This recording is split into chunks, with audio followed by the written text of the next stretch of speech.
我身为骷髅小兵却没能守住副本，导致主人被骑士残忍的杀死。我无力的爬向主人的尸体，恨自己只是一个不值一提的骷髅士兵，才导致如今的惨剧。看着骑士们虚伪的嘴脸，我爆发出生命最后的力量，猛然跳起咬断了骑士的一条腿。可这换来的是更加疯狂的暴吼，骑士一脚将我碾碎成了渣子，黑暗笼罩了我的视野，我无力再做出任何反抗。可就在这时，我的眼前出现了一个弹窗，条件已满足，红化率开始下降。当我再次睁开眼，发现自己躺在一个熟悉的地方，突然一道系统声响起，继承成功。紧接着一个属性面板弹出，让我惊讶的是，属性直径跟死之前一样，唯一不同的就是39级的老骨头变成了1级的新骨头。这时一个女子突然出现，口中还在吟唱着咒语，访黄的亡灵，是我唤醒了你。这熟悉的声音立马就让我认了出来，正是20年前唤醒自己的死灵法师露娜。随即我从墓地里爬了出来，看着周围的环境，我一下子就明白了过来，自己是重生回到了20年前，而这里再过一会，这个菜鸟死灵法师就会死在强盗手中。既然自己穿越回到了过去，那就一定要改变未来。随即我直接扛起露娜，准备先藏起来。叮的一声 ，S 级剧情已开启，幕布的提示我们已经躲在了石头后面。同时一伙人冲了过来，强盗寻找许久无果，便打算离开。就在露娜以为危机已经解除时，一根箭矢破空而来，狠狠地扎进了她的身体。没想到强盗们竟只是假装离开。光头见露娜有些姿色，便露出了歹意。就在他奋力地撕扯衣服时，我已经举起一块巨石狠狠砸下。正当我准备扶起露娜，一柄大锤突然砸在了我的脑袋上，这直接将我的天灵盖干出了一个大洞，导致自己根本无法动弹。光头摸了摸铮亮的光头，没想到这个女人还能召唤出死灵。在我不甘的眼神中，露娜还是受到了侮辱。当我再次睁开眼睛，发现露娜竟站在眼前，并且吟唱着和之前一样的咒语，我满脸不可思议，自己竟然又复活了，而且系统还多出了一项死亡记录，请选择附加属性，所有死灵法师的好感度加20%，所有钝器武器抗性加40%。我顿时明白，这是系统根据复活后的经历来赋予的附加属性。骷髅类亡灵最怕钝器，所以我选择了加抗性。就在这时，不远处传来了马蹄声，我立马索要了露娜的长剑，并让她躲起来。很快两个强盗追了过来，而我则躺在地上装死，丝毫没有引起两人的注意。就在弓箭手靠近之时，我猛地一跃而起，长剑瞬间刺入了弓箭手的小脑袋瓜。这人还没反应过来，便领了盒饭。叮，等级提升，获得属性点。还不等我激动，脑袋上直接挨了一锤。虽然天灵盖没破碎，但造成的巨大冲击还是让我眩晕了2秒半。而光头则趁机又补了一锤。下一秒，我又回到了初始地，但这次我陷入了沉思。反正这几个人对我不感兴趣，我只要逃跑就可以了。但逃跑又能怎样？难道我能如常的得到幸福吗？对人类来说，自己只是移动的经验值而已。想到这里，我又重新拾回了信心，随即将杀死弓箭手获得的属性点全部加在敏捷上。结果这次虽然杀死了胖子，但还是没能幸免。这已经是我第3次复活，这次杀死胖子获得了4点属性，分别加了3点敏捷、1点力量。在偷袭了弓箭手后，趁着光头还没有反应过来，我抓住机会冲了上去，一剑砍断了光头的脖颈。大雨之下，我的身影显得格外沧桑，自己终于有能力保护某个人了。此时露娜走了出来，看见浴血的我不免生出丝丝畏惧。虽然解决了眼前的危机，但最让我担心的是复活的次数有没有上限，以及下次重生时要哪些前置条件。所以每条命自己都要珍惜。这天露娜要去城镇采购物资，但身为骷髅的我不能入城，所以露娜便让我在这里等一下。可我等待了3天，却仍然没有见到露娜的身影。这时一个人推着车走了出来，里面装的竟是露娜的尸体，这让我无比的自责。自己不仅没能保护好主人，还没能保护好露娜。在他们的谈话中，我得知露娜是被绑架的过程中死亡。突然这个男人尿急，让同伙先回去。在他放水的过程中，我捡起长剑，直接就给他来个透心凉。男人连忙举手求饶，从他口中得知了主谋是城内旅店的老板。我抽出长剑，男人倒在地上血流不止，不一会便领了盒饭。深夜，我敲响了旅馆的房门，老板刚一开门就被我踹翻在地。在死亡的逼问下，老板说出了幕后黑手，是一个叫奈兰绅士会的集团。不等他继续说，他脖子上的毒蛇突然幻化而出，紧紧缠住男人的脖子。见状我也是一惊，这难道是某种诅咒？目前很多事情都和奈兰绅士会有关，现在需要多寻找一些情报，不然复活多少次露娜都会死于非命。这时一旁的铠甲吸引到了我的注意，自己最怕的就是钝器，有了这副盔甲也算弥补了缺点。随即我便穿在了身上，自己势必要更快成为强者，不再失去珍惜的人。而想变强就要去刷副本。很快我来到一处副本，可碰到的第一只怪物居然是自己的同类。我取下头盔，让对面的同类别打，而对面的小骷髅也是愣在原地，不知道要不要打。见小骷髅似乎听得懂古话，我转身离开，准备去找其他的副本。可就在这时，叮的一声，系统提示注意 BOSS 登场。下一秒，我便听到后面传来一声咆哮，只见小骷髅吓得浑身直哆嗦，而 BOSS 正朝他挥舞着巨锤。我还没来得及阻止，小骷髅便被砸了个粉碎。我都看愣了，这 BOSS 脑子里装的是什么？连同类都杀。只见 BOSS 又是一声咆哮，众小怪立即拿起武器冲向了我。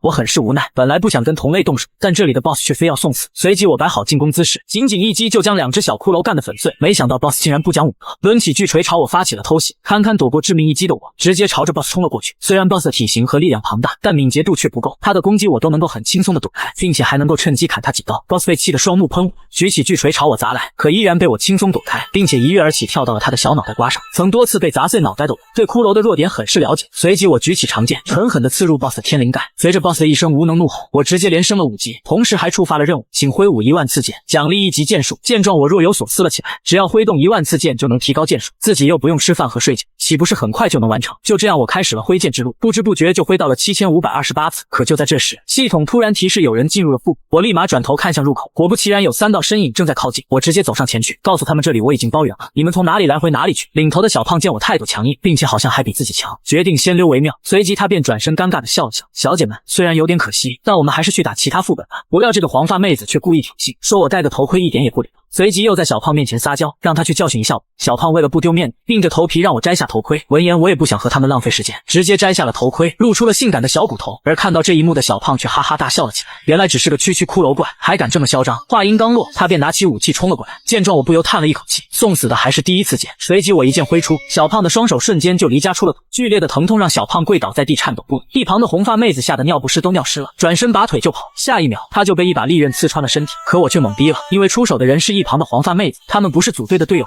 紧接着黄发妹子扑通一声跪倒在地，表示自己是盗贼公会的卡莎，而自己的任务就是暗杀他们。在得知他的公会有大量情报后，我便询问了关于奈兰绅士会的事情。黄发妹子却一脸为难地说道：“那种高级情报只有公会高层才能查到。”就在这时，系统提示触发剧情，帮助卡莎当上公会分部部长，完成任务可开启黑暗之爪牙剧情。同时卡莎离部长职位越近，可获得的情报越多。见状我陷入了沉思，无论是情报还是剧情，我都一无所知，但如今确实急需情报，否则露娜的问题永远也无法解决。这时卡莎提出想要和我一起修炼，我反手就掐住了她的脖子，因为我可不想被人从背后捅刀子。卡莎却苦笑了起来，那些人只是垂涎我的身体，比起他们，我觉得跟你才是同等。听到卡莎的无奈，我便放开了手。随后卡莎又讲述了些关于奈兰绅士会的事。这个公会主要业务有制作违禁药、雇佣杀手、人口贩卖，只要赚钱的事他们都做。我现在在公会的等级只知道这么点，如果我把要暗杀的人引到这个副本，这样不仅可以为你提高经验，还能提升我在公会的地位，这可是双赢的交易。我思索了片刻，提出了一个问题：杀死自己的同族不会让你感到愧疚吗？卡莎却用坚定的目光回应了我：因为我非常讨厌人类。画面一转，一个男人被我砍成了8点8段，而男人的同伙正准备偷袭，却被卡莎偷袭致死。与此同时，系统发来了提示：你的等级提升，副本亲和度提升至 19.4%。经过这几个月的努力，我升级所需要的经验也越来越多，导致升级速度大大减缓。这时卡莎兴奋地朝我挥了挥手，只见他打开一个背包，表示这都是最近的战利品。我随手拿起一本书籍，没想到竟然还有人会带这玩意。这时系统突然提示：您的智力提升1点。于是我把剩下的书全部看了一遍，但只有2本书可以增加智力，并且都是凯文的作品。我有些诧异，这就像阅读了晨曦的人会变聪明一样，看来以后要多看一下这个人的作品。看得起劲的我浑然不知卡莎正在慢慢靠近，还在我身上蹭来蹭去。我顿时心生疑惑，难道读这些书还有吸引异性的功效？如今当务之急是找个更高等级的副本。随即我便问卡莎附近有什么副本。卡莎沉思道：离这数十公里外有个1级副本，一个 D 级副本和2个 C 级副本。为了保险起见，我决定去高一点的1级副本。就当我准备告诉卡莎去趟村子时，却发现她靠在我的腿上睡着了。最近为了给我送经验，她一直在副本和村庄两头跑，估摸着是累坏了。随后我想着趁她睡觉的时间抽空去练练剑，不料我刚想站起身，脑袋突然一阵眩晕，视线逐渐迷离。紧接着系统提示：您已在副本度过了182个夜晚，副本亲和度已超过20，副本正试图吞噬您。当我再次睁开眼睛，发现竟然躺在了死去的主人身上。他连忙站起寻找自己的铠甲。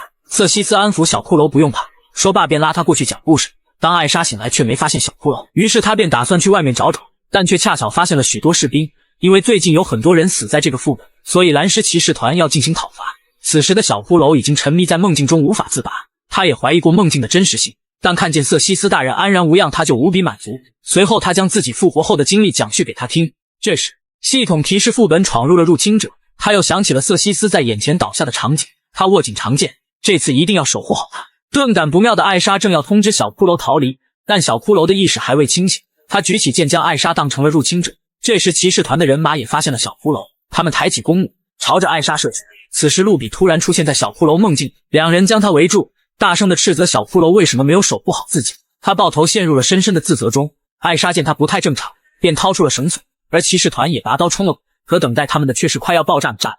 艾莎死命地拖着小骷髅逃离这里，但很快便被其余人拦了下来。士兵们打算先处理掉骷髅士兵，而他此时正缓缓沉入海底，被副本吞噬。突然一声声呼唤将他惊醒，他确定了眼前的景象不是真的。当他明悟过来睁开眼时，却看见艾莎正口吐鲜血。原来他为了保护小骷髅，用身体挡住了利剑。这时士兵注意到了脚下的导火索，而他的镜头竟是无数的炸药。轰隆一声后，骑士团损伤惨重，同时毒雾弥漫开来，熏得众人睁不开眼。很快他便背着艾莎跑了出来。当他准备折断剑杆时，后面一个人影悄悄靠近，还未反应过来便被斩断一臂。眼前的人类实力恐怖，甚至连刚才的动作都没有看清。即便如此，他还是义无反顾冲了过去。男人只是举起长剑，对方的剑术无视防御，等级差距过大无法闪避，长剑毫无疑问斩杀了小骷髅。当他复活之后，竟然没有出现在棺椁里，眼前的女人竟然是艾莎。继承成功，初始地变更。此时的他陷入了迷茫。那猛烈的暴风雨和震耳欲聋的雷电声早已消失不见，消失的还有那个死灵法师。小骷髅原本只是想变强以后好好守护他的，现如今不知道还能不能再见到露米。丁，死灵法师对你的好感达到上限。为了死灵法师强化为死灵法师的恋人，您与所有死灵法师初始好感度为20，签订契约额外增加10点好感，是把艾莎当成了死灵法师了吗？但想到明天就会被讨伐，小骷髅连忙叫醒了艾莎跑路。他们这次的目标是一个叫蜘蛛地狱的副本，同时小骷髅又询问了那个青灰头发的骑士，他是里安罗德侯爵，是蓝狮骑士团的团长，并且是帝国4大剑圣之一，这让小骷髅大为震惊。没想到剑圣竟然会亲自带队来这种边缘地区。随后艾莎提出了要去附近村庄购买解毒药和对付蜘蛛网的燃烧瓶，最主要的是他想洗个澡。很快他们就来到了奈尔兰，这里也是露米出意外的地方。这次小骷髅决定不能让艾莎一个人进去，城里的每个人都很警惕外来人。两人径直来到旅馆想休息一阵，同时他也注意到旅店换了个新老板，感受到他的目光，他转过身询问小骷髅需不需要特殊服务。第二天，艾莎找到杂货铺购买物品，可老板态度强硬，明显不想卖给他，这让艾莎就想上前和他讲讲道理，但却被小骷髅拦住了。可当他们要离开时，一个人拦住了他们，男人是这里的铁匠，通过两人要购买的物品猜测他们要去蜘蛛地狱。随后男人说明了这里目前的情况，新领主正在饲养那些蜘蛛，反抗他的人都被警卫队送到蜘蛛洞当饲料，里面就包括他的妻子。随后男人拿出耗尽毕生心血所研制的，号称连水都无法扑灭的格拉斯米尔之火。警卫队长正带着罪犯去蜘蛛洞，只希望你们能帮我报仇，把那些家伙和蜘蛛洞都烧成灰烬。而警卫队长也正是杀死鹿女的幕后黑手。小骷髅欣然接受了。随后男人又送上了喷火装置以及防火剂，就此两人便来到了蜘蛛洞。走着走着就遇到了一只大蜘蛛，艾莎刚有所动作，下一秒就被蛛丝缠绕，吊挂在半空。小骷髅一剑将它解决，同时无数小蜘蛛钻出来将小骷髅包围，可是数量太多根本杀不完。这时小蜘蛛也开始吐丝，一眨眼小骷髅的四肢就被捆绑住，无法动弹。当蜘蛛要向它靠近时，一团火焰将蜘蛛淹没，正是艾莎拿着喷火装置，在她的火焰下蜘蛛吓得连连后退。原来艾莎恰巧用匕首割断蛛丝挣脱了出来，这升级的速度也比之前的副本快多了。但紧接艾莎就昏倒在地，仔细查看下竟然是中毒了，必须要尽快解毒，不然会有生命危险。这伙人竟然想将副本 BOSS 圈养起来，而他却只能对眼前的人类唯命是从，如若不然男人就会一把火烧死他的孩子。小骷髅也认出了他就是杀害露米的警卫队长，而他们手里肯定有猪毒的解药，必须要抢过来。他悄悄靠近，然后劫持一个士兵，威胁男人交出解药。闻言男人大笑，他知道即使交出解药，小骷髅也不会善罢甘休。见他无所动作，小骷髅也不拐弯抹角，准备强抢。可下一秒他就被一瓶不明液体砸中，随后男人露出一脸轻笑，仿佛胜券在握。朱后悄然临近，他刚有所察觉，就被朱后的利爪洞穿。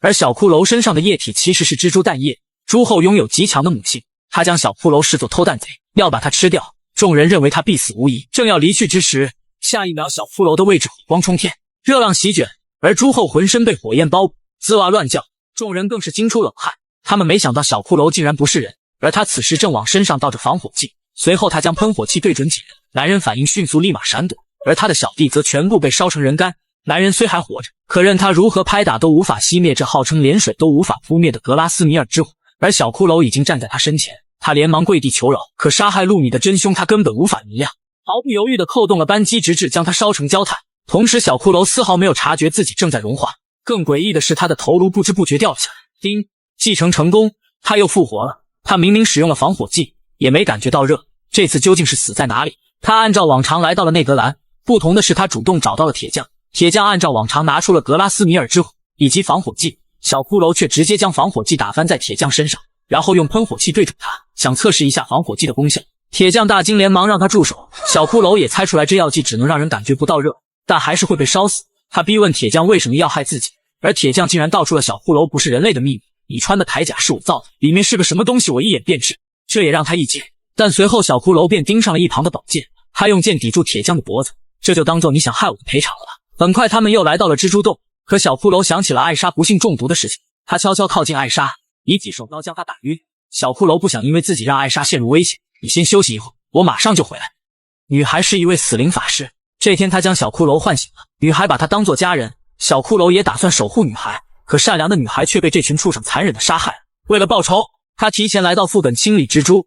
当警卫队进入副本时，被眼前的场景惊住，仅仅一人就快要将整个蜘蛛洞屠杀殆尽。见此，男人上前交涉，实则心怀叵测，上过一次当后，小骷髅直接拔剑出击，仇人见面分外眼红，他神色冰冷，势必让这个畜生生不如死。男人被盯得直冒冷汗，招呼小弟干他。小骷髅淡淡举起喷火器，小喽啰们见状一顿不知所措，下一秒几人就被烈火吞噬。他可不打算放过这些经验。这喷出的火焰是号称连水都无法熄灭的格拉斯米尔之火，极其强悍，但这武器也有弊端，不能使用太久。此时男人悄悄来到小骷髅身后发动偷袭，当他察觉时，喷火器已经被砍成两段，火焰将武器吞没，已然变成废铁。同时朱厚也匆匆赶来，男人抓起唯一幸存的蛋，威胁朱厚攻击小骷髅。为了保护最后的孩子，朱厚怒发冲冠，小骷髅慌忙抵挡，但朱厚的力量出奇的大，直接将他轰飞数米。男人见状直呼牛逼，朱厚迅速冲来就要将他解决。望着不灭之火，他打算铤而走险。朱厚利爪狠狠斩下的瞬间，他飞身扑向火焰，利爪击碎了他的头盔，但下一秒朱厚的腿便被斩断。他不断扭曲，试图扑灭附着在上面的火焰。此时小骷髅现出真容，手举附着火焰的长剑凝视着男人，而朱厚斩断一臂才摆脱火焰，向小骷髅嘶鸣而来。有了不灭之火，小骷髅如鱼得水。朱厚吃痛之时，小骷髅一跃而起，一剑狠狠斩在朱厚腹部。朱厚倒地后，大吐黄瓜汁，奄奄一息。他还没有放弃，打算再次偷袭。吃过亏的小骷髅回身一剑，将他握着武器的手砍了下来。男人痛得两眼泛白，但还不忘逃跑。随后一个踉跄便摔倒在地，好巧不巧就蹭到了格拉斯米尔之火。可任他使劲拍打也无济于事。突然他一脚踩空，坠下悬崖。当小骷髅俯身时，只剩下一具焦炭。而这武器虽然强悍，但无法携带，他随手就扔了下去。谁也没想到朱厚竟然还活着。他向小骷髅伸出利爪，但却缓缓穿过，将旁边的蛋挽起，轻轻抱在怀中，随后缓缓倒下。而朱厚的尸体慢慢消散，化作一颗红色矿石。叮，恭喜通关，获得技能疾跑，获得红玉。一出副本就看见了艾莎撅着小嘴，但她接过满满一袋子金币后就笑得合不拢嘴。随后艾莎便提议先去工会休整。800年的史莱姆城精化成人形，他外表文雅随和，心地善良，遇到人贩子他会雷霆出手，将他们吃的骨头渣子不剩。他是通天工会的副会长，同时是这所福利院的院长。因为男孩是鉴定师，所以在工会混得不错。他也得知了小骷髅经常帮助艾莎完成委托，所以可以帮忙免费鉴定一次。小骷髅拿出了刚刚获得的红玉交给男孩，男孩身体散发孕育魔力，然后化成史莱姆将红玉包裹，很快就鉴定出了结果。朱厚红玉，暗黑魔物专用一转材料，低概率获得技能倒吊。第二天他将铠甲修理一番，并且男孩还赠送了一把长剑。随后他便抛出橄榄枝，邀请小骷髅加入通天工会。他严词拒绝了，因为小骷髅不喜欢束缚。而艾莎通过对工会捐款成为了正式成员。任务变更，可通过艾莎获得更多情报，但艾莎现在的等级还是无法获取重大情报，所以他打算帮助艾莎升级为分部副会长。正好通天工会最近有艾莎接不了的高级委托，有小骷髅帮忙应该会很轻松。这次委托是特拉库家族要雇佣一名骑士，打发一下阿拉特地区领主举办的武道大会。此时他已经启程前往阿拉特地区，而那个领主则是露米的舅舅。他从露米口中得知了他的父亲就是被他舅舅害死的，所以他在考虑要不要干掉领主。很快他就来到了报名区域，他递出特拉库家族的邀请函，以斯瓦尔扎克的名字进行了登记。艾莎因为得知的小骷髅的名字而欣喜，可那只是他编的，他也不知道自己叫什么名字。很快裁判宣布了比赛明天举行，比赛期间可以自由出入。小骷髅前往了图书馆寻找凯文·阿斯顿的书籍，书中的内容很玄奥。在他合上书后，智慧加持，习得技能洞察。他看向一旁的艾莎，在洞察之下竟然可以看到他的属性。到了第二天，武道大会如期举行，他也见到了露米的杀父仇人路比赞。这场比赛表面上是武道大会，实际上是贵族之间的面子之争，也是骑士提升自己身价的平台。很快就到小骷髅上场了，他的第一个对手是一个壮汉，通过洞察发现了对方速度一般，壮汉抡起大锤狠狠砸下，只听轰隆一声，尘土飞扬，烟尘散去，大汉的锤柄被斩断，随后被剑柄一拍昏死过去。他的第二个对手是一个长脸的小骷髅，闪身到他面前，剑柄一顶直接抬走。第三个对手是一个胖子，他将铁链缠到了小骷髅的剑上，结果小骷髅一甩就把他拉了过来抬走。中场休息时，他遇到了自己的下一位对手，可他的洞察竟然看不透眼前的醉汉。男人不幸被剑扎了个大口子，事后却安然无恙，因为他根本不是人。看对方的招数似乎是个地铎骑士，小骷髅抓住破绽砍中了男人，但仅仅是擦破一点皮，这也让他认真了起来。他只是直直刺出一剑，随后剑便像活过来一般游动起来。小骷髅也看不清轨迹，便被击中，紧接着一剑直取他咽喉。他连忙举剑抵挡，可这诡异的招数出乎意料，避过了小骷髅的剑。当他以为小骷髅无力抵抗，转身离去时，他又缓缓起身，因为他要将那个男人踩在脚底。在见到李安斯前，我不会被帝国剑术打败。可那个名字也让男人闻之色变，随后毫无保留全力出手，因为他正是被李安斯赶出了骑士团。他将怒意全部发泄在小骷髅身上。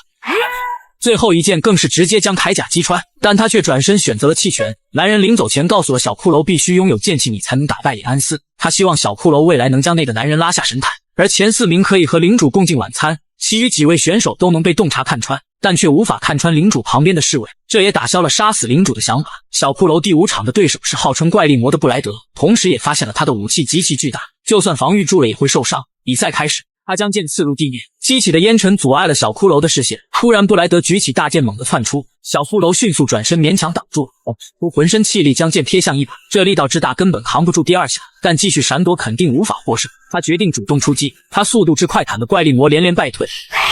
这一击直接将他的头盔打落，随后全场都是一片哗然。没想到厚重的铠甲之下竟然是一位女性，对此他感到无比愤怒，再次举起剑势，浑身气势骤变。在洞悉下，小骷髅也发现了对方进入了狂暴状态，紧接着就对着小骷髅斩下一剑，力量之大，竞技场都快要被他轰飞了，同时速度也得到了加强，眨眼就掠至身前，直接将小骷髅拍得滚出老远。小骷髅也想起了自己刚刚获得的技能疾跑发动，小骷髅在布莱德身边快速移动，但他也旋转巨剑起180度攻击。小骷髅见状高高跳起，他从小就因为不是男性而被父亲怨恨，他一直想证明自己，而小骷髅仿佛在他身上看见了以前的自己，同时疾跑进入了冷却时间，两人都是强弩之末。小骷髅率先出手，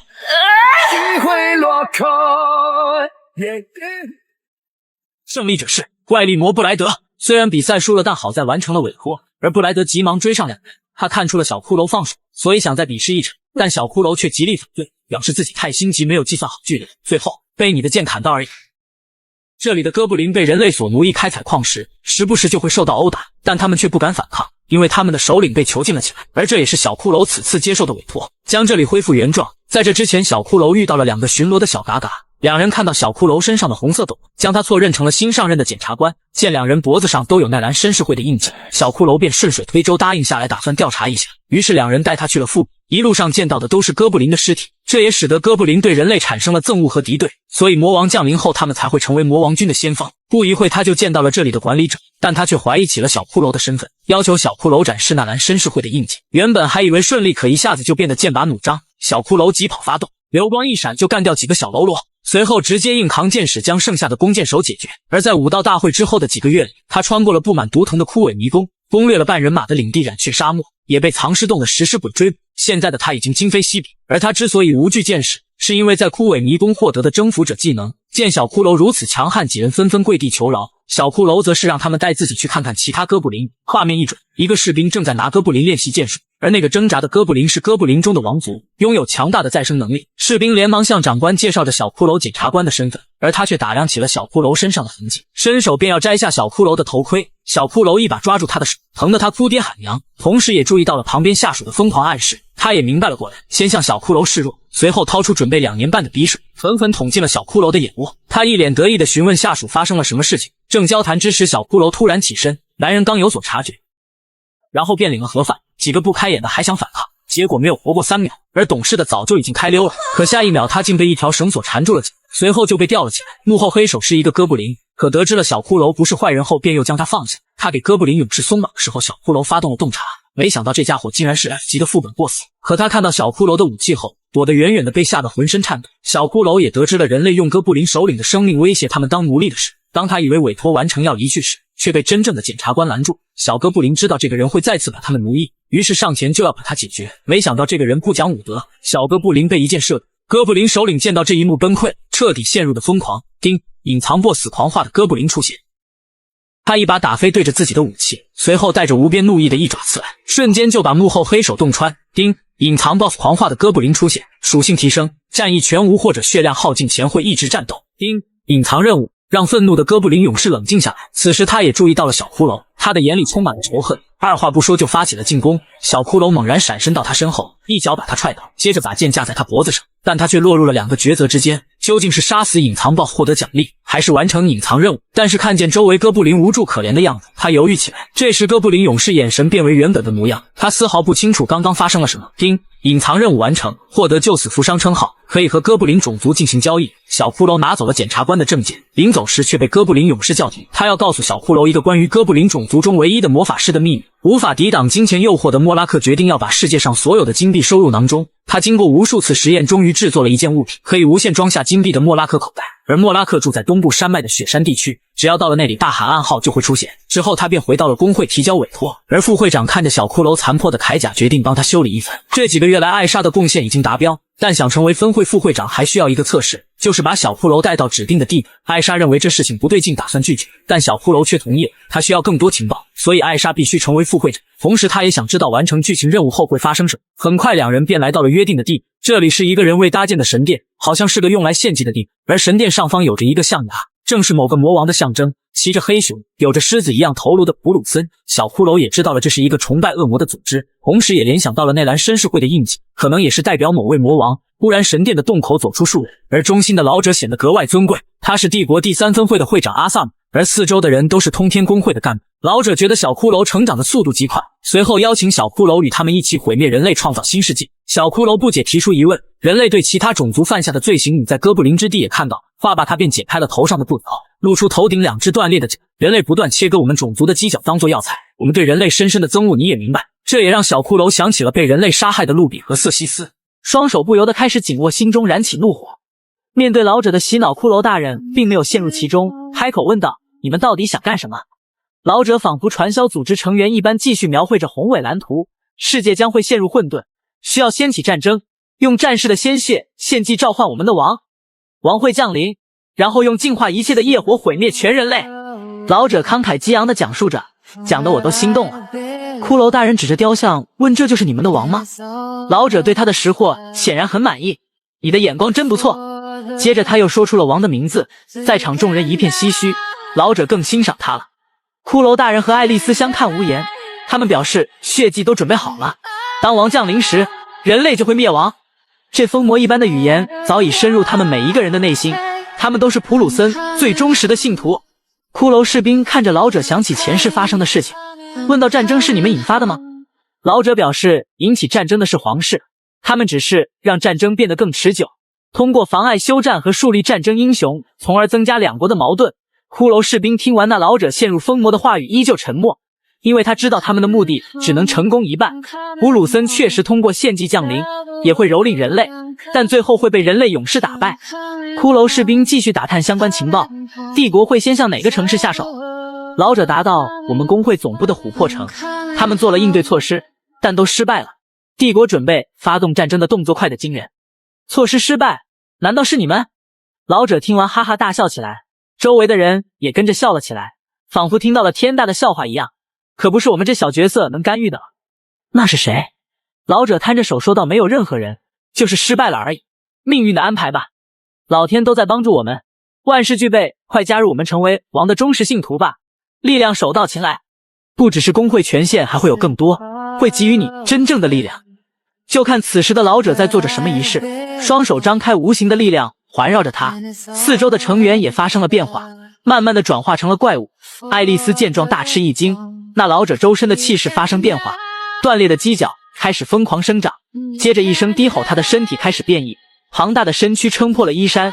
骷髅士兵看完这一系列操作后呆若木鸡，那老者的真身如同神话里的神兽，气势汹汹，威武霸气。周围的成员纷纷露出真身，就见其中一人右眼闪烁秒变，巨型狼人咆哮嘶吼，成员们大展身手，人形蛇身兽、人面鹰身兽，各种牛鬼蛇神齐聚于此，场面好生壮观。骷髅士兵和爱丽丝被各种牛鬼蛇神环绕着，气势上就输了人家一截。他此时有些手足无措，他们跟魔王一比，根本不值一提，但我还不能轻举妄动，该死！那巨鹿慢慢靠近，抬起蹄子，一道雷电迅速向两人射去，瞬间爆炸。弹指间，只见惊雷四起，雷电交加，雷霆万钧。这就是在炫耀，或者说是警告。他这雷电之力远远不敌普鲁森，这强大压迫感就让他颤抖不止。他这副样子，巨鹿尽收眼底，怕了吧？这就是王赐予我们的力量，加入我们，这力量值得拥有，买不了吃亏，买不了上当，是吗？代价是什么？形成刻印后，王的力量会刻入你的体内，用心去侍奉它。你要做的只需在满月的夜晚打开通道献祭就行。骷髅士兵余光瞄到了另一群人，那是一群人类。带头的人交代了他们的身份，他们之所以加入也是同一个原因，讨厌人类。嘴里继续嘟囔着什么自我厌恶，身为人类很讨厌，说的骷髅大人有些无语。魔王降临后，确实有一些人类加入其中，大多数都有自己的苦衷不得已罢了。但是的确有一些就是厌恶人类的助纣为虐。老者继续游说骷髅士兵接受刻印，骷髅士兵果断拒绝，并说他们追随的是注定会失败的王。瞬间引起一片哗然，人面鹰深受恼羞成怒，这是亵渎。骷髅士兵无所谓的态度让人面鹰深受更加愤怒。我们是看中你的才华才想拉拢你，别不识抬举。没错，他现在确实是个弱鸡，连眼前的鸟人都打不过，但他有自己的人格和底线，不能成为普鲁森的走狗。他可以重生，并不想让那印记影响他下半辈子。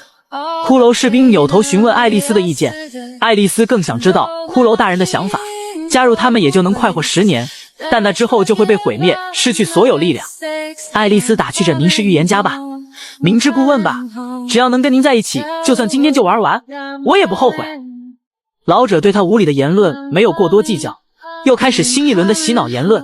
骷髅士兵打断他：“我对你们的主张没有任何异议，我就是不想当一个败犬的手下。”这再一次侮辱的言论让那鸟人更加生气，随即展开攻击。骷髅士兵刚要拔剑应敌时，爱丽丝出声制止了对方，并大声威胁道：“你们要是不放我们离开，就一起看场烟花吧。”他扯开背包，里面都是帝国军的信号弹。骷髅士兵也惊呆了，还有这一手。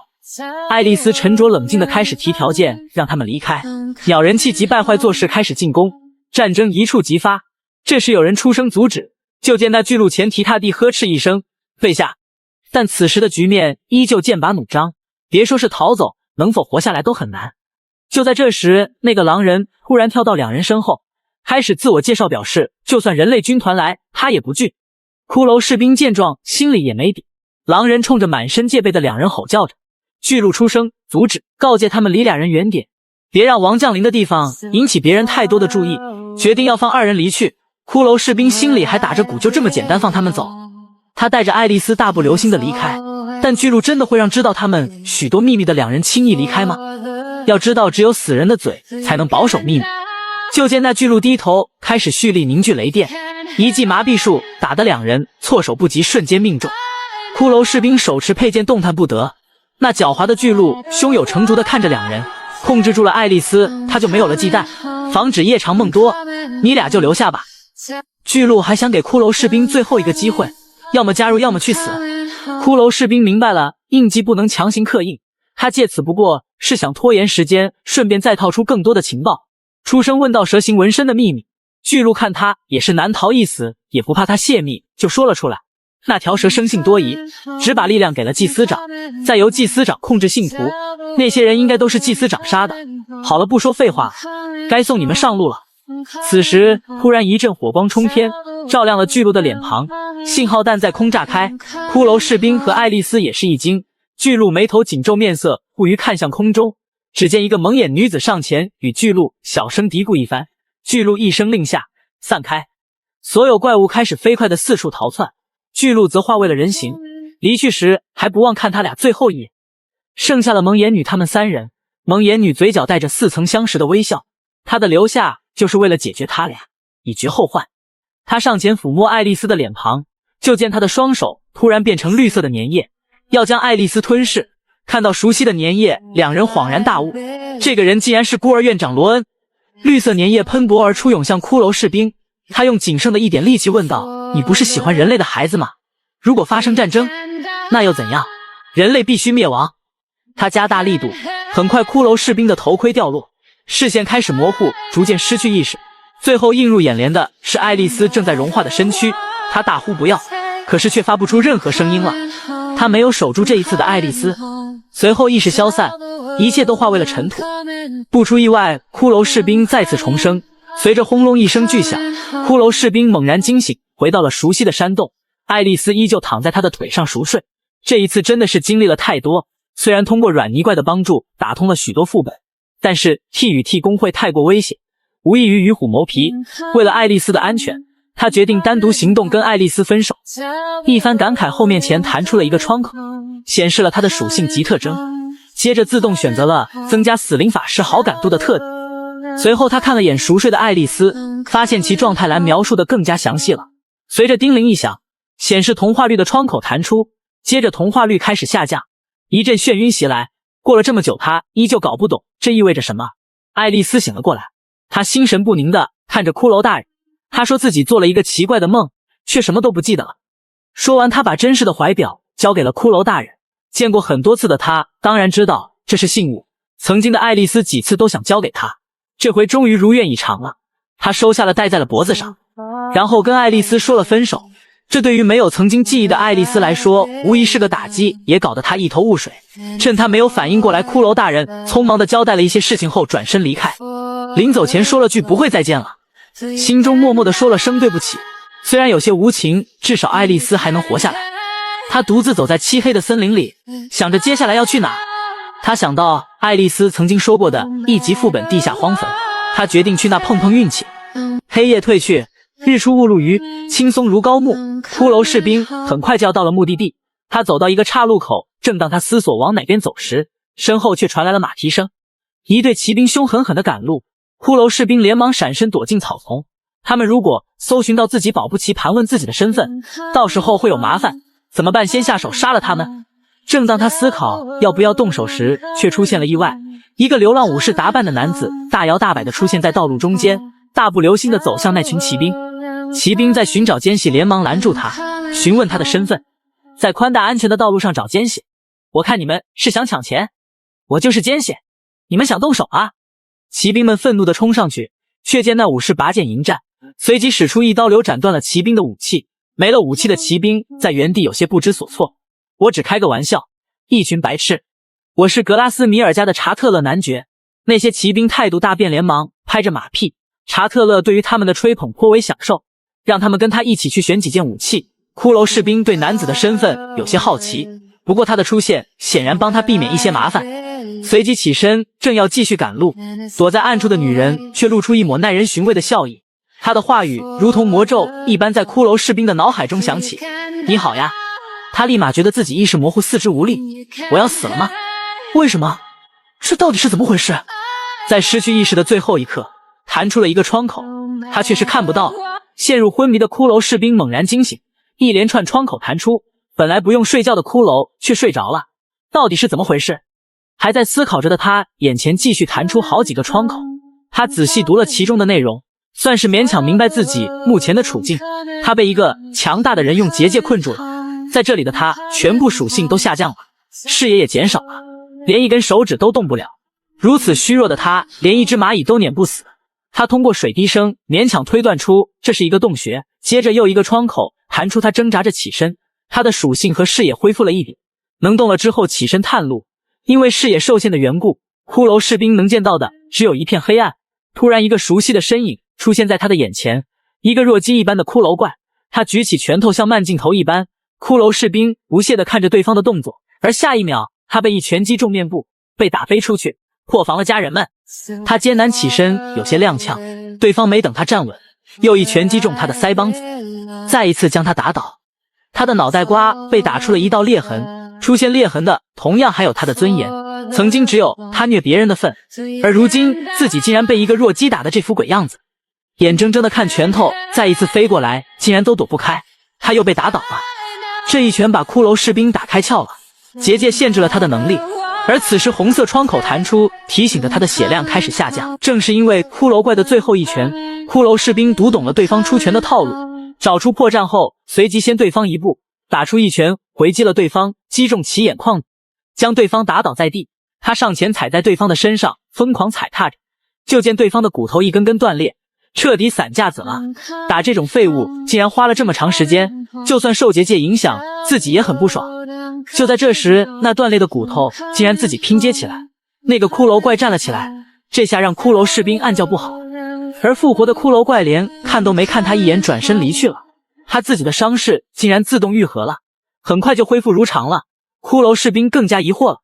而此时身后传来一声声巨响，他回头一看，好家伙，呲嘴獠牙的东西，莫非是古兽人？眼前的巨型骨头架子不知道比自己大了多少倍，那比骷髅士兵头还大的拳头猛然出动，一拳打得他脑袋瓜破裂，身体飞了出去。没等他起身，又一拳砸来，他连忙翻身躲过，顺势抓住对方的腿骨，从而破坏重心。对方一把将他提起，稍稍一用力就抓碎了骷髅士兵的手臂。骷髅士兵也是更加生气，抓起自己的断臂发起剑术，面对如此庞大的古兽人，他看准时机，冲着古兽人的脑袋瓜原有的裂缝刺去。对方仍是能动，骷髅士兵接着用自己的断臂猛地向下一压，利用杠杆原理，咔嚓一声撬碎了对方的头骨。古兽人失去了行动能力，轰然倒地。接着，骷髅士兵将断臂接上，果然伤势恢复完好。他坐下思考着对策，突然四周开始晃动起来，一个冒着红光的石台缓缓升起，空中漂浮着魔法文字。自己看着选，石台上放着一些武器供他选择。他恍然大悟，这是有人在暗中观察他呢，还给他搭建了舞台。虽然不知道那人是什么目的，但还要选择武器的。他选了盾牌和一把利剑。此时窗口弹出，属性和视野都恢复了，视野变得开阔起来。他看清周围的样子，此时却被眼前的场景吓到。数以万计的骨头架子堆砌在道路两旁，那道路充满着血气与杀戮，震人心魂。就在这时，那堆骨头架子中突然发出响声，紧接着一个又一个骨头架子拼接成古兽人站了起来，足足有4个。虽然能力都回来了，但是对方的个数无法计算。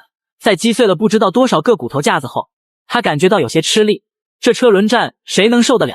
骨堆中再次拼成的3个古兽人来势汹汹的围着有些脱力的骷髅士兵，对方猛地抡起巨斧，骷髅士兵勉强抵挡，显然他也是快到极限了。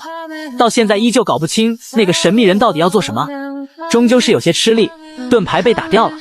对方再次抡起巨斧，骷髅士兵一个跳起，躲开这一击，自己就像小丑一样在神秘人的控制下无力挣扎，心里越想越不爽。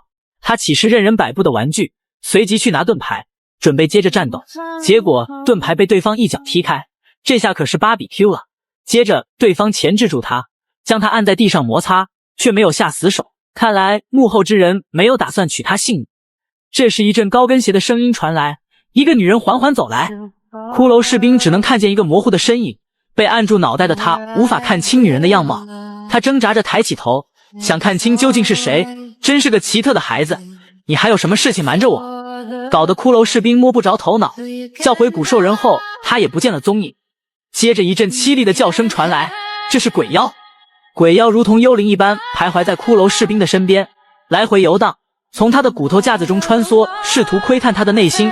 骷髅士兵挥舞着利剑来回砍着，却没有什么作用。这时他才发现那女人不见了。骷髅士兵四处寻找对方的身影，却什么都看不到。突然一阵宛如银铃般的声音传入脑海，戏耍的语气跟摸不到鬼妖让他备受煎熬。对方的每一句无一不是戳着他的心窝。那个女孩，你没守护得住呢。骷髅士兵握紧手中的剑，对方继续出言刺激他，一看就是老阴阳人了。随后便召集鬼妖一哄而上，吓唬他，让他散架子，再换上别的种族的骨头。这些话让骷髅士兵明白对方不是等闲之辈，甚至可能知道他重生的原因。他冷静下来，开口问着对方带他来的原因。那人却突然笑了起来，随后遣散了那群鬼妖，表示自己只想跟人聊天罢了。他要在这里等一个人，并早早的挖好陷阱，却发现了意外的惊喜。难得碰见骷髅士兵这么有趣的人，看来我们骷髅大人确实有趣。好几个人夸他了。之前都是一些测试，现在聊聊骷髅士兵的事。骷髅士兵问出了心中的疑惑，从什么时候开始监视自己和路比亚的？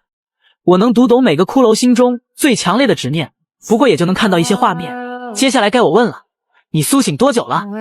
骷髅士兵说出了自己的秘密，说这次重生后过了3个月了。对方听到重生很是疑惑，骷髅士兵继续表示自己一直在无限重生。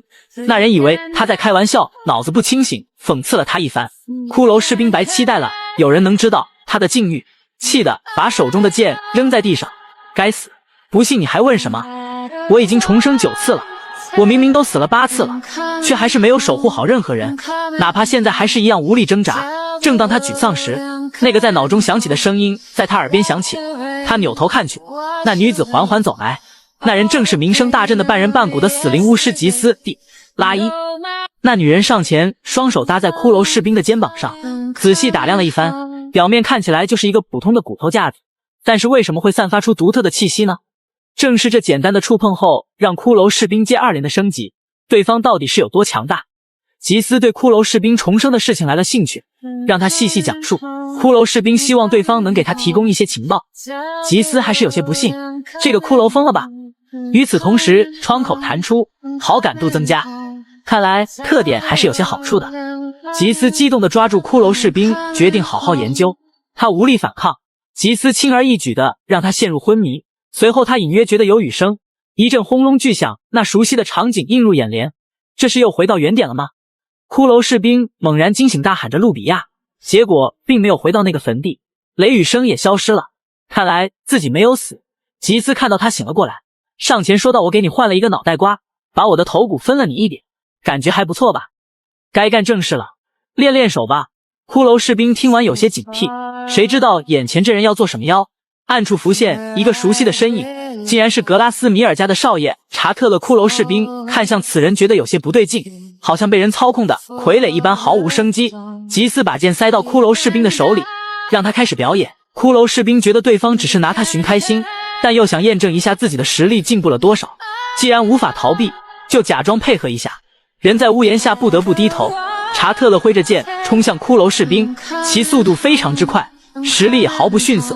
骷髅士兵拿剑开始格挡，稍微一发力，打得对方一个踉跄。他趁对方还没站稳，接着挥剑就上，斩去了查特勒的脑袋瓜。本以为这场战斗结束了，没想到那查特勒的身体继续挥舞着利剑砍向骷髅士兵。骷髅士兵顺势挡住这一击，一脚将对方踹倒。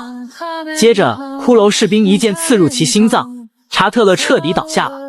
这时他突然发现对方的尸体闪烁着绿光，吉斯上前让骷髅士兵吸收那团绿光，紧接着弹出一个窗口，他竟然拥有了一个史诗级技能吸收。没想到此次骷髅士兵竟因祸得福了，获得如此神技的他晋升古王指日可待。骷髅士兵按照吉斯的指示去触碰光团，瞬间那团绿光开始四散涌向骷髅士兵，随着光团不断涌入，他觉得十分舒畅。对方的技能信息立马出现在他的脑海里，等他彻底吸收对方的技能就能化为己有。他感觉有些不真实，如此牛逼的技能自己换个脑袋瓜就得到了。他此时对吉斯有些崇拜与尊敬。吉斯突然靠近骷髅士兵，对表达自己的喜爱。没等他做出反应，一个魔法铁锁飞出，把他牢牢锁住。以后无论生死，两人无法分开。女人的占有欲真是可怕。随后吉斯带着骷髅士兵走出山洞去办点事。外面正是艳阳高照，柔和的阳光照着瀑布，散发着粼粼微光。骷髅士兵看着无人看守的副本有些出神。吉斯表示这里已经被封印，不会有人发现的。但骷髅士兵还是有些不安，因为那个男人有可能会在附近出现。他忘不掉被那男人轻松抹杀的场景，格拉斯米尔家的少爷也被自己杀了。有人要是查到，岂不大难临头？他把自己的担忧跟吉斯说了后，吉斯反而哈哈大笑起来。在这个国家，没有人能杀得了我，就算死，那也是埃尔顿·克拉斯先死。听完这个名字，骷髅士兵目瞪口呆，那可是现任的皇帝，眼前的这个女人要杀的竟然是皇帝，震惊了家人们。这可女人到底是什么来头？胆子这么大。这个女人是暗杀组织红血的名誉司机，红血接到了一个委托任务，就是暗杀皇帝。除了吉斯，其他成员都拒绝了。内部会议中，大佬们觉得此次委托影响重大，违背了组织的规定，所以吉斯退出组织，以个人的名义接受委托。他们给的奖励2处英雄埋骨地，是死灵法师无法拒绝的诱惑。骷髅士兵听完询问吉斯的计划，这里是皇帝的必经之地，皇帝南下的目的地应该是阿特拉领地。远处传来马蹄声，吉斯让骷髅士兵前去拦路，并给了他一把看着就厉害的剑。先遣队已经露面，吉斯示意骷髅士兵做掉他们。骷髅士兵想躲在树后准备偷袭时，一个长枪破空而来，刺穿他的身体，竟然被发现了。第2枚长枪紧随其后，将骷髅士兵打了一个踉跄。落地后，他们几人也是正面相对了，其中一人出招，骷髅士兵轻松躲过。3人也是见多识广，看出了这个骨头架子有些不简单。随后那个短剑像是有自己的意识，在骷髅士兵的脑海里想起杀了他们的指示。喜欢血腥的短剑不停地在支配着骷髅士兵，他上前划破了其中一人的脖子，短剑上的符文顺着伤口钻进那人的身体中。奇怪的事情发生了，那人的血液好像活了一样，开始剧烈运动，突然噗呲一声爆开，那诡异的白色血液让人毛骨悚然。然后那人倒地而亡，骷髅士兵也震惊了。随后接连升级的窗口弹出，他正在思考短剑的来历时，2个长枪突然扎了过来，骷髅士兵被钉在了树上，他连忙斩断枪杆。由于没使用过短剑，导致他的剑术发挥不出来，比那2人晚了一步。就当这危急关头，在一旁看戏的吉斯突然出手，那两人瞬间倒地。吉斯让骷髅士兵打扫战场，骷髅士兵则询问这把短剑的来历。吉斯笑着表示，这短剑会放大你心中的欲望。难道自己很渴望吸收他们的力量吗？骷髅士兵的心里有些五味杂陈，随后他捡起地上的剑，决定解决他们。接着熟悉的绿色光团出现，有了经验的他马上吸收完毕。然而这只是开胃菜而已，接下来的刺杀才是重头戏。没过多久，皇帝的大部队出现了，魔法师打着前锋勘探着魔法陷阱，并没有发现异常。队伍慢慢的前进着，骷髅士兵和吉斯躲在草丛里暗中观察。吉斯满脸轻松地说着，等皇帝出现之后杀了他就完事了。骷髅士兵听完一阵无语，接着大批量的护卫队也过来了，保护着一辆金灿灿的刻着符文的马车。看来普通魔法对他没有任何伤害。吉斯看着骷髅士兵盯着那穿着密银铠甲的领头人，笑着表示用不用帮他把那铠甲抢来。说完，吉斯起身来到道路中间，拦住了他们。这无疑不是在彰显着吉斯的强大。骑士大声问着，你是谁？也敢拦皇帝的马车？说完做事要发起进攻，老魔法师却出声制止了他们，显然是认出了拦路者的身份。他可是琥珀城守护者前3强之一，最强的死灵法师。那队长听完有些震惊，那种人为什么要拦马车？吉斯面带微笑友好地表示，我是来暗杀皇帝的。这明目张胆地拦住队伍说要暗杀，可是对他们来说莫大的羞辱。吉斯想的是，反正这些人都要死，当然算暗杀。那队长可不会掉以轻心，派一部分保护马车，另一些人上前战斗。骷髅士兵在一旁有些担心，就看吉斯不紧不慢地打着哈欠，任由对方展开进攻，漫不经心地站在原地一动不动。那长枪马上来到他的眼前时，他才抬起手掌，满脸笑意地展现出自己早就为对方准备好的大人。刹那间地面震动开裂，对方这才醒悟那女子是有备而来，但为时已晚，所有人都掉落在大坑里。他早就挖空了这一片的地面，让骷髅宝贝们支撑着地面，需要时直接崩塌然后收尾。现在那下面可是一片尸骨，大量的骨头架子围攻着骑士们，他们很快包围了马车。从上方看去，一堆骨头架子淹没了人群。这时突然黑烟四起，一柄柄长剑显露出来，吉斯如同女王降临般统领着这些无头骑士。我可爱的宝贝们，好好的玩耍一番吧。无头骑士开始行动，他们所到之处无可抵挡，这就是强者的力量吧。吉斯踏着无数骸骨搭成的阶梯缓缓而下，那些惨叫声在他听来如此动听。一把试图偷袭的长枪被吉斯轻而易举地抓住，随即抛出，从千军万马中穿过，直击那个队长。队长当然无从招架，这般场景仿佛身处地狱之中，令人绝望。吉斯在这地狱般的战场上优雅地漫步，即便有人不知死活地对他发起进攻，也会被身边的无头骑士所斩杀。那无头骑士一边跟吉斯汇报着情况，一边替他扫清障碍。其余的无头骑士一个比一个勇猛，所到之处可谓片甲不留。看到他们表现得如此精彩，吉斯欣喜若狂。但有一名无头骑士跟那队长打得十分焦灼，1对1的情况下丝毫不逊色对方，两人你来我往打的倒是十分潇洒。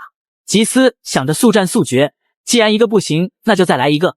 那些士兵见状连忙拦住另一个，勇气可嘉，但终究是螳臂当车，不自量力罢了。那骑士紧紧一剑，瞬间血肉横飞。吉斯见状也是相当满意，自己的宝贝又多了一些。队长那边陷入苦战，另一个骑士破空而来，两人合力一击，便是地动山摇，看得骷髅士兵目瞪口呆。他没想到吉斯的实力如此强悍。这时烟雾中的法师正在施展专门克制死灵法师的神圣魔法，骷髅士兵暗叫大事不好。当那神圣魔法打向吉斯的那一刻，他冲出去想拦下这一击，这一切当然逃不过吉斯的法眼，慢慢的施展出深渊魔法，随后打出。那老魔法师顿时觉得周围的魔法散去，随后对着吉斯破口大骂。吉斯并没有搭理他们，反而打趣着骷髅士兵，你这是在担心我吗？说完他发动了之前施展的锁链魔法，把骷髅士兵拉到身边。此时那老法师一记火球打出，吉斯没再怕的随后捡起一个铁剑，施展魔法蓄力，一剑劈开那大火球，火焰四散，没烧到吉斯分毫，反而那些骑士身处火海，发出阵阵惨叫。画面来到队长与2个无头骑士埋头苦战，面对2人的轮番进攻，队长明显有些难以招架，连躲避攻击都有些困难，这样下去迟早要被耗死。那群士兵来到他的身边，他知道这些人来了也是白白送。那些士兵也明白自己的下场，但还是毫不犹豫地上前拼杀。对方只需一招，他们全部丧命。队长只能眼睁睁地看着这一切，那无力不甘以及愤怒充斥着他的内心。两个无头骑士缓缓向他逼近，他用尽全力抵挡了两人合力的一击，杀意四散。隐约间他占了上风，随后一声大喊，一道剑光挑开了那两人的剑。跟那边激烈的对战相比，吉斯这边显得更加从容。那些老法师尽管接二连三的施展魔法，也伤不到吉斯的一丝一毫，气得老法师凶相毕露，接着又开始施展神圣魔法。吉斯打着哈欠表示，同样的招数真的很无聊。骷髅士兵感觉到了恐怖的魔法波动，吉斯决定速战速决，随即抬起左手，数以万计的骷髅怪拔地而起，将那皇帝的马车高高举起。那些密密麻麻的骨头架子顶着那马车，随即轰的一声，那马车砸向光团，被打散的魔法向四周分散，马车砸到地上，物理与魔法的碰撞打破了马车上的保护罩。骷髅士兵在一旁傻站着，自己根本插不上手。那5个无头骑士出现在他的身后，看来那些骑士都被解决了。被簇拥着的吉斯大手一挥，地上的本是尸体的士兵都站了起来，他们被吉斯支配着，整齐有序地站在道路两旁，等着皇帝现身取他性命。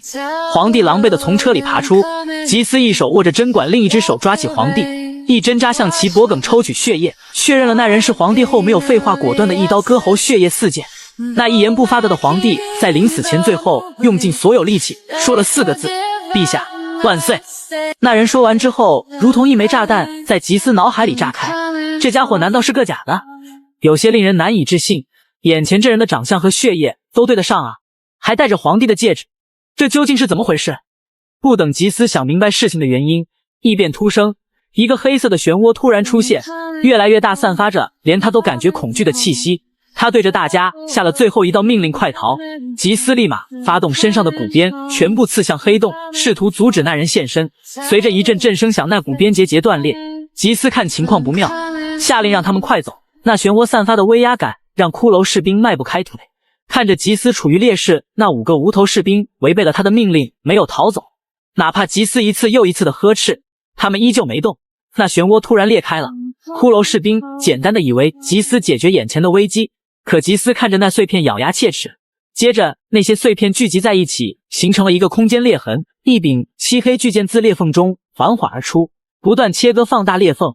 吉斯知道那个恐怖的怪物要现身了，他知道自己没有丝毫的胜算。那怪物睁眼观察着他们，随着轰隆一声巨响，一道黑光闪过，一个骑士倒下了，又是2道黑光闪过，瞬间3个无头骑士当场毙命。骷髅士兵没反应过来，那些无头骑士全都阵亡。吉斯气得怒火冲天，随后看了眼骷髅士兵，一击将他打飞出去。他想让骷髅士兵赶紧逃走，接着他与那黑色巨剑缠斗。那神秘的怪物也显现出来，身着银灰色铠甲，自血光中走出，如同亚瑟的骑士王皮肤那样贵气。吉斯召唤着数以万计的骷髅军团，他们随着吉斯的一声令下冲向那怪物。那暗黑骑士没有丝毫慌张，不紧不慢地抽剑蓄力，随后一道黑红的剑影闪过，伴随着轰隆巨响，飞沙走石。浓烟消散后留下的只有一地残骸，还有吉斯倒地时没有瞑目的样子。骷髅士兵难以相信这个如此强大的女人被一招秒杀，那个暗黑骑士到底有多强？此时还活着的骷髅士兵成为了下一个活靶，面对如此强者，他知道自己会死。随后那暗黑骑士举剑刺向骷髅士兵，他没有挣扎，坐在地上等待着骑士的审判。刀光剑影下的他竟然没有伞架子，震惊了家人们。这就是主角光环吗？这攻击竟然对他无效，不但没死，还吸收对方的技能，这究竟是怎么回事？面对这出乎意料的情况，两人都惊呆了。暗黑骑士反应过来，自己那么多骨头架子都杀了，怎么这个是个例外？这谁能忍？接着铠甲变成血红色，身后的漩涡里召唤出数十把宝剑，随着那人的一个手势，数十把宝剑纷纷扎向骷髅士兵。此时他的身上突然出现空间漩涡，吸收了那些宝剑，转而从他的身后开始爆炸。他心有余悸，不过宝剑穿过他的身体后，弹出一个从未出现过的灰色窗口。暗黑骑士没给他过多时间思考，紧接着再次发起进攻。可那骑士身后的空间漩涡愈发用力。时间到了，那暗黑骑士说着不知名的哪国语言，跟骷髅士兵遗憾告别，转身离去。空间漩涡慢慢消失了。与此同时，骷髅士兵这才松了一口气，一下子无力地跪在地上。这几个小时的经历再次让他感觉到自己的弱小和没用，跟每一次一样，没有守护住任何一个人。他想到那强悍的暗黑骑士，不知道自己什么时候才能逆袭。他又看向那个窗口，他试探着触摸，就像伸进水面一样泛起涟漪，好像一片空间魔法。随后他把铁剑放进里面，剑缩小了。他试图搬走那个窗口，可那窗口纹丝不动。想想他觉得算了，还是先离开这是非之地吧。走之前他想到了吉斯，他来到吉斯的身边，眼前出现了熟悉的绿色光团。不仅吉斯，身边的所有尸体上的光团都缓缓升起，汇聚空中，仿佛点点星光。而吉斯的光团犹如太阳般耀眼。骷髅士兵的手慢慢伸向光团，窗口弹出，你确认要吸收吗？他会吸收吗？他想变强，再也不想看着身边的人死在他的眼前。他选择了确认。那巨型光团的能量缓缓涌入他的身躯，温暖地包裹着他。此时窗口弹出，共享一副骨骼，随后接二连三地弹出属性升级的窗口，迅速提升的等级让骷髅士兵瞠目结舌。随着陆续的吸收，他获得了吉斯掌控亡灵的技能骷髅君主。过不了多久，他也能像吉斯那样组建亡灵军团，称霸一方。想想就令人热血沸腾。他吸收完毕后，看着吉斯的尸体，想着以他的性格不会接受土葬，就这样放着吧。时间紧任务重他的，赶紧吸收剩下的能量。他伸出手掌，那些点点光团一起涌向自己。他四处游走，所到之处片甲不留。等到消化完毕，那些技能就能化为己有。这时他来到那个团长身边，团长的绿色光环也不逊色。或许是因为团长的原因，那些技能也是战术方面的，对他来说目前还没什么用。此时窗口弹出警告，吸收达到上限。虽然有点可惜，但还是尽快离开吧。最后他扒下团长的密银铠甲，穿在了自己的身上，带上吉斯的符文短剑，缓缓地扣上头盔。这时他的再次斗志昂扬。随后他爬出大坑，丝毫不耽搁快速地离开这个地方。此时的他还不知道这副盔甲日后会给他带来杀身之祸，这可是团长的盔甲。夜幕降临，无暇的月光照着满地的残骸，以及一个男子孤独的身影。他看着这人间地狱，黑夜掩盖着他的面庞，看不清他此时的表情。他站到团长的尸体旁停下了，轻声地唤着他的名字伊萨贝尔，那语气中带着滔天的杀意。他轻轻抚摸着未婚妻的额头，随后他缓缓起身。失去了挚爱的他，此后的人生再无欢喜，心中只有想要复仇的怒火。他和骷髅士兵会再次遇上吗？几天后的黄昏，落日的余光染红了半边天，骷髅士兵仍然在疾跑着。渐渐远离了那是非之地后，他心里的不安逐渐淡去，但他每天都会保留疾跑的次数，有备无患。这几天的赶路，他觉得应该到了安全的地方。显然他低估了里安罗德，他刚走没多久，里安罗德随后也跟上了。看着地上的脚印，心里的怒火丝毫不减。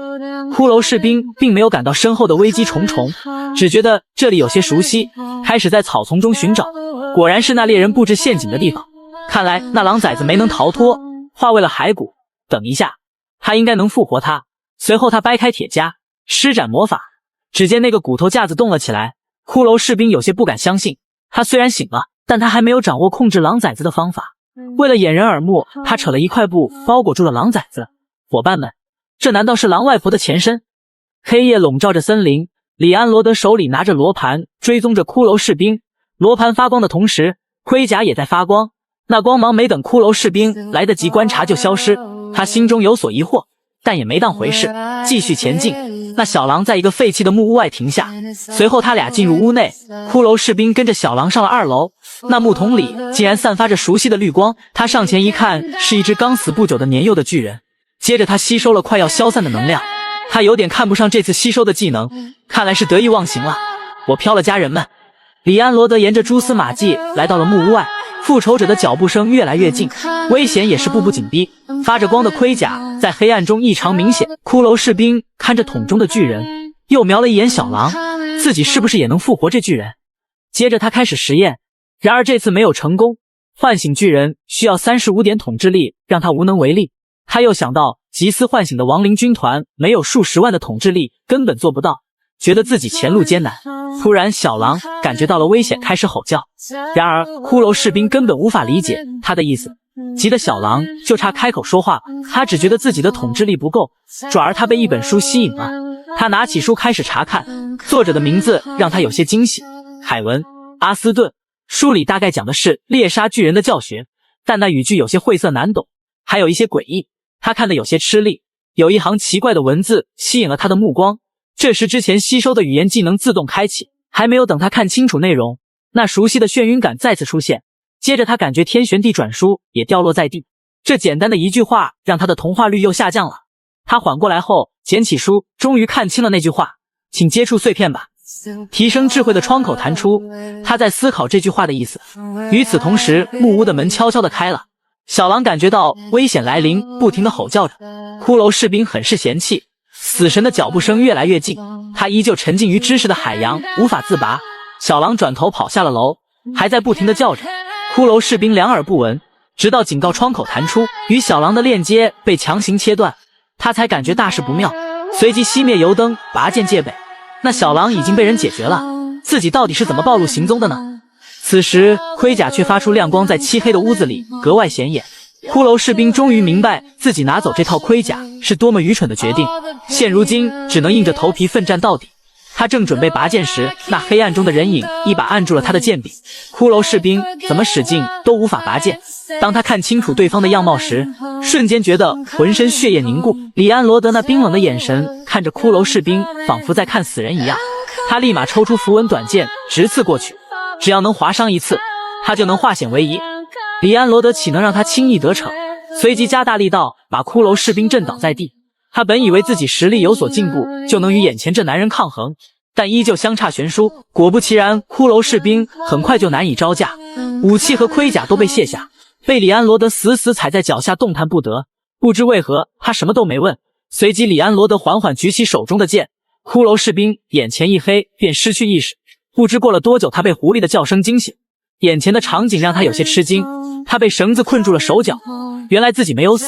他观察着周围，想搞清楚自己的处境，开口询问里安罗德，后者并没有搭理他。骷髅士兵把话题转到皇帝身上，那人被他烦得忍无可忍，上前掰断了骷髅士兵的下巴，让其闭嘴。骷髅士兵盘算着如何逃走，里安罗德在一旁休息。时间一分一秒的过去了，他无法得知那人是否熟睡，但他被那奇怪的叫声吸引。他发动探查技能，感知周围的情况，除了那匹马，他连眼前的里安罗德都感知不到，更何况是躲藏在草中的狐狸了。刹那间，只见一道黑影快速闪过，直奔里安罗德。他早有戒备，拿剑抵挡住了这次偷袭。骷髅士兵看着来者，不知是敌是友，但眼下正是脱身的好时机。他挣扎着多次解开绳索，却是屡屡失败。里安罗德此时开口说着：“这骨头架子果然有主人，你就是他的主人吧？”可此时他显然是认错人了。那狐女也没理会。骷髅士兵看这情况也是懒得解释了。随后那两人缠斗一起，打得十分激烈，谁也没有放松警惕，低估对方。随后那狐女凭借诡异刁钻的身法直击对方心脏，打了里安罗德一个措手不及，口吐鲜血。里安罗德也是经验丰富，在刚刚那一击时稍稍侧了侧身，才没命中要害。现在这情况也没好到哪去，他从怀中掏出了一瓶金灿灿的药水。巫女见此大为震惊，那可是万能药水。里安罗德把按滴喝的药水整瓶干了。巫女随即指挥着金龟子大军，准备趁他没完全恢复时直接解决。骷髅士兵看着大量的金龟子，看来那狐女也不是省油的灯。瞬间，金龟子大军冲向没有站稳的里安罗德，他根本没时间躲避，直接轰的一声被炸得浓烟四起。骷髅士兵在一旁等着烟雾消散，眼前的一幕让他难以置信。那个如此强悍的男人，此时却化为了一滩血水。这就是主角的光环吗？谁灭我，就有人替我灭他。家人们，羡慕吗？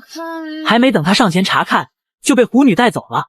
骷髅士兵挣扎着，那女人好像想起了什么，放下他在身上一顿翻找，找出了下巴，给他安上了，还替他松了绑。随后开始介绍自己，她是血牙的召命修女艾文·伊维尔，代号星光魅狐，与吉斯一起参加了刺杀皇帝行动。如今任务完成，吉斯却死了，缺了一个领取报酬的人。由于是吉斯退团后接的任务，血牙不会领取的。作为吉斯的最后一个士兵，有资格继承他的一切。面对这突如其来的遗产，骷髅士兵并没有贪心，想要接受，连忙拒绝。狐女看出了他有吉斯的痕迹，他也是凭此找到的骷髅士兵，这也能说明他有继承资格。看来自己得到了吉斯太多的好处。随后狐女招呼他跟上，要带他去一个地方。骷髅士兵看到坐骑惊呆了，这是一辆十分拉风的摩托车吧？美女与机车的组合毫无违和。没见识的骷髅士兵愣愣在原地，直到狐女多次呼唤，他才上车。随后他俩扬长而去。但事情真的这么轻松的结束了吗？只见那滩血水在咕嘟咕嘟冒着泡，里安罗德从那里猛地起身，这男人竟然没死。原来在危急关头，是那匹忠心的马儿挡在他的身前。自此他的世界里仅剩复仇二。在林间小路中疾驰的摩托让骷髅士兵感到新奇。按照狐女的话来说，这是遗产中的一种。当他们开到悬崖边上时，狐女没有丝毫要减速的意思，骷髅士兵被吓住了。随即狐女再次提速，唰的一下摩托车飞向天际，骷髅士兵立马抱头等死。随着狐女的呼唤，他睁开了眼睛，他们正在飞翔。纳尔兰与阿特拉领地尽收眼底。很快他们来到一片荒地，摩托车缓慢降落。体验过飞翔后，骷髅士兵对这工具更加感兴趣了。狐女给他讲解一番，这东西叫佩尔西乌斯，水陆空全能载具。他继续好奇地问着遗产的问题。随后狐女边推着车边回答骷髅士兵的问题。因为要节省燃料，尽管晒一下星光就行，但需要浪费很多时间。随后狐女问他去没去过琥珀城，还别说他还真去过。早期在军团奴役时去过只剩废墟和尸体的琥珀城。他试探地说着自己1157年去过。狐女当他是在开玩笑，那毕竟是在10年后。看来拥有神秘载具的他也不是自己的知己。说着他转移话题问这是什么地方。虽然是一片荒野，但大家都叫做红沼泽。话音未落，一滩红色向两人快速移动。仔细一看，那是一片虫群，数量多得密密麻麻。虫群组成的猛兽所到之处寸草不生，凡是活物一旦被卷入，直接啃食殆尽。有那神奇的载具在，这些都不是大问题。按下按钮后，地图显现出来，蓝点表示他们所在的位置，红色漩涡则表示遗产的所在。遗产散发的波长是目前遗产的1万倍，比摩托车还大3万倍。虫群也是被它的波长吸引而来。帝国自然也派过无数魔法师前去，也无功而返，相关记录也销毁得一干二净。没人知道那里到底藏着什么。骷髅士兵此时看着地图，发现摩托车旁边还有个小蓝点。狐女说谁还没有点底牌。他见状也没有多问，还是解决虫群要紧。狐女随后下达指令，那摩托车开启超声波模式。那些虫群见此紧忙退让，2道声波开出一条道。随后他们一番赶路，汪洋大海映入眼帘，到达一处码头，穿过眼前的大海就能到达琥珀城了。骷髅士兵担心遇到海兽有些危险，狐女安慰他道有那家伙呢，别怕，只要不闯入强大海兽领地就行。他的心里还是在打鼓，那危险不是别人。只见那血红一片的虫群中，一个人影浮现，里安罗德紧随其后来到荒野。他凭借着剑气生生开辟出一条道路。此时那艘船行驶在苍茫的海上，狂风卷击着乌云，大雨下的让船长心惊不已。两人在屋里窃窃私语。琥珀城为了得到红沼泽，跟自由军联合准备攻打帝国，就算打赢了琥珀城也是弃子吧，毕竟只是一个微不足道的小城，随时都能被吞并。狐女笑了笑，不知道内幕的骷髅士兵这么想也没有错，但他们每次发生战争都由我们在操控，这也是他们能在夹缝中生存的原因。但不知为何，安插在帝国的内线都失去联系，他们只能选择暗杀皇帝来警示对方。骷髅士兵听完秘密感叹了一声，没想到 TT 公会的普鲁森追随者也被蒙在鼓里，推动战争的可不是帝国。他接着询问战后作何打算，狐女说会由他们接管，但事情能否顺利还是两说。此时外面雷电交加，暴雨如注，船身不停地摇晃，应该是快到海兽的领地了吧。随后他俩决定换乘摩托车前进。他俩跟船长打个招呼，却没想到船长身后剑影浮现，瞬间他就身首异处。这突发情况两人怎么也没料想得到。那个男人站在高处俯视二人，是他来了，我愿称之为目前最帅的男人。就看那里安罗德直接俯冲向狐女，挥剑砍向狐女，但他依旧没办法伤到狐女半分。虽然追了上来，但依旧难缠。幸亏之前打听了情报，知道虚体化的能力，就是因为那面具吧。狐女没有回答，估计是被他猜对了。随后二人打斗在一起，两人你来我往，都不落下风。里安罗德不讲武德，踢了狐女肚子一脚，这一脚踢到了他的本体。看来虚体化的能力有次数限制，只要拖下去他就能赢。狐女有些后悔，为了节省燃料让对方追了上来，现在也不至于如此难缠。那男人满口义正言辞要替帝国审判他，接着男人继续进攻，想要同归于尽。舞女否认自己的罪行，胡乱背锅，他可不能接受。里安罗德却是不听，在他眼里救走骷髅士兵就是铁证，继续给他安着莫名其妙的罪名。这个男人已经入魔他要给未婚妻报仇的行为冠上借口。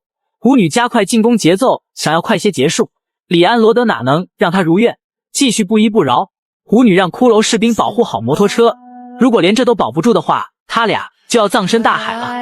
船被砍得也残破不堪，里安罗德依旧在唠叨着两人的罪行，舞女依旧否认，可他却撕开了伪善的面具，他才不在乎那个傀儡的死活。骷髅士兵没想到吉斯拼死杀的只是皇帝的傀儡。里安罗德蓄力拔剑，以雷霆之力击碎黑暗，这一刻为的就是给他的爱人报仇。如同惊雷炸响，蓝光闪过，这艘船没坚持到目的地，摩托车也没能幸免于难。这浩大的声响惊扰了这片海域的主人，来自深海的巨眼睁开了，想知道后续如。船体四分五裂后，舞女危难关头及时拉了骷髅士兵一把，两人坐在木板上，在汹涌的海面上漂浮。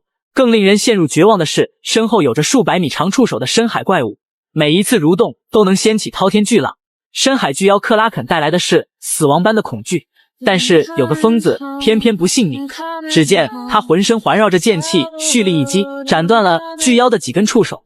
巨妖因失去触手疼得开始疯狂扭动，掀起巨浪，让骷髅士兵两人应对不暇。一个漩涡凭空出现，那发狂的巨妖张着长着倒刺血盆大口，要将这里的一切全都吞噬。随后便是满眼黑暗，两人也没能幸免于难，眼前竟是被酸液腐蚀的木板。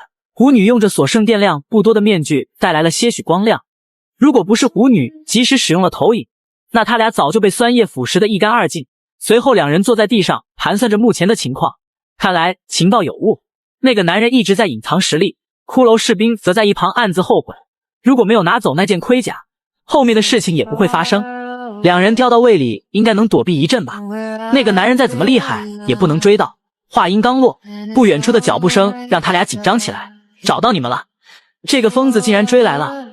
舞女随后做着防御姿势，但燃料却所剩无几，这次真的是在劫难逃了。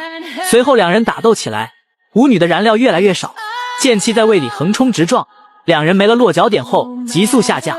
千钧一发之际，舞女的钩子挂在胃壁上，救了两人一命。里安罗德也不见踪影，海水夹杂着木板大量涌进，当他以为里安罗德掉下去的时候，那人竟踏着木板逆流而上，随后举着萦绕剑气的佩剑用力一击，巨妖克拉肯走到了生命的终点。男人强悍的一剑贯穿了狐女的胸膛，而狐女临死之前绝地反击铁钩扎进了男人的脖颈，两人一起同归于尽。骷髅士兵失去了投影保护，估计也快要凉了。看着眼前巨大的光团，他在为下次重生做着充足的准备。胃里酸液快速地腐蚀着他的身躯，他努力伸手去触碰光团，用尽全力去吸收着每一项技能，哪怕只剩半个脑袋也在拼命吸收。终于在意识消散前吸收完毕，再次醒来，又是熟悉的山洞。爱丽丝依旧睡在自己的腿上，看着周围的一切，她感觉像做了一场梦。醒来还是心有余悸，虽然实力确实得到飞升，但她还是不想碰见那个妖孽般的存在。随后她查看自己的技能，看来吸收后死亡会立即消化所有技能。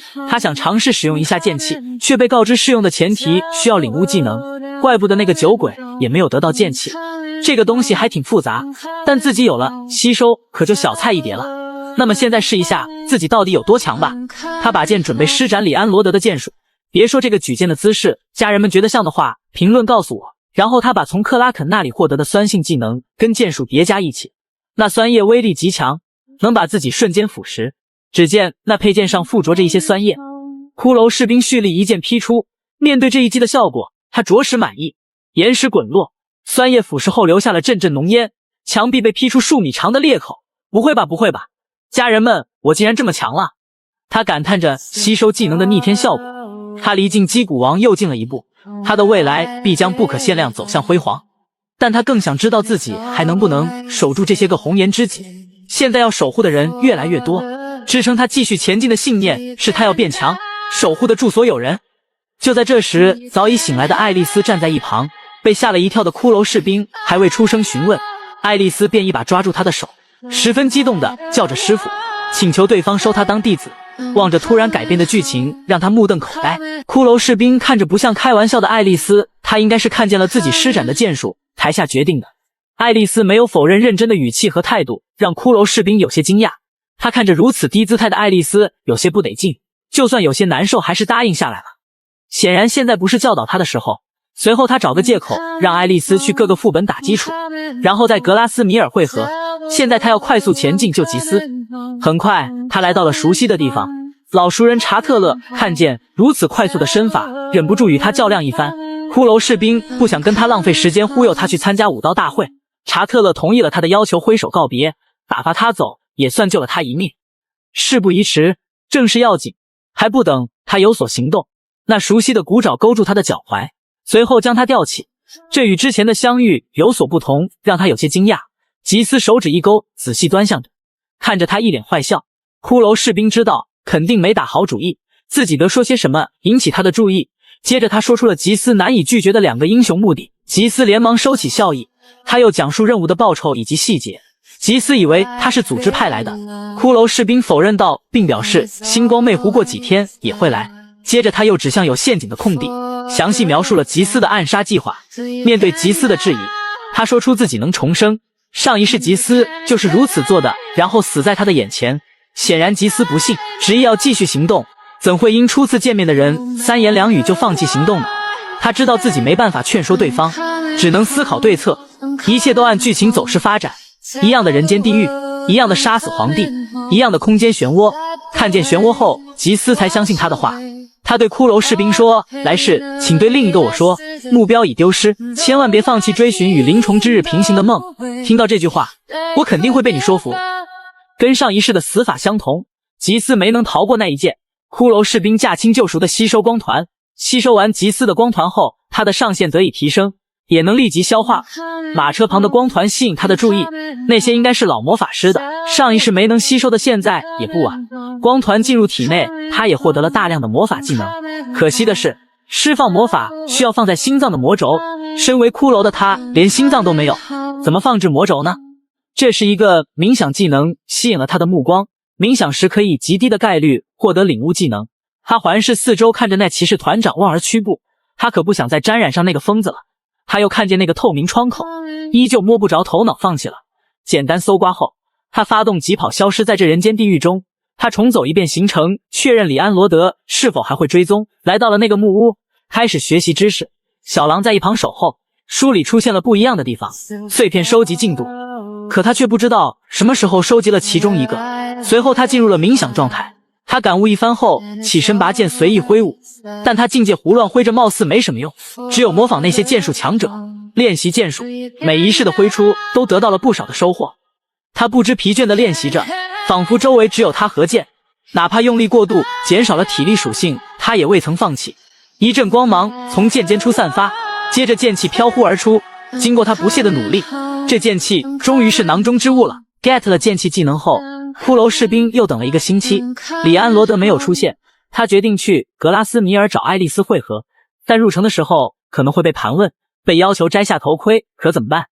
当他正头疼的时候，突然想到在星光魅狐那里获得假面舞会技能。他摘下头盔后使用技能，人类的皮肤组织覆盖在骨头架子上。易容完成后，他好奇地摸了摸自己的脸，恭喜自己获得新皮肤。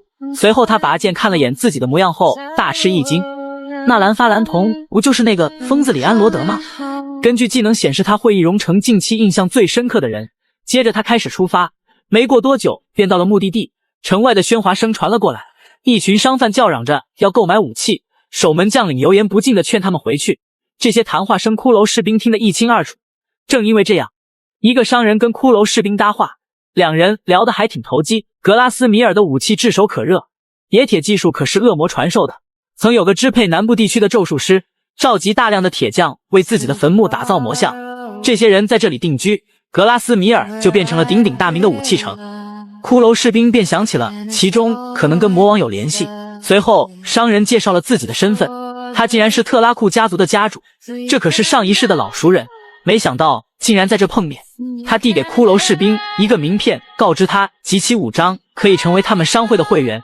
他看骷髅士兵的表现不凡，也有想结交的意思，随后他表示自己有事先行离开，这人没准以后能助自己一臂之力。随后只见一人怒气冲冲地向他走来，一剑架在了他的脖子上，原来是查特勒，身后跟着的竟然是克里斯蒂安。看来武道大会结束了，被放了鸽子的查特勒十分愤怒，挥剑就向骷髅士兵砍去。怒火中的查特勒扬言要让骷髅士兵好看，没几个来回，他的剑就被打掉在地。骷髅士兵也没有用尽全力，查特勒以为他在侮辱自己，骷髅士兵不想跟他们继续纠缠下去，使用了剑气。查特勒见状立马就怂了，跪倒在地。骷髅士兵并没有想要为难他，查特勒请求骷髅士兵帮他个忙。随后几人到城堡里详谈，爱丽丝也被邀请过来。查特勒说着自己的请求，帮他除掉城堡地下室里的魔法师。那人叫贝尔好阿扎克，自己的家族被控制300多年了。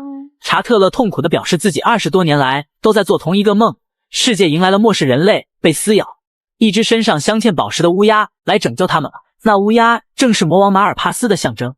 每一任查特勒家族的继承人都会做同一个梦，那魔法师一直以来都在给他们洗脑，让他们甘愿成为奴隶罢了。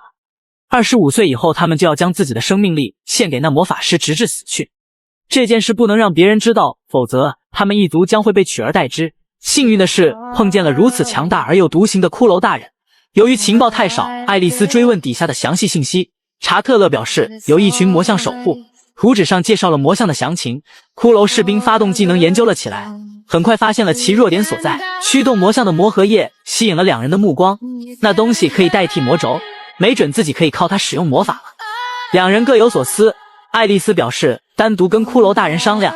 查特勒离开后，小狼探出头来透气。爱丽丝看见他喜出望外，还起好了名字。过了一会，爱丽丝建议决定接受委托，原因在一本书里，他示意骷髅大人查看，上面写着晋升副会长的要求，下方小字写着上交魔核液，直接晋升。这说明不用依靠那些人，爱丽丝就可以晋升，顺利完成剧情任务，真是老天眷顾的宠。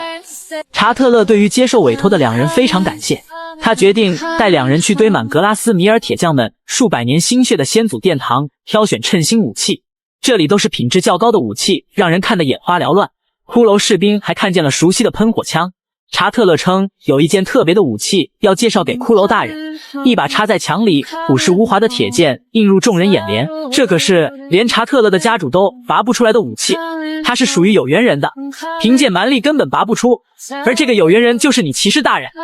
这铁剑为你量身而作。骷髅士兵发动剑气技能，缓缓拔着这把铁剑，蓝光萦绕着剑身，他用力一拉，这柄神剑重见天日，趁手的武器也有了，该出发解决魔法师了。在通往地下的路上，悠长又漆黑，只有火把照着前路。几人来到秘密通道口，查特勒启动机关，大家跟着他小心前进。一个宫殿大门在不远处显现，众人拿出武器，做着随时准备战斗。那铁门处有个只允许一个查特勒家族人员进去的结界，那镶满宝石的雕像不正是魔王马尔帕斯吗？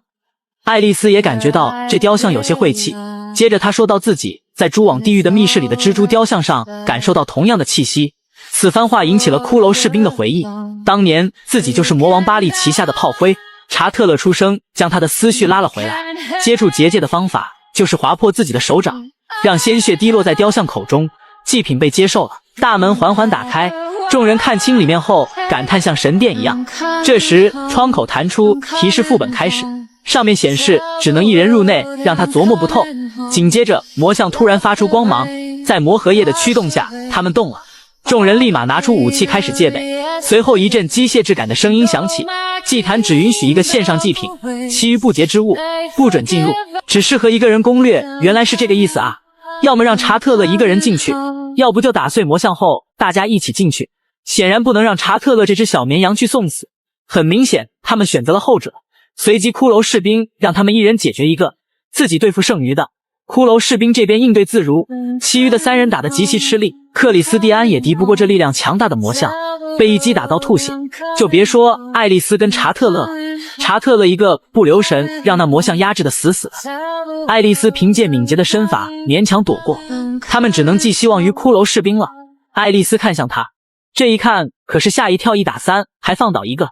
这些魔像在他的眼中就像废铜烂铁一样，表面新鲜，内里早就被腐蚀的差不多了，很快就能解决。随即一剑砍向魔像的核心位置，那魔核液缓缓流出，他立马拿出容器开始收集。查特勒的惨叫传来，他被那魔像踩在脚下，凶多吉少。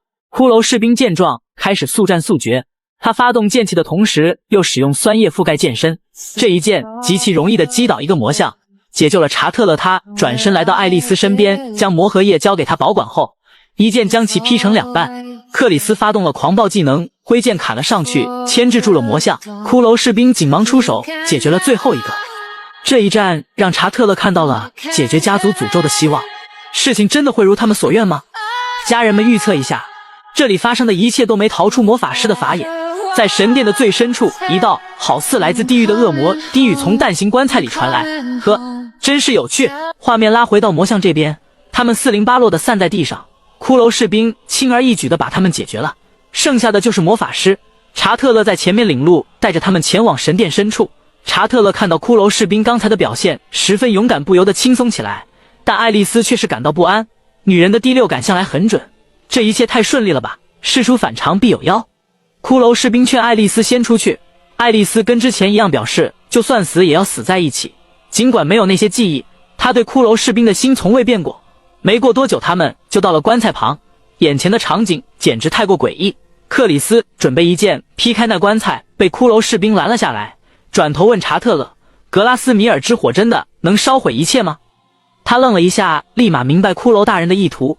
那是当然，骷髅大人把喷火枪交给他，自己的仇人当然要自己手刃。紧接着他拿着喷火枪走到棺材面前，缓缓地扣动扳机，瞬间火焰布满了整个棺材。爱丽丝仍旧感到不安，这一切发生的都太顺理成章了。果然第六感不可小觑，一团黑烟从火焰中飘出，那黑烟直接冲向骷髅大人，穿过其铠甲进入他体内。紧接着骷髅大人的意识开始恍惚，便是来到一片灰色的空间。他四处张望，这里只有一些乌鸦在飞，声音在他耳边响起，乌鸦聚集在一起，化成一个巨大的黑影。骷髅士兵知道这是那魔法师，他打量着骷髅士兵，没想到都被夺舍了，竟然还有意识。转眼间无数的乌鸦向他袭来，瞬间淹没了他，他毫无抵抗的能力。与此同时，骷髅士兵的双眼泛着诡异的红光，爱丽丝看出有些不对，而他冷漠地表示自己没事，这态度跟之前判若两人。骷髅士兵开始对其使用催眠，爱丽丝的双眼慢慢的失神，如同傀儡般应答着。如今站着这副身体的正是那魔法师阿扎克。查特勒父子以为魔法师已经被消灭，老家主表达了对骷髅士兵的感谢，但他万万没想到面前这具身体里的灵魂早就换成了害他卧床多年的阿扎克。他狮子大开口的提了一堆条件，老家主一边说着不用客气，一边看着文件的内容。他看完后立马脸色大变，这是想要整个格拉斯米尔。老家主面露难色，可那阿扎克岂容他人拒绝，随即施展催眠术，查特勒父子便什么都应下了，连同家主令牌都交给了对方。他起身回到自己的房间，将身上的盔甲脱下，随后把那只小狼丢给爱丽丝，打发其离开。爱丽丝当然发现了骷髅大人的异常，不过他在没搞不清楚状况的时候不能轻举妄动。骷髅士兵的灵魂仍被关在灰色空间里，无力反抗，也搞不清对方的目的究竟是什么。与此同时，阿扎克正要对这副骨头架子进行改造，他用短剑在骨头上刻画着奇怪的纹路。骷髅士兵对此举动发出了质疑，在听到其讲话的同时，阿扎克也是一愣，没想到意识竟然还在，警告其不要轻举妄动，否则解决那个女人。他发动剑气在胳膊上刻画血管，随后拿出魔核液要使用。骷髅士兵叫嚣着，阿扎克自顾自地说着乌尔都死了300年了，TT 工会为何还收集初代皇帝灭掉使徒的血？接着他把魔核液倒在胳膊上，绿色的液体如同血液一般在胳膊上流动，然后他抬起右手施展魔法，随后点点冰霜凝聚在指尖，随后打出一道冰柱。没见识的骷髅士兵立马大呼小叫起来，想他一代强者能亲自改造这副身躯是几世才修来的福分，他这么做的原因就是为了等魔王马尔帕斯降临。骷髅士兵的出现表示了时机已经成熟，随后他询问骷髅士兵的姓名以及埋骨地，动身前往阿特拉，并表示得知他真名后，这副骨头架子的真正实力就能展现。阿扎克离开也是一件好事，毕竟他没有办法拿爱丽丝威胁自己了。窗口接二连三的弹出，阿扎克毫无反应，看来他无法看到这些弹窗，而自己能知道阿扎克的一些技能，为下辈子做些准备，早知道就观察那咒术师刻印血管的过程了。还是尽量从对方身上获取情报吧。夜幕里，阿扎克疾驰在雪地中，骷髅士兵出言试探对方是否能知晓自己的所有想法。他的技能跟吉斯的差不多，有许多限制，只有进行对话才能知晓。高高在上的阿扎克怎会对他的内心感兴趣呢？想来他也不能知道自己重生秘密。随后阿扎克就到了骷髅士兵的墓地，吐槽着如此简陋，连个墓碑都没有。但他也有办法得知骷髅士兵的真名。他一边组建魔法阵，一边出言刺激骷髅士兵的内心。他之前就知道爱丽丝在假装被催眠，特意说出目的地就是要引他过来，在他面前彻底毁掉骷髅士兵的灵魂。他喜欢这种明知道自己面前是别人却要追随的背叛感和绝望感。家人们要知道强扭的瓜不甜。此意正中骷髅士兵下怀，毕竟他可以重生。但阿扎克似是察觉到了他不怕死，所以改变了主意，要将他封印在快家主令牌中，随后扔在大海里，让他感受冰冷与孤寂。这才叫求生不得，求死不能。骷髅士兵彻底慌了。爱丽丝突然感到，可惜这点点荧光岂能与日月争辉？阿扎克施展魔法，让爱丽丝陷入噩梦中。两人的反应取悦了他，他加快施法速度，吟唱咒语。最后一句结束后，那红色锁链瞬间缠绕着骷髅士兵的灵魂。当那锁链要探索真名时，突生变故，法阵失去控制，那锁链竟然反噬了施法者。本该绑住骷髅士兵的锁链尽数绑在了阿扎克的身上。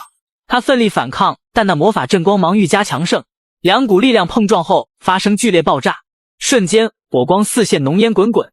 等浓烟散去时，骷髅士兵挣扎着起身，满脸难以置信地看着自己的手，忽然发现他回来了。小狼立马认出了他，投入他的怀抱，兴奋地叫着。这一举动使他解锁了隐藏成就，可以给小狼分配能力值。虽说只有一点，但小狼还是兴奋地吼叫着。爱丽丝有点不敢相信，直到骷髅士兵语气关切地问着他的情况时，这才让他确定了自己熟悉的人回来了。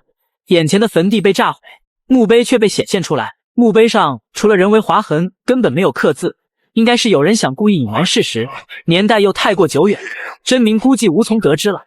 两人准备接着去寻找魔荷叶，随即阿扎克的声音在骷髅士兵的脑海中突然响起，这可吓了他一跳。他四处寻找，声音从那个令牌中传来，这可真是作茧自缚。卑微的他求着骷髅士兵带他离开，没等他说完，小狼踩到令牌上，疯狂跺脚。真武洛平阳被犬欺。爱丽丝一头雾水地看着小狼的行动，以及骷髅大人对着空气说话。然后他得知阿扎克被困在令牌里，他笑开了花。爱丽丝拿起令牌，对着他说出一堆酷刑，吓得曾经不可一世的阿扎克只能跟唯一能听见他声音的骷髅士兵求情，并许诺一堆好处。但两人知道他花花肠子多，还是多获得一些情报吧。接着爱丽丝没再怕他，掏出一支有着神圣祝福的蜡烛，逼近，缓缓炙烤着令牌，准备拷问。阿扎克被那魔法火焰烧得十分痛苦，连连求饶。看着如此凄惨的阿扎克，他笑得十分开心。人在屋檐下不得不低头，他立马说着，我手里有魔荷叶，藏在我创立的马尔帕斯教团里。看来接下来的目的地确定了。他们动身前往马尔帕斯教团，刺眼的阳光从森林里稠密的枝叶间洒下来。两人根据阿扎克的指引在森林里转悠着。爱丽丝有些质疑是不是被骗了，随后他跟爱丽丝建立了联系。两人言语不合，跟小孩子一样争吵起来。阿扎克无奈地叹口气，表示过一会还不到的话任由他们处置。他们又继续寻找了一段时间，终于发现了一丝端倪。数个满是裂痕图腾矗立在前方。阿扎克见状后感觉晴天霹雳一般，他发现红色图腾也被损坏严重时，他忍不住悲痛欲绝地大喊着他的乔舒亚。显然这图腾对他来说意义重大。骷髅士兵见状开口询问其来历。阿扎克先是沉默了一会，随后开口说道，当年乔舒亚就像小狼那么大，一直追随着他，死后他便将其做成图腾用来纪念。爱丽丝却觉得他有所隐瞒，只见两人不好糊弄，他只能将自己的小心思和盘托出。没错，自己是骗了他们。乔舒亚是结界的中心，如果他还在的话，你们一踏进这里就会陷入幻境。爱丽丝听完愤怒的要将他烧死。他表示以马尔帕斯的名义起誓让他们相信自己，并让他们帮助查看自己后代的情况。骷髅士兵这回信了，爽快地答应了。他二人根据指引穿过洞穴后，视野开阔起来，看来这里就是他口中的教团了。阿扎克迫不及待地让骷髅士兵去拿魔荷叶，按下机关打开大门后，里面的情景让众人大吃一惊。高悬头顶之上的是一具具被倒吊着的骸骨，阿扎克如同被刀割肉般撕心裂肺地喊叫着，他的子孙后代无一例外的都死在了这里。突然他发现地上有个印记，那是普鲁森的献祭法阵，看来他的后代受尽拷问后献祭给那只熊了。骷髅士兵想着，幸亏上辈子跟 TT 工会硬刚到底没同意献祭，死在罗恩之手也是幸运的。随后阿扎克又指引他来到墙的面前，让他伸手拉出里面的东西。打开盒子后，整整10几瓶魔核液，阿扎克痛快地全交给骷髅士兵。随后他愤怒的语气传来，帮我灭掉普鲁森的爪牙。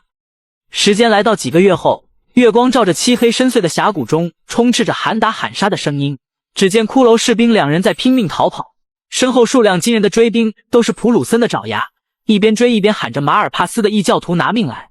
而他俩这副狼狈的模样，正是拜狡猾的阿扎克所赐。画面回到几个月前，阿扎克提出让他俩除掉普鲁森的爪牙，但以他俩如今的实力根本无法做到，觉得这无疑是在浮游汉术。但阿扎克为了达到目的，对他俩可谓是倾囊相授。家人们，这狡猾的咒术师真的会如此坦诚相待吗？骷髅士兵一听便强来了兴趣，随后他脱掉盔甲，按照阿扎克的指示在胳膊上刻画着，将3瓶魔核液倒入其中。他立马觉得力量有所提升，学会这技能，下辈子不用愁了。随后阿扎克让他去副本锻炼一番。尝到甜头的骷髅士兵对他言听计从，没有丝毫怀疑。但他不知道的是，坑早已挖好。画面转到副本，一只丑陋的怪物狰狞着。阿扎克指导着骷髅士兵施展魔法的技巧，剑气与雷电同时附着于巨剑表面，这一剑劈的那怪物一分为二。一旁的爱丽丝不免于感叹骷髅大人进步之快，打通了3个副本的他们实力都有所提升。骷髅士兵有些担心施展魔法次数过多，消耗的魔核液自然就快。阿扎克表示低级魔法用不了多少，少见多怪。随后两人决定去下一个副本。一向敏锐的爱丽丝在每一次离开副本后，却感觉到了些许的蹊跷。明明怪物都斩杀了，就是感觉漏掉了什么。骷髅士兵催促着他赶紧跟上，两人丝毫都没有留意打斗留下的痕迹，显然是一只巨大的乌鸦。两人走到了真窄峡谷，这里离首都很近，那里有通到工会总部的传送阵。骷髅士兵决定先去完成晋升任务，爱丽丝却突然察觉到一丝不对。不远处有声音传来，原本话多的阿扎克此时却十分沉默。一群头上有普鲁森标记的人追了上来，对方说着什么毁坏祭坛，让两人一头雾水。那人一番解说后，骷髅士兵终于明白自己又被阿扎克给耍了。随后他催动剑气与雷电，挥剑砍了出去。领头那人从魔法中感受到了那乌鸦的气息，气急败坏，原来是阿扎克的刻印搞的鬼。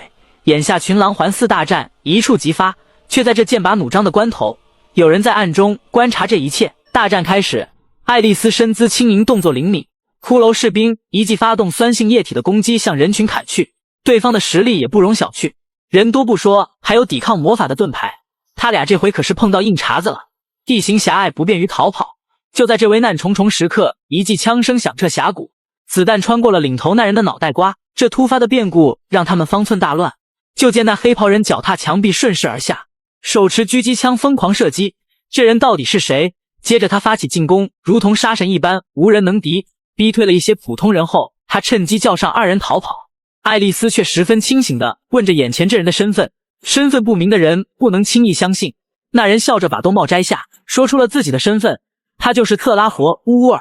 爱丽丝听完目瞪口呆，这工会创始人的大名，谁人不知，谁人不晓。随后两人跟着他来到一片隐秘密道，密道里别有洞天。根据乌尔讲述，这是1000年前仙人为躲避使徒追杀特意挖的，也是他寻找魔核液时偶然发现的。令人惊讶，1000年前的建筑如此宏伟，这不为人知的秘密自己接触了不少，颠覆他前世的认知。爬上楼梯后，他们来到了 TT 工会真正的秘密总部。这个秘密基地基本没人知道，他俩毁掉了普鲁森的祭坛，有幸可以接触到。见到老大回来，众人上前迎接，一阵玩笑后，乌尔把爱丽丝推放身前给众人介绍。那白猫盯着他看了半天，确认安全后化为人形。这女人是预言家夏洛安，预测后知道爱丽丝没有危险。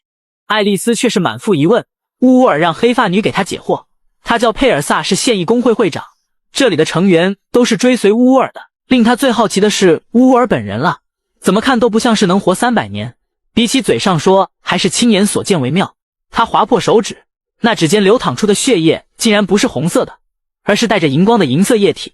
看来能活300来年的秘密就在这满身的魔核液之中。骷髅士兵看着乌尔指尖的魔核液，感到十分神奇，并请求其帮忙看下自己的魔力回路。乌尔释放魔法，感知骷髅士兵的身体。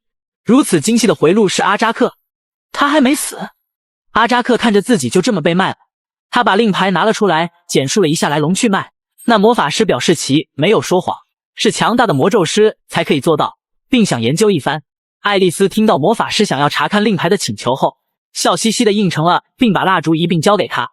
俩人意气相投，实属难得。骷髅士兵发现工会内部分崩离析，这也让乌尔头疼。他寻找魔核液的时候，魔王的信徒趁机掌握了整个工会，大部分成员并不知道创始人还活着。他出去只会掀起内战，导致两败俱伤。爱丽丝秒懂，等万事俱备，以压倒性的气势一网打尽。佩尔萨听完便是赞不绝口，对爱丽丝非常满意。择日不如撞日，随后他们开始准备任命仪式。换上工会会服的时候，爱丽丝对如此快速的工作效率感到有些局促。佩尔萨发表任命宣告后，众人纷纷鼓掌恭喜爱丽丝喜提副会长。一旁的骷髅士兵不由得有些感慨，毕竟费了几番周折，终于通过了剧情任务。紧接着完成任务的窗口弹出，剧情插槽由2个变成3个，同时同化率再次下降，眩晕感也接踵而至。热闹的人群中没人关注到他得不对劲。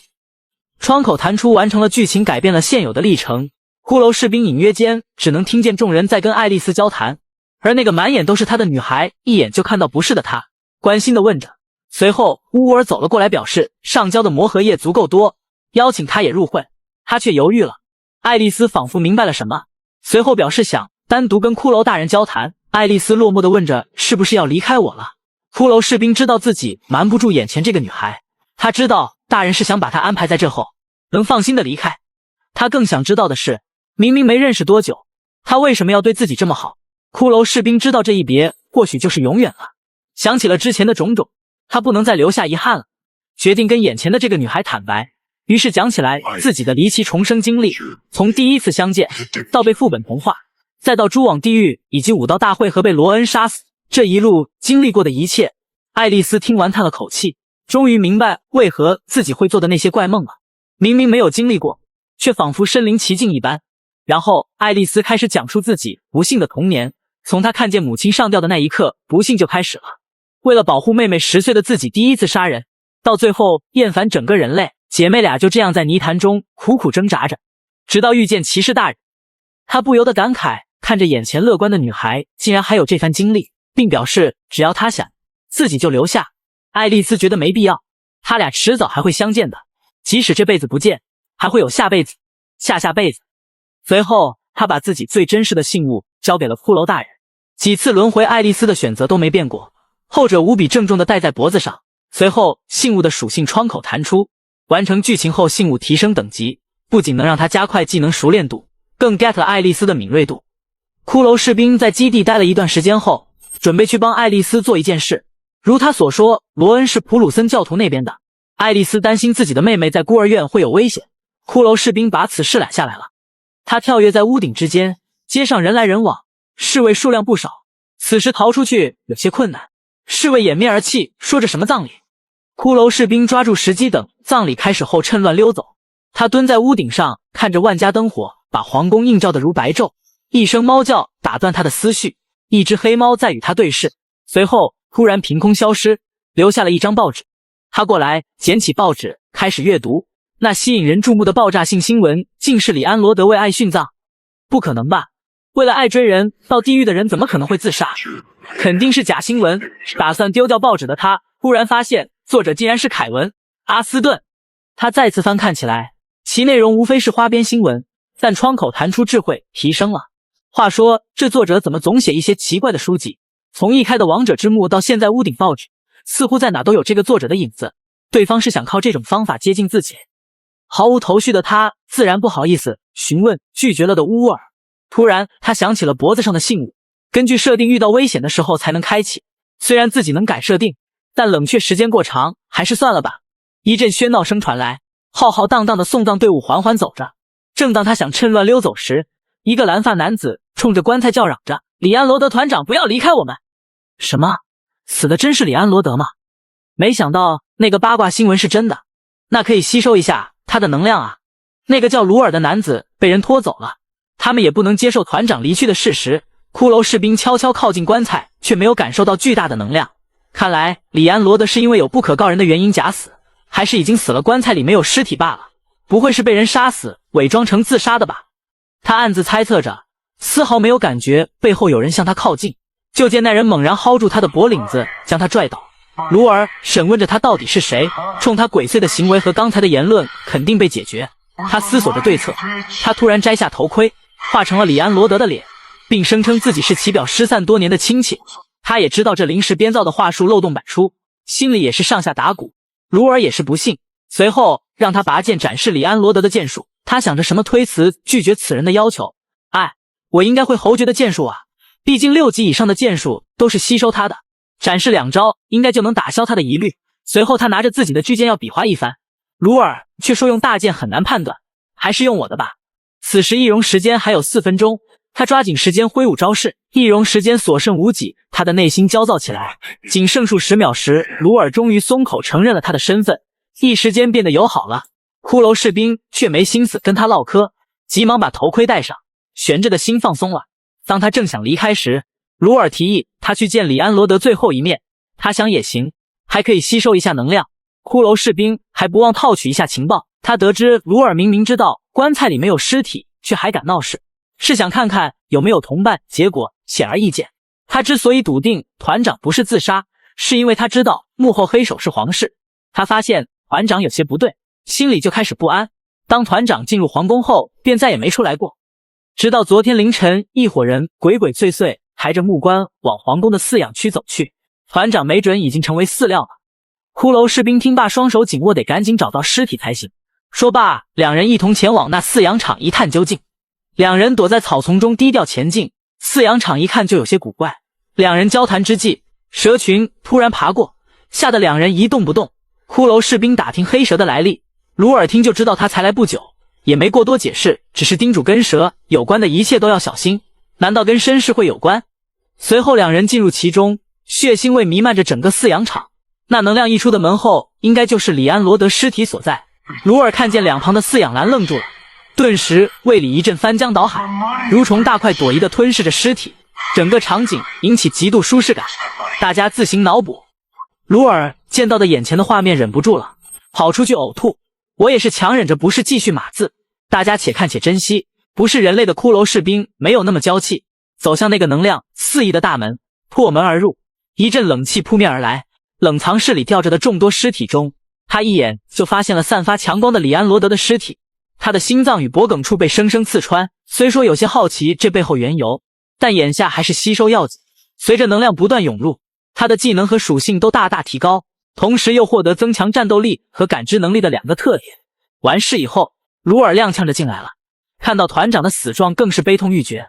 他忘不了团长的知遇之恩，把他从泥潭中拉出来给他救赎。他还不忘安慰一番骷髅士兵，随后他让对方帮他放风。他想送团长最后一程。骷髅士兵大步走出去，想着算是还他一个人情。随后他听见屋里传来鲁尔的惨叫，他转头望去，脖子上的怀表却出现预警，让他赶快装死。他迟疑了一下，施展隐身技能，趴在地上装死。那诡异的声音让他心惊胆战。鲁尔也算是个强者，可面对一条蛇也是无力抵挡。他有些后悔了，马上逃跑应该是对的选择。在他瞎想的时候，那黑蛇缓缓逼近，在是神之蛇的领域中，他就是砧板上的鱼肉，任人宰割。正当他心如死灰等待死亡时，意外发生了，那黑蛇的声音渐渐消失。等了半天，他抬头张望了一下，那个令人绝望的领域消失了。骷髅士兵仍然没敢动弹，就这样一直趴了几个时辰。夜幕散去，天渐渐破晓，不远处传来了交谈声，显然他们就是打理饲养场的。从他们聊天得知，那些虫子要投放于战场，这可是他前世都不知道的情报。看清来人脖子的纹身，他决定隐身跟上去。那些人看着被破坏大门，没有任何反应，随后掏出电锯要把地上的鲁尔大卸8块。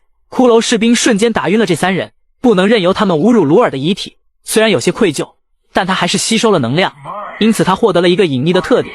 这里估计很快就能被人发现，水又很深，他觉得赶快离开这是非之地。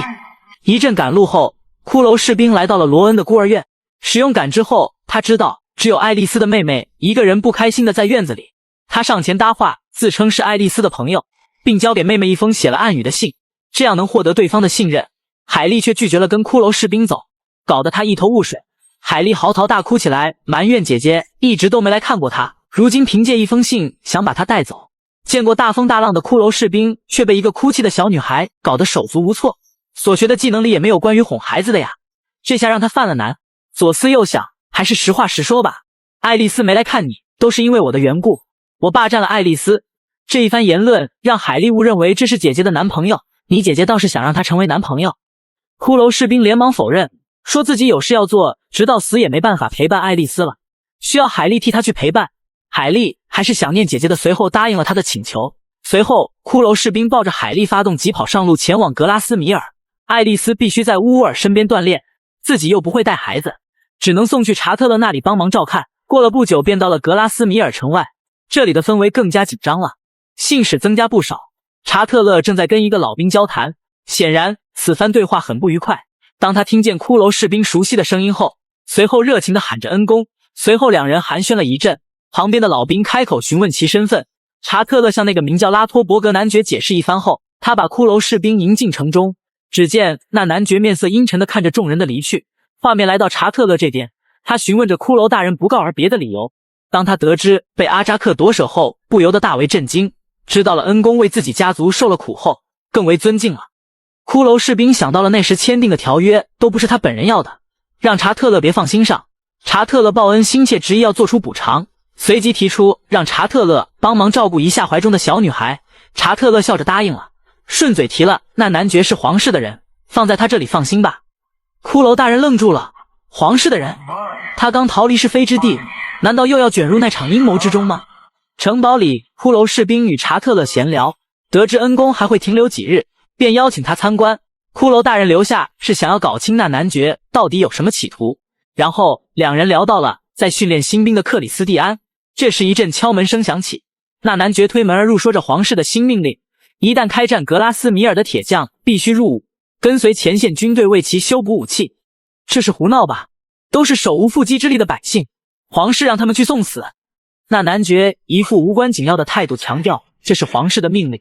查特勒拒绝了皇室无理的要求，随后两人没谈拢，男爵摔门而去。查特勒无奈地说着，男爵原来是一个不畏强权的人，不知何时变成了皇室的走狗，突然像变了一个碰。这句话引起了骷髅士兵的警觉，眼下查特勒违抗皇室命令，恐怕会被人使绊子。查特勒却满不在意，哪怕给他换掉，身为独子皇室也找不到人来替代。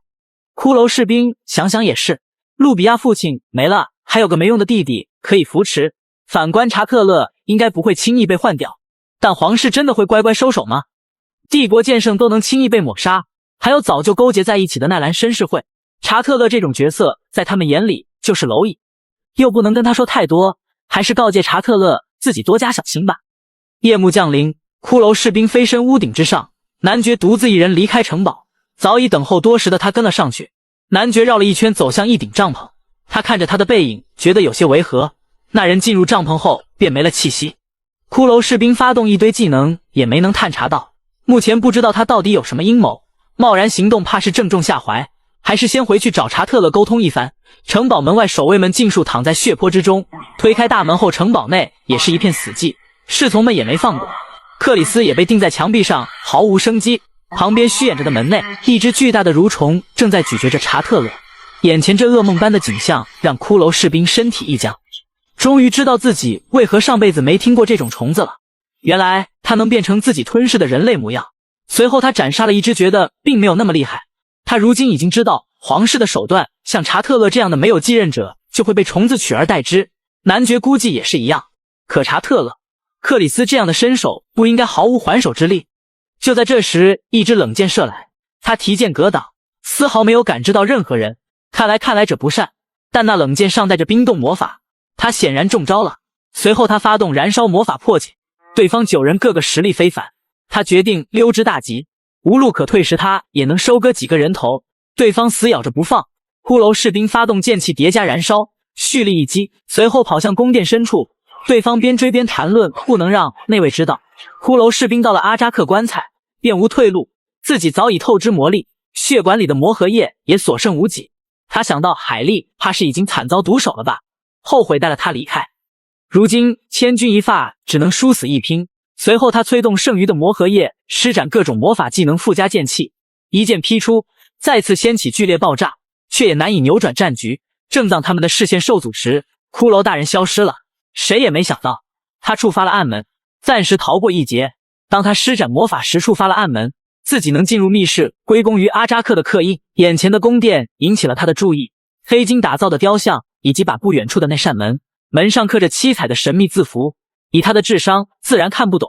如今进退两难，只能依靠怀表了。可冷却时间还有半小时，他只能坐下休息了。他能听见门外的交谈声，提起那位时，言语间透露着恐惧。就听外面传来惨叫，随后一片寂静，只剩高跟鞋的声音传来。怀表的时间仅剩几秒，并能帮他逃过此劫。随后结界破碎，来着直接破开墙壁，嬉笑着走了进来。浓烟散去，黑发飘散。再看其人，好家伙，不是身材火辣的美女，而是一个虎背熊腰、威武雄壮的汉子。浓妆艳抹的汉子目光锁定了骷髅士兵的瞬间，项链的冷却时间结束了，同时警告窗口弹出，放弃抵抗，乖乖等死吧。这个项链在饲养场救过自己的命，然而此时他竟然碎了，他最后的救命稻草也消失殆尽。真没想到自己能陷入如此险境，面前这人究竟是何方神圣？腰上挂的面具，看来他就是那群人口中的那位了。自己不能坐以待毙，即使要死也要抗战到底。可眼前这人开始搔首弄姿，似乎有交谈的意思。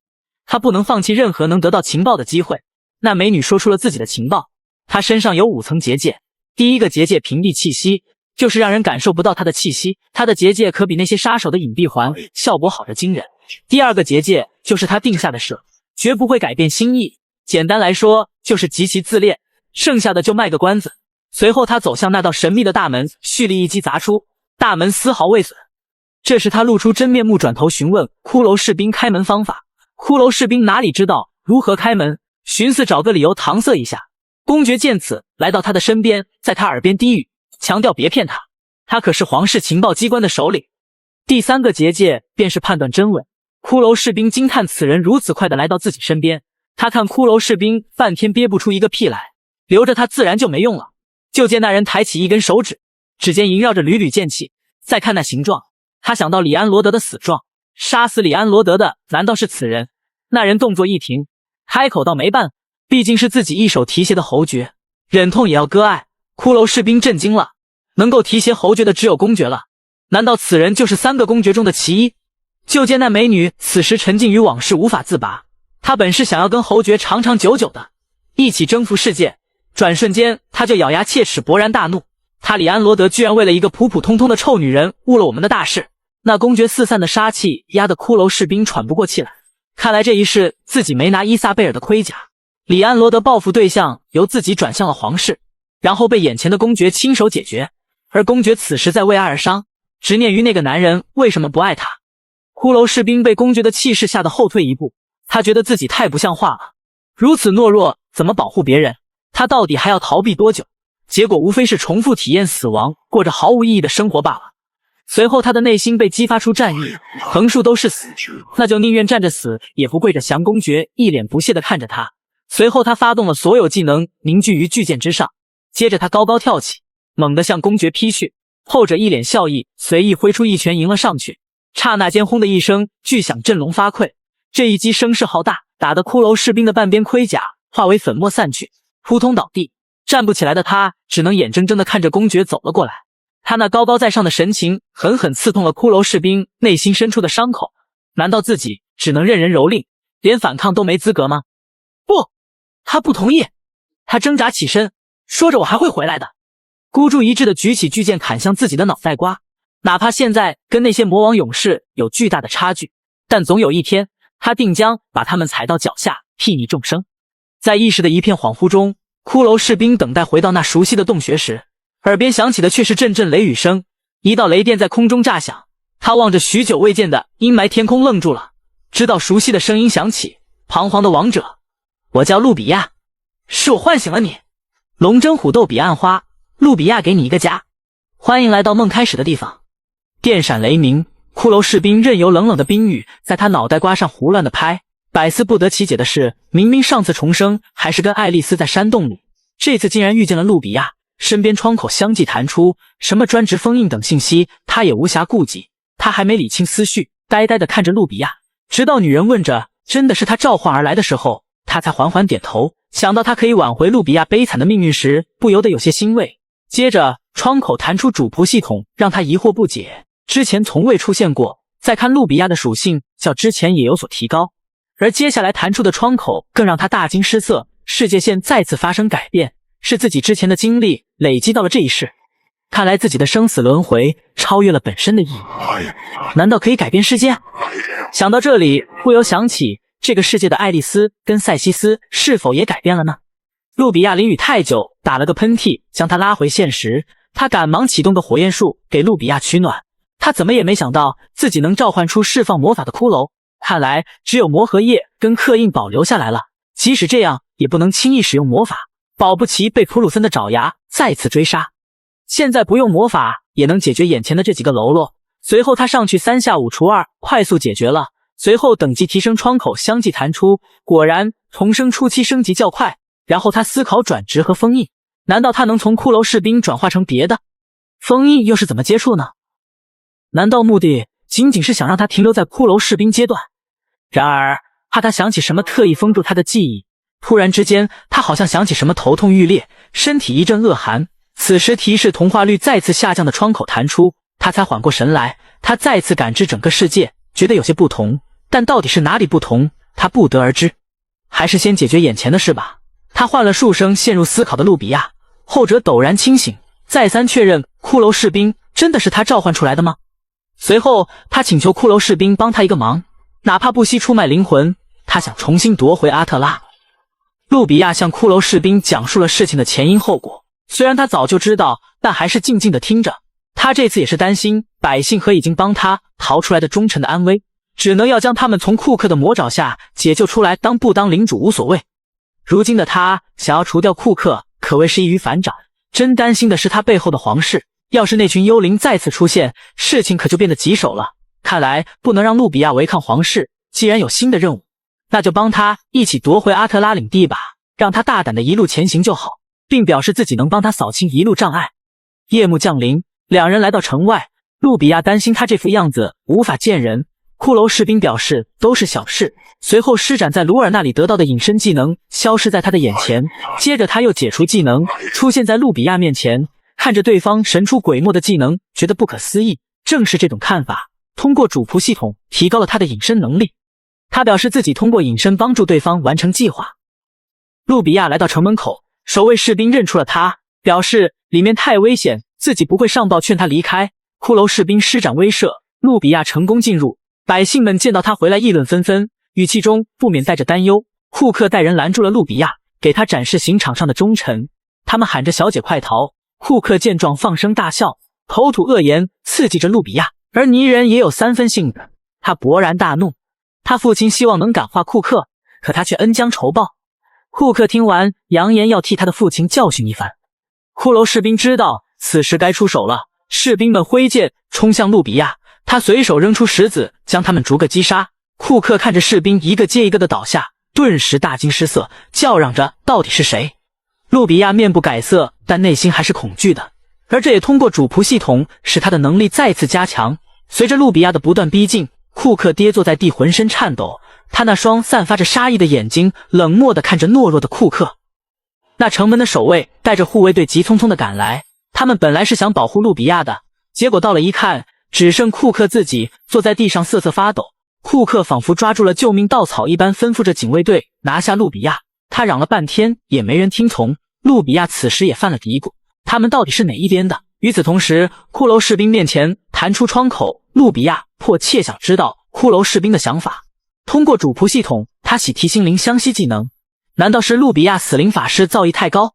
随后他使用心灵感应呼唤路比亚，结果吓了他一跳。骷髅士兵让他表达自己当领主的想法，那些士兵们等的就是他的这句话。路比亚露出了欣慰的笑容。随后士兵们把库克拖入大牢，他招呼大臣们开会并做出解释。换了一身衣服的路比亚依旧有些紧张，骷髅士兵则安慰他，让他放松了不少。他如今这一切都离不开骷髅士兵的帮助。他给路比亚加油打气，毕竟召唤出来的人是你，相信大家的眼光吧。他坐在椅子上的一瞬间，立马无比自信地暗暗发誓，一定要带他们走向辉煌。首先，他再次确认了自己继承领主的合法性。他有父亲的遗书，可谓名正言顺。但他父亲因为违抗皇室惨遭暗杀，自己不能违背皇室。众人松了一口气。随后，一个女士扶着之前库克留下的烂摊子，强征农民，导致农业遭受打击，大肆挥霍公费。骷髅士兵鄙夷着，这是要把阿特拉毁了吗？前世武道大会时，这就处于衰败边缘了吧？但路比亚不一样，他肯定能补救回来。他下令收回强征的农民，并加以补偿，同时将库克斯拿的钱财用于重建。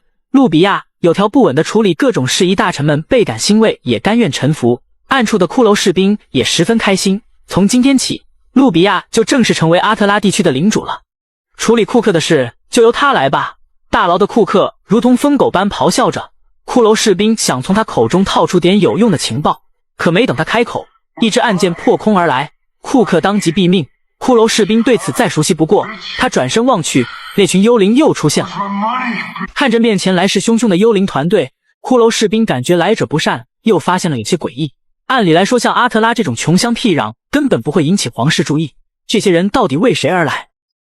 为首那人见这一切都跟皇室文书没有出入，他们还难以理解为何让高官来这里还要注意可疑人员，这不有大鱼上钩了。骷髅士兵对他们的谈话摸不着头脑，那些幽灵二话不说拿出武器就要开战。骷髅士兵有些吃力的招架，见难以敌过，随即思考对策。他想起他们似乎很怕那美女公爵，随即说出自己是那人的手下。这真是李逵撞上李鬼。没道的是，那首领是那人的直系下属，本来就不和，这下撞枪口上了。紧接着缠斗起来，骷髅士兵双拳难敌四手，很快被那人的铁链子拴住。他看这回在劫难逃，索性跟那首领谈起条件，想要互换情报。那人却不屑一顾，但在他的游说下，那人停下了手里的动作。随后他为了表达诚意，说出4个月后傀儡假皇帝会被暗杀，而下手的人是死灵法师吉斯拉伊。那首领有些信了，毕竟知道是傀儡的人屈指可数。他推翻了4剑主跟2剑主背叛的嫌疑，帝国的消息也没有泄露。随后他解答了他们来这的目的。上级按照皇室文书的指示，要求所有高官候补们必须在阿特拉上任1年，如有可疑人员直接斩杀。说完，他耸了耸肩，毕竟是上级的指示，只能照做。骷髅士兵听完心里为之一颤，难道有人能预测自己会在这里出现？随即那首领举起武器，是时候该送他上路了。他问出了随后一个问题，他们如何处置现任领主？毕竟臣服皇室，谁做都行，能留他一命吗？那人的手下提出让新型号替换掉就好。你们说的难道是那些虫子？他不能让路比亚变成怪物。他愤怒地想要做出反击，只可惜螳臂当车，不自量力罢了。伴随着咔嚓的声音，他的意识消散了。轰隆的雷雨声再次响起，骷髅士兵睁开眼睛，看着熟悉的场景，自己这次仅活过了1天。此时他无比懊恼，没想到普通的阿特拉暗藏危机，看来这回不能贸然前去，这次死的未免也太憋屈了。窗口弹出特点更新，幸亏有所收获。这时路比亚那句熟悉的台词响起，没等他说完叫什么，骷髅士兵立马说出他的名字，简单说了此时的近况后，随即拉着他躲进附近的山洞中从长计议。他一路隐匿行踪，生怕狗鼻子贼灵的幽灵们找上门来。他们虽说按着文书的指示行动，但自己的想法估计只是一个巧合，哪怕夺回阿特拉，路比亚也十分危险，只能暂时搁置，另想对策了。进入山洞后，他熟练地引燃了火堆。路比亚惊讶的表情跟上一世一样，眼下要紧的还是思考要去往何处，要不去找吉斯？不行，万一他把路比亚变成活死人怎么办？那去找乌尔也不行，工会在内斗，反而更危险，那就只能去格拉斯米尔了。只要提前预警，提防皇室查特勒，应该能逃一劫。也有信心把阿扎克封印，只要拿到第1桶金，就能帮助路比亚发展实力。不过在此之前，先得搞一套盔甲。随后他们到达了纳尔兰，路比亚来到了我们熟悉的铁匠铺。老板知晓他要购买盔甲后，带他进屋挑选，并嘱咐他快些离开。有人却在暗处蠢蠢欲动。旅店老板看着发生的一切，路比亚选定了我们再熟悉不过的盔甲。老板忐忑不安地收下他的钱，并赠给他一把短剑，让他保护好自己，便赶他离开，却还是慢了一步。那警卫队堵在门口，不怀好意的要带走路比亚。骷髅士兵及时出手解决两人，顺走了喷火枪后，跟着路比亚去熟悉的旅店开了一间房。那老板看清来人后大吃一惊，自己不是通知警卫队了吗？随后他带着人上楼安排了房间，还准备了食物。路比亚连忙道谢。老板离开后，骷髅士兵不再隐身，边套盔甲边和在吃面包的路比亚交谈。刚夸赞完盔甲好看后，路比亚睡意来袭，晕倒在地。与此同时，旅店老板带着警卫队上楼盘算着卖给纳兰绅士会。骷髅士兵探了一下路比亚的脉搏，确认其还活着，只是睡着了，应该是在食物里放了迷药。上一世他觉得旅店老板胆小如鼠，才没把他放在心上，幸好不是毒药，要不就像上次一样再次失去路比亚了。他听见有人上楼的声音，其中一人还抱怨下药太麻烦，直接进去多有乐趣。显然这种事他们做的不是一次两次了，如此熟练。当他们准备开门时，那门被一脚踢开，怒火冲天的骷髅士兵拿着喷火枪就一顿喷。就见那老板被吓尿了，瘫坐在地。骷髅士兵让他带着自己去他们的老巢，地下室里摆满了各种刑具。他看着眼前与地狱般的情景，想起了前世那两个人渣的对话，路比亚就是在这里自尽的吧？他怒火更盛，随后逼问老板，让他自述罪行后，把他吊起来伪装其自杀的假象。由此他获得审讯技能，也算意外收获。他把凶器留在老板身边，这才算完美的借刀杀人。正所谓斩草除根，他前往蜘蛛洞将警卫队长打倒在地，没套出有用情报，他把蜘蛛弹掏出来砸在警卫队长的脸上，刹那间一道残暴的身影显现，怪物的嘶吼听得他阵阵发抖。下一秒，一声凄厉的惨叫声回荡在洞中，久久不能散去。他获得了一个新技能私信，再继续此类行径，有可能获得女神祝福。真是滑天下之大稽，这群女神要祝福他区区一个魔物，还把善恶换算成数字来审判人类，未免太过可笑。再说当魔王凌虐人类的时候，他们在哪？第二天清晨，骷髅士兵回到了路比亚身边，他睡眼惺忪地问着发生了什么没有。骷髅士兵无比温柔地说着没发生任何事。骷髅士兵站在一家服装店外，手里拿着一张熟悉的名片，他按照警卫队长说的藏宝地点挖出了金块跟这张名片。他想起了偶遇特拉库家主时说的，只要集齐5个就能成为他的客人，找个机会去见他一面，没准会有所帮助。话说路比亚进去这么久，怎么还不出来？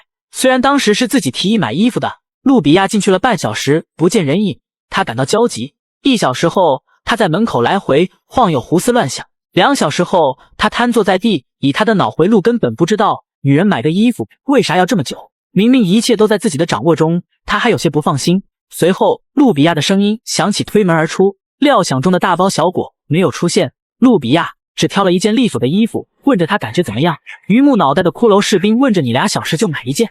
路比亚以为这身衣服不适合他，要回去再挑一件，这可给骷髅士兵吓坏了。他立马竖起大拇指，特别真诚地夸奖一番。他怎么也想不明白，体力值如此低的女人竟然能购物这么久。随后2人出发前往格拉斯米尔，他俩交谈着，忽然听见有熟悉的狗叫，果然是那只可怜的小狼。他想起前几世对其亏欠良多，打开了捕兽夹。小狼离去前不舍得回头看了看。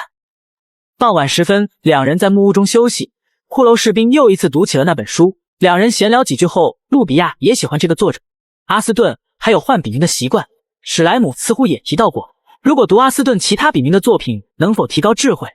路比亚提出想跟他一起看，没想到路比亚还学过东方语，真是个宝藏女孩。他依旧对这个碎片没有头绪，请教了一下路比亚。随后他开始罗列关于气的知识，可这些都跟骷髅士兵没有关系，于是他把书合上，索性不想了，还是赶路要紧。接着他根据特拉库家主的话来到了酒馆，刚一进门，逼人的酒气弥漫了整个屋子。2人来到前台询问时，已经有人在暗中观察。说完特拉库家主的名字后，众人面色不善地盯着2人，接着起身质问2人身份及其目的。上一秒神气十足地问人家姓名，下一秒却鼻青脸肿地耸的一批。特拉库家主谦卑地表达歉意，即使是他们的错，骷髅士兵也是贵客，然后询问其此行的目的。骷髅士兵缓缓拔剑，并没有要动手的意思，只是想展示一下普普通通的剑气，让接下来的交谈更为容易。特拉库表情立马就变了，随后更加的热情。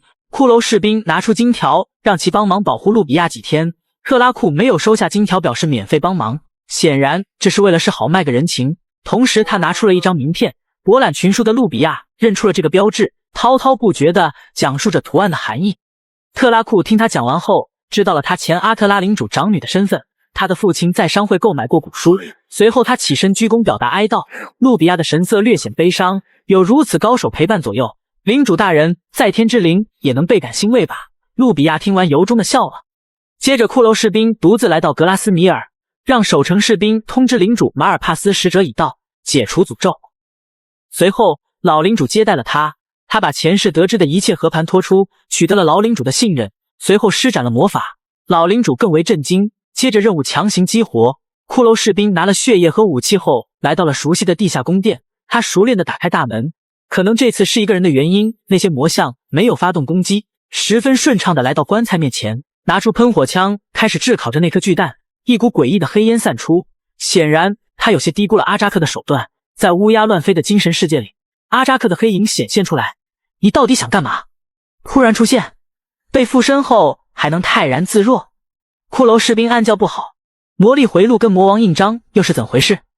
你究竟是谁？一连串的问题接连问出，阿扎克语气一转，最后表示要跟骷髅士兵好好相处。意料之外的话语给骷髅士兵整不会了。阿扎克继续说着花言巧语哄骗他，身体却在慢慢向他靠近。夺舍开始了，骷髅士兵的智力太低，抵抗不了。夺舍清醒过来了，随即果断拒绝了阿扎克的承诺，竟然对夺舍有所免疫。两人激烈争吵一番，掌握更多情报的骷髅士兵占据了主导地位。他来到曾经打开暗门的地方，阿扎克这下慌了。骷髅士兵示意阿扎克要诚信合作就打开魔法大门，但打开此门需要3成实力，他还只是个鬼魂，办不到啊。强行打开则需要7成，连那美女拼尽全力都没打开，不愧是300年前的霸主，真不是闹笑话。这扇门原来是通往魔界的大门，只要通过大规模献祭，甚至有可能召唤出魔王。阿扎克蛊惑着他帮自己恢复实力，从而打开大门。骷髅士兵显然不吃这套，转身回到上面。老领主见骷髅士兵成功归来，激动得热泪盈眶。骷髅士兵见状，这阿扎克没少造孽啊。阿扎克一边叨叨自己是祭司长，看上他们家族是他们几辈子修来的福气。骷髅士兵调侃着他的教团，没想到黑影竟然幻化成了阿扎克生前的样子，一股子忧郁的气息散发出来。你是不是知道乔舒亚？此时的他对后羿的惨状怒火中烧，刹那间一股难以抵挡的力量侵袭骷髅士兵的神智。阿扎克完成夺舍，随后他简单应对一下，老领主便快速离去。骷髅士兵急了，一直在询问阿扎克的意图，显然一路上并没有得到回应，最终目的地自然是那个酒馆。路比亚开心地打开房门迎接，骷髅士兵却汗毛耸立，一番心境的变化自然逃不出阿扎克的法眼。他自然是玩不过阿扎克，邪魅狂狷的阿扎克笑着建议到下回可要表现得冷漠一些，才不会被抓住把柄，懂了吗？路比亚将手中的书递给骷髅士兵，阿扎克看到作者愣住了，紧接着他面色严肃问骷髅士兵缘由，后者表示读他的书可以增加智慧。阿扎克显然没有理解他的意思，你逗我呢？读书长见识不是常识吗？骷髅士兵只能将蓝色窗口的事告诉他，他再次确认骷髅士兵是否能通过窗口看到自己的所有信息。得到肯定后，他放声大笑，极尽癫狂。他终于遇到能窥探法则之人了。明明刚醒不久，却能知道这么多的事，加上身上的刻印，一切都能说得通了，听得骷髅士兵一头雾水。随后一个阿扎克猜想问世，搞不好这个世界是一个巨大的结界。骷髅士兵听不懂这番言论，阿扎克讲述了自己一路走来探知世界的心路历程。从某一天开始，他就觉得这个世界是假的，随后便不断探索，这种感觉愈发的强烈。他认为一定有一个未知的存在支配窥探整个世界，然而什么都没找到，直到接触了阿斯顿的书，得以证明理论体系的证据在400年后站在他面前。骷髅士兵想着阿斯顿活了400来年。接着阿扎克讲起了阿斯顿窥视的理论，这个世界分成了主人、居民及客人，能窥探的便是客人。与此同时，窗口弹出同化率开始下降，阿扎克好像看不见这个窗口，反问他为何觉得看得见窗口才算正常。是啊，为什么呢？塞西斯的身影在骷髅士兵的脑海里浮现，是他告诉自己窗口的事，所以他才认为人人都能看见。据阿扎克所说，此等言论只有在阿斯顿的书里有写，大人是如何得知的呢？骷髅士兵不禁感到疑惑，他发现自己并不了解大人，当年的一切都太可疑了，自己凭什么得到了大人的青睐，在千万骷髅中脱颖而出？阿扎克笑他的痴傻，被骗了这么久，丝毫没有察觉。塞西斯对他的好历历在目，不管对方出于什么目的，哪怕是被骗也无所谓。那3年自己毕竟感到了幸福。阿扎克见状也是恨铁不成钢，再和这傻子说下去，自己都要打消帮他的念头了。自己当年屈尊给一只乌鸦当祭司长，就是拿他当跳板。骷髅士兵打断他的话说，这理由还不够。阿扎克直言要利用他得到阿斯顿留下力量，继续给他洗脑。骷髅士兵留个心眼，自己也得到了一些线索，再结合阿扎克的指导，没准真能获得一知半解。自己摆出一副不感兴趣的样子，阿扎克就气急败坏。再者说，这家伙满嘴跑火车，每一句准话不得不防。为表诚意，阿扎克退出他的身体，附身巨剑之上，并要答应自己无论如都要保护路比亚。阿扎克咧嘴一笑成交，两人结成同盟，按照阿扎克指示前往殿堂。骷髅士兵按照阿扎克的指示来到殿堂，并把一切都告诉了路比亚。他好奇地去触摸那把剑，骷髅士兵拉住他的手，生怕阿扎克附体。他大呼小叫的让骷髅士兵剑力连接，好教训一下这个女人。抖动的剑身引得路比亚更加好奇。阿扎克的声音突然出现在他的脑海里，不断吹嘘自己的名号，翻来覆去就这几句话，听都听腻了。路比亚跟他探讨起来，如果没被女神诅咒，完全可以征服帝国，还精通谋略，但到底为何被关起来呢？那个时代没人能封印你吧？难道是在躲避什么？阿扎克沉默了，许诺骷髅士兵好处让他岔开话题。骷髅士兵让路比亚挑选自己喜欢的物品，并叮嘱他别碰危险品。阿扎克嫌他啰嗦，于是指引他来到一个箱子面前，打开一看，好像是一架大炮。他按照指示拉动开关，那装置发生变动，开始重组，变成一个小巧的手枪。阿扎克介绍这东西是用来对付体型巨大铁质坐骑泰坦的，不过需要魔核液驱动，先收起来吧。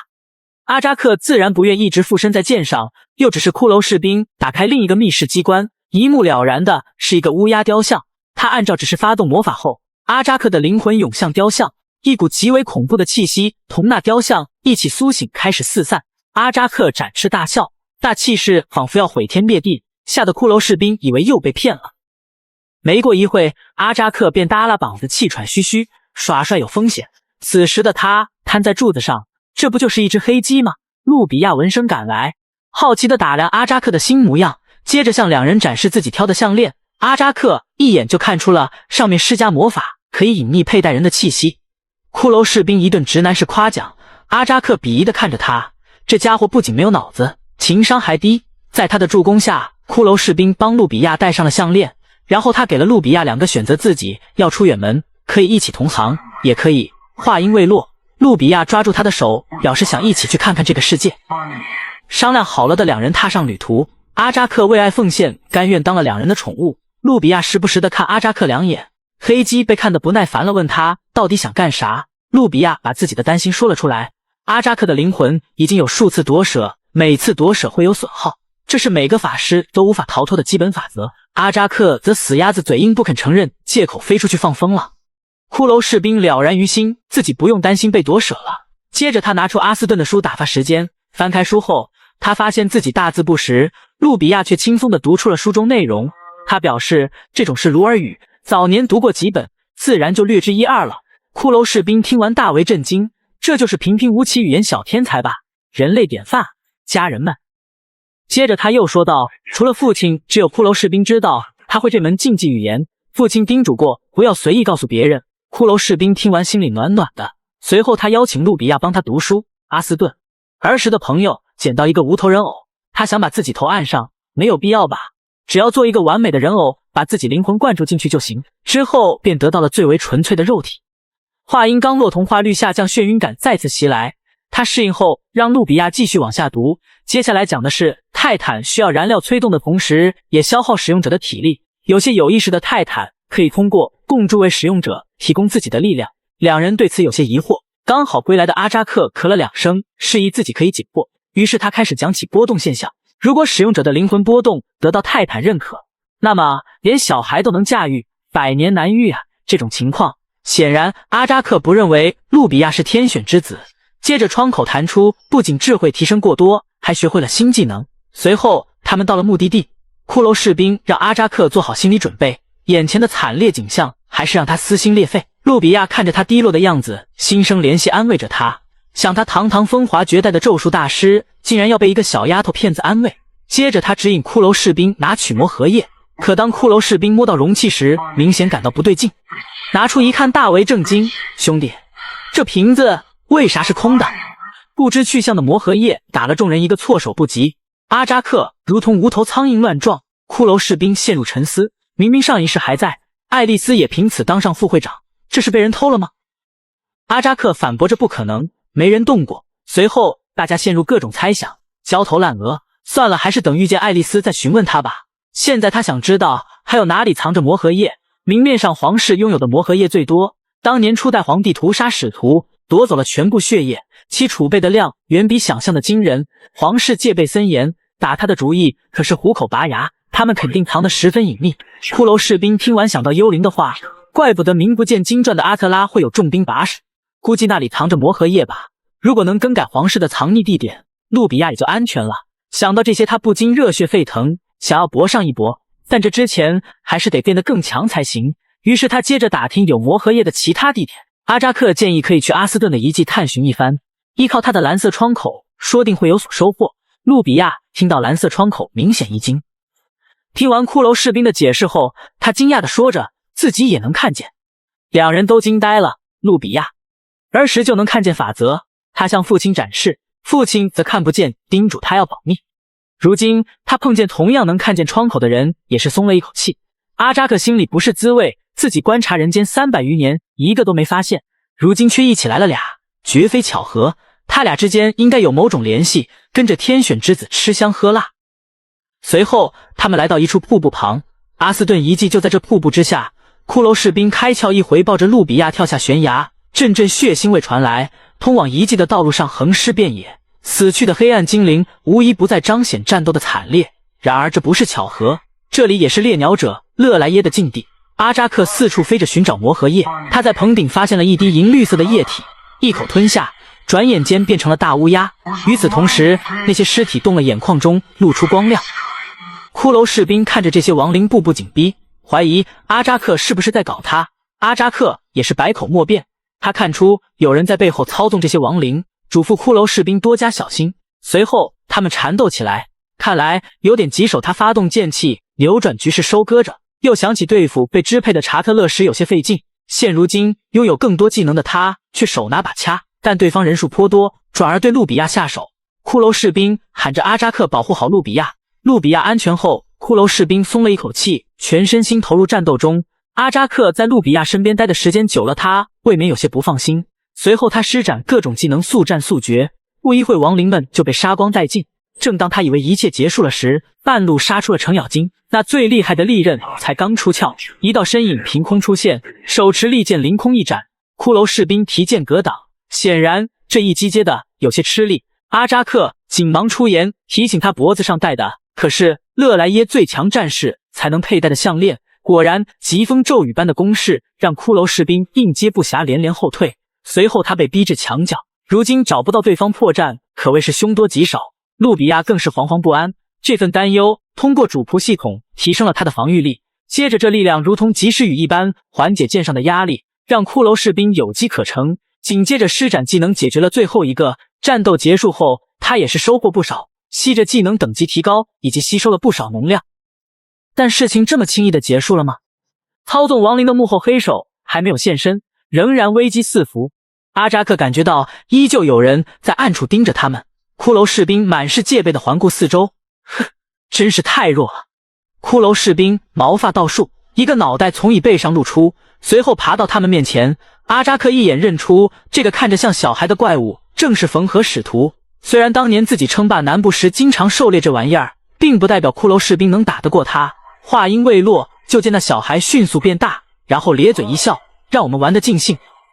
缝合使徒来势汹汹地砸出一记重拳，虽说力道惊人，但骷髅士兵能轻松应对。虽然如此，他也不能小瞧对手，施展技能发起猛的一击。烟雾散去后，只见那使徒基本毫发未损，点滴血液从伤口中流出时，骷髅士兵大吃一惊，竟然是魔核液。就这一失神，他被打飞了起来。莫名的他感觉到有些熟悉。随后两人又缠斗起来，使徒一拳打飞骷髅士兵，反应过来的骷髅士兵奋起反抗，巨剑划破其脖颈。使徒看到血迹后要开始动真格了，身体开始膨胀变强，比之前更为坚硬的鳞甲覆盖全身。按理说骷髅士兵应该跑路，但他看见这熟悉又陌生的样子后，突然同化率下降，他体内沉睡的某种力量觉醒了。阿扎克没发现骷髅士兵的变化，催促他别傻站着了。他冷哼一声，太弱了。随后他拔出巨剑朴实的猛然一击，直接削去一臂，转身跳到他的头上，淡漠地说了俩字：垃圾。接着只听轰的一声，寒光闪烁，那怪兽被四分五裂轰，只剩脑袋瓜还在苟延残喘，开始蠕动想逃出一劫。骷髅士兵命令阿扎克拦住他，阿扎克一愣，施法阻拦。骷髅士兵一剑斩下，断其生机。他此时言谈举止透露出的霸者气息，使阿扎克大吃一惊，简直跟之前判若两人，自己却听从了他的命令。该死，到底是为什么？是啊，为什么呢？他只是遵从本能。就在这时，红色的警告窗口弹出，上面的内容让人细思极恐：红化率冻结禁止下降，记忆删除，禁锢此奴隶。随后骷髅士兵一阵踉跄摔倒在地。想知道后事如何，请看下集。这时路比亚拿出一把匕首，有些犹豫。阿扎克催促着他赶快动手。骷髅士兵的状态有些危急，路比亚咬紧牙关，拿着匕首猛地向骷髅士兵扎去。过了一会，骷髅士兵突然惊醒，对眼前的情况摸不着头脑。那两人关心地询问他的情况，怎么回事？自己没伤到头部，不对，好像是有什么东西禁锢自己的神经，强行对身体产生干预，才会晕倒。阿扎克埋怨道：为了救你自己可花了大代价。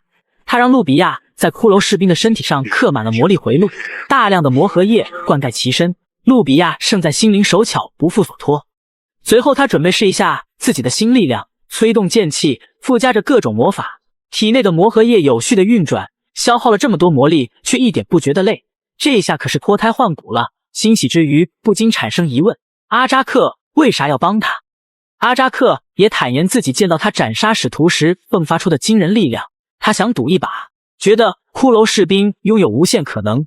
骷髅士兵却觉得有些古怪，自己仿佛被人操控一般。随后他开始吸收使徒的银色能量，竟然获得了转职权利。另一个窗口提示他处于转生阶段，那不是获得红玉后也出现过吗？两者其中必有联系。他有3种可选：剑客、骑士，还有猎人。未知因素太多，他拿不定主意。魔核液不充足也缓和情况。他继续询问阿扎克魔核液的下落。阿扎克气急败坏：你当是大白菜呢？满大街都是。随后路比亚建议去达拉克打探消息，那里是互换情报的灯塔。骷髅士兵决定启程前往。此时一个掉落的笛子吸引了众人的目光，骷髅士兵觉得有些熟悉，带在了身上。事不宜迟，他们动身出发。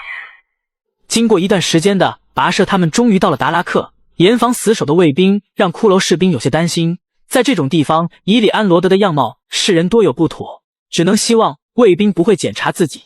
他们排到队伍前端时，卫兵仿佛没有看见似的，直接放行。原来是阿扎克暗中施了幻术。骷髅士兵暗道自己竟没有察觉，防人之心不可无。他四处张望，那副没见过世面的样子让阿扎克对着他啄了几下，叮嘱他周围都设了结界，不留神陷入其中，实力会受到压制。两人根据阿扎克的提醒，绕开结界继续前进。这结界对人没啥危害，就是安抚情绪，不让人们陷入争斗。路比亚听完有些感慨，设立结界初衷是好的，一旦有人了解结界或者强行破解，这结界也就形同虚设了。这世界不就是这样吗？强者为尊。阿扎克说的没错，只有成为强者才能立足于这个世界。他们走到人群中，不知为何，那些人在盯着骷髅士兵看。随后他们来到一个贩卖情报的帐篷，按照规矩只能单人进去。阿扎克嘱咐他留个心眼。骷髅士兵走进了帐篷，只见那贩卖情报之人坐在珠帘后隐藏样貌。骷髅士兵直奔主题，要买魔核液，这情报极为珍贵，需要拍卖获得。他考虑再三，决定先报名再说。上缴费用后，又表示还想买其他的情报。当他说完凯文·阿斯顿的名字后，那人果断拒绝。那人懒得寒暄，直接起身送客。这态度让骷髅士兵生疑，那人也有所察觉，免费送了他一个情报。他被通缉了，吓得他汗毛倒立。那人不能告知，提醒他多加小心。此时的他汗毛倒立，这一世自己一直很低调。他转身离去，决定去问阿扎克。刚出帐篷，便一脚踏入陷阱，随后锁链缠身，背后黑影悄悄逼近，一把将麻袋套在他的头上，眼前一片漆黑。当他重见天日时，手脚被绑，正被关在一个木屋里。绑他的两人逼问他是否是使用咒术的巫妖，问的骷髅士兵一脸懵，但两人的声音有些熟悉。随后木门打开，一阵高跟鞋声传来，骷髅士兵望去，惊得目瞪口呆。来的人到底是谁？来的不是别人，正是黄发少女爱丽丝。骷髅士兵喊出眼前之人的名字时，爱丽丝没有丝毫反应，反而是一把掐住他的脖子，质问道为啥认识自己。这一幕让骷髅士兵手足无措，没想到再次相见竟是最熟悉的陌生人。窗口提示剧情完成，无法重启。爱丽丝的等级也有所提高，她如今的身份是工会第3支部部长，跟上一世大有不同。各种迹象表明，随着世界线的变动，眼前之人变得陌生了。众人见骷髅士兵沉默不语，还以为是抓错人了。爱丽丝十分肯定这就是自己的目标。骷髅士兵听完他们的交流，确定了两人的身份，乌尔与夏罗安。他依旧想不到为何被抓。爱丽丝支开两人，有骷髅士兵单独交谈。屋里仅剩两人后，爱丽丝一套连招质问，还要装傻到何时？骷髅士兵被问得依旧发懵，冷漠的语气让骷髅士兵有些心酸。他已经不是自己认识的爱丽丝了，情报有限的情况下，他只能搪塞，反问他要做什么。爱丽丝恼羞成怒，质问他为何一直出现在自己的梦里。骷髅士兵想起之前爱丽丝跟他说过此事，看来之前两人经历的种种，今世却已是物是人非，事事休了吗？如果以后他不断重生，一次又一次的改变世界线，最终这个世界会变得怎样呢？他选择隐瞒了之前经历，敷衍着眼前人。爱丽丝又问屋外两人身份，骷髅士兵自然地说出两人真名。两人破门而入，竟然了解他俩。爱丽丝无奈地表示自己就知道两人在偷听。两人摘下面具庆幸不是普鲁森爪牙，从而暴露身份也无妨。乌尔随即想杀人灭口，爱丽丝立马阻止，要不放我离开。做梦就凭在梦见过。骷髅士兵被爱丽丝对得闭口不言，众人纷纷沉默。爱丽丝盯着他看了一会，随即决定放他离开。那两人有些惊讶，没摸清底细就放人离开。爱丽丝回头一笑，我心里有数。夜幕笼罩着灯火通明的达拉克，骷髅士兵独自走在路上，思考着刚发生的一切。爱丽丝到底在打什么算盘？他前去跟路比亚会合，迎接他的就是阿扎克的一张死乌鸦脸，质问他干什么去了这么慢。骷髅士兵不想路比亚担心，隐瞒了被绑架的事情，没有阿斯顿的消息。魔和夜情报需要竞拍，这可得好好探查对手底细了。想引蛇出洞得靠他们自己。阿扎克表示，有魔和夜的地方，下雨会出现白红的异象。路比亚立马明白其意图，只要散布出现白红的消息，那些竞争者没准会露出马脚。而智商低的骷髅士兵显然满头问号，挤不进两人的世界。阿扎克不耐烦地拍着翅膀，路比亚则耐心地给他讲解一番。还是聪明路比亚深得我心，路比亚自告奋勇帮他俩解决这件事。接下来他走进一家店，对着门上的花环赞不绝口。店员哪见过这阵势？随后两人熟络起来，一人一鸟在后面观察。骷髅士兵不免有些担心，阿扎克则表示有咱俩保护呢，怕啥？还能有帝国剑圣来找他麻烦？这话语敲击在他那敏感的心上。里安罗德可是他挥之不去的梦魇。随后路比亚渐渐切入正题，拿起白布的同时说着自己看见了白彩虹。完成任务后，他们在店外会合。骷髅士兵由衷的赞美路比亚演技高超，事情进展顺利，离不开阿扎克的推波助澜。显然一家还不够，于是在接下来的时间里，路比亚利用精湛的演技辗转于各店，将白红的消息散布开来。傍晚时分，两人在街边交谈，一个小乞丐引起了路比亚的注意。他拿出一块面包递给那孩子，如此圣母心泛滥可不是好事。声音从头顶传来，来者正是爱丽丝。两个红颜首次碰面便火药味十足，可有好戏看了。骷髅士兵面色有些难看，没想到爱丽丝会出现在这里。阿扎克表示一切都在预料中，这时候出现的就只有拍卖魔和夜的竞争者了。爱丽丝来到地面，对路比亚的善行提出质疑，在不了解别人的情况下随意行善，最后这份善意有可能被别有用心之人利用罢了。路比亚听着很是不爽，据理力争一番，虽然听着在理，但只是那些吝啬的富商不想施舍的理由罢了。爱丽丝看着单纯的大小姐没有出声。路比亚反问，难道你了解这些孩子？爱丽丝一脸戏谑地站在一旁，这时那个孩子笑着抱住爱丽丝，显然两人早就认识。路比亚愣住了，原来这是他的眼线，他让小孩接下面包以做学费，毕竟给路比亚上了一课。路比亚也没有生气，看来女人的战场不见硝烟，两人也是不打不相识。没想到这么快又见面了。骷髅士兵也缓过神来，看到爱丽丝也不觉得奇怪，他们自然不会放过魔荷叶的任何消息。爱丽丝笑着表示，你们会赢得竞拍。话音刚落，他转身离去了。路比亚有些不舍，与人的友谊来得如此之快。骷髅士兵以为这是故意迷惑他们，阿扎克不以为然，对方的手段比这高明得多，他没有跟骷髅士兵细说。随后他们前往帐篷获取情报，他们仅花费1金币便获得了情报。见状，阿扎克落到骷髅士兵的头上，吟唱咒语，一道锁链浮现于骷髅士兵的周围，阿扎克将其斩断。很明显，这是爱丽丝干的好事，姜还是老的辣。阿扎克一早便有所察觉，看着呆子一脸傻样，真是没救了，藏不住心事，早说也没用。阿扎克早就购买了马匹，他将咒术转移到马上，让那马肆意奔跑，魔高1尺，道高1丈。随后他们开始启程前往艾美拉神殿，那黄色沙漠则是必经之路。两人同骑一匹，路比亚问着神殿的情况，阿扎克替他们开始解惑。当年这可是大陆最繁华的地方，艾美拉却用太阳光毁了这一切，现在便只剩一片黄沙。前方有人影出现，看样子是商队，但那领头人的笑容可谓笑里藏刀。行走在炎热沙漠里的众人不由得口干舌燥，好在那商队借给路比亚水囊，以解缺水之苦。阿扎克与骷髅士兵在一旁保持戒备，领头人打探他们的去向，路比亚毫无戒备脱口而出，两人聊得十分愉快，可暗流却不断涌动。骷髅士兵决定将计就计，双方都没摸清情况，不会轻易动手，静观其变吧。对方知道路线，好好利用一番。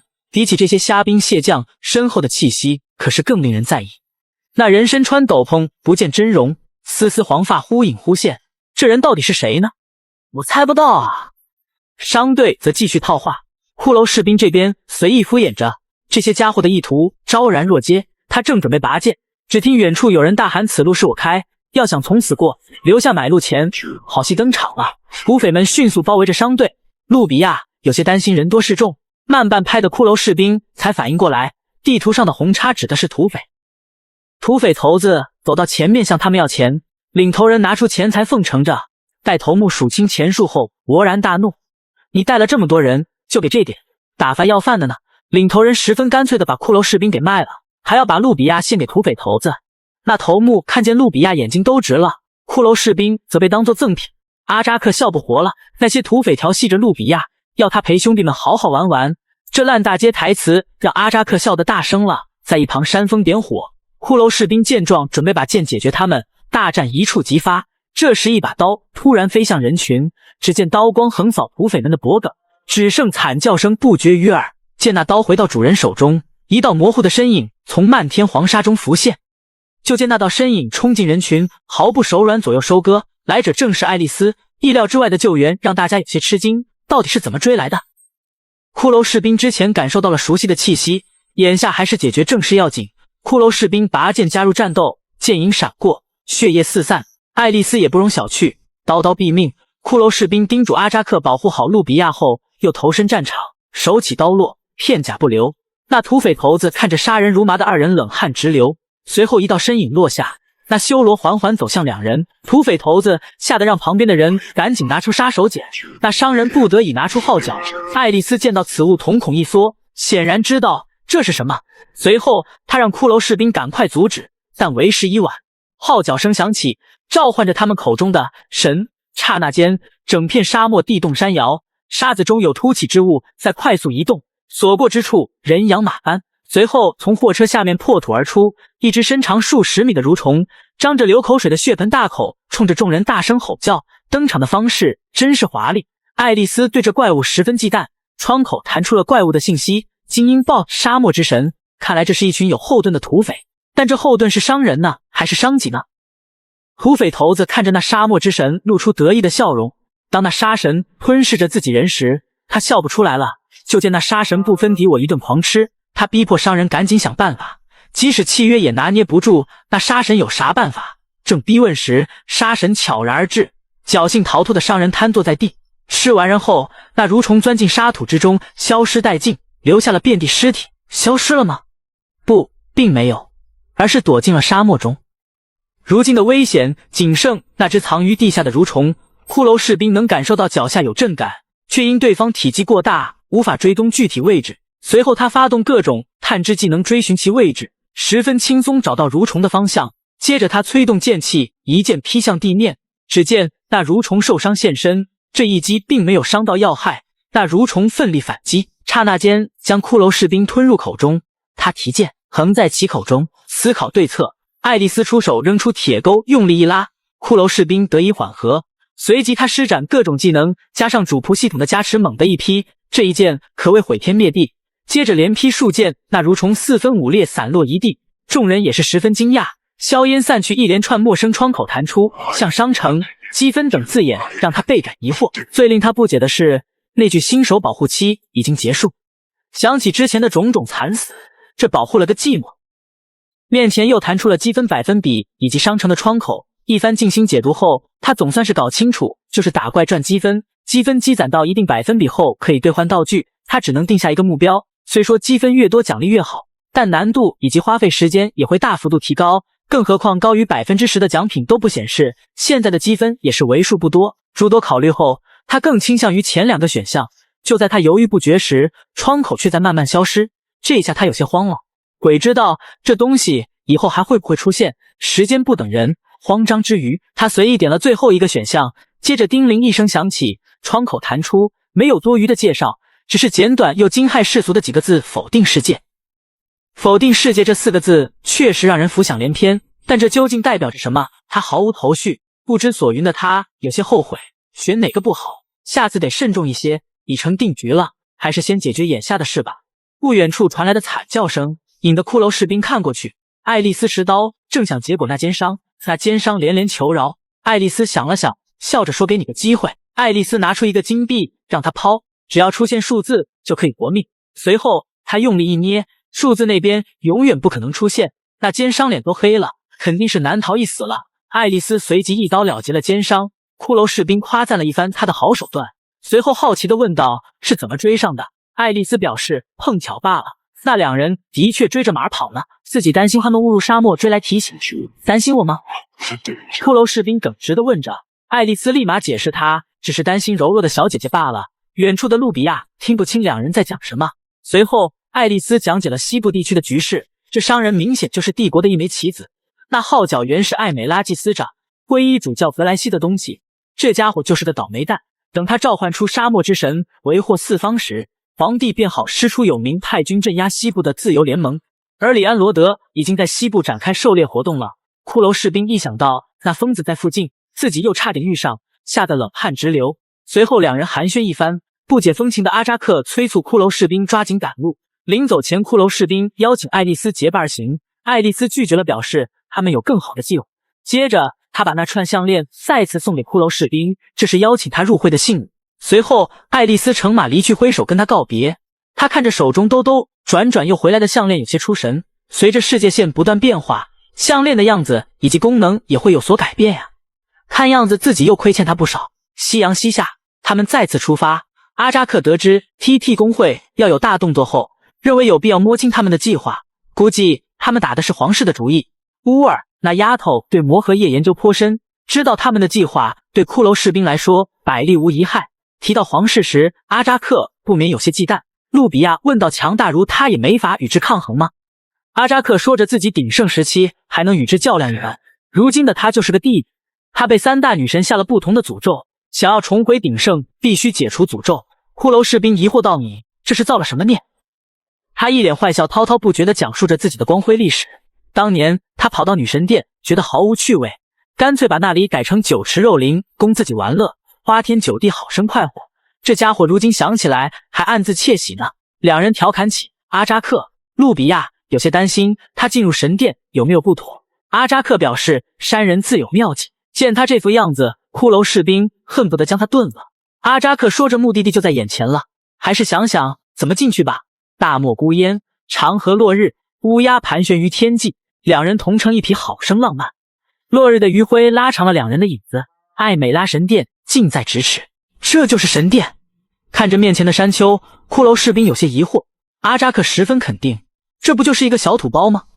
阿扎克飞向空中，似乎在挑衅着谁。一阵地动袭来，一个比沙漠之神大10倍的巨兽自沙土之中隆起，一道仿佛来自远古的声音响起。这个名叫瓦德鲁的守护巨兽显露真身，这具兽身背山峰，令人望而生畏。S 级 BOSS 名不虚传。瓦德鲁脚下能量符文缠绕，骷髅士兵催促阿扎克赶紧想办法。他飞走时留下保命手段，就是跟他玩猜谜游戏。骷髅士兵气得咬牙切齿，那能量符文蓄势待发，直指二人。危急关头，骷髅士兵紧忙喊出要玩猜谜游戏。话音刚落，那符文竟然生生停下了，随后消散了。只见他如同孩子般欢喜，摇头晃脑。这规矩的由来可要从上古时期说起。他那时沉迷猜字，连输人类20把或被封印。艾美拉从来不跟他玩，他便有些孤独。要进入神殿就得赢得游戏，输了便会万劫不复。骷髅士兵这智商不得交代在这啊！瓦德鲁给骷髅士兵出题，他思考半天憋不出一个屁来，被这最简单的谜语拿捏了。正当他以为自己命不久矣时，路比亚说出了谜底。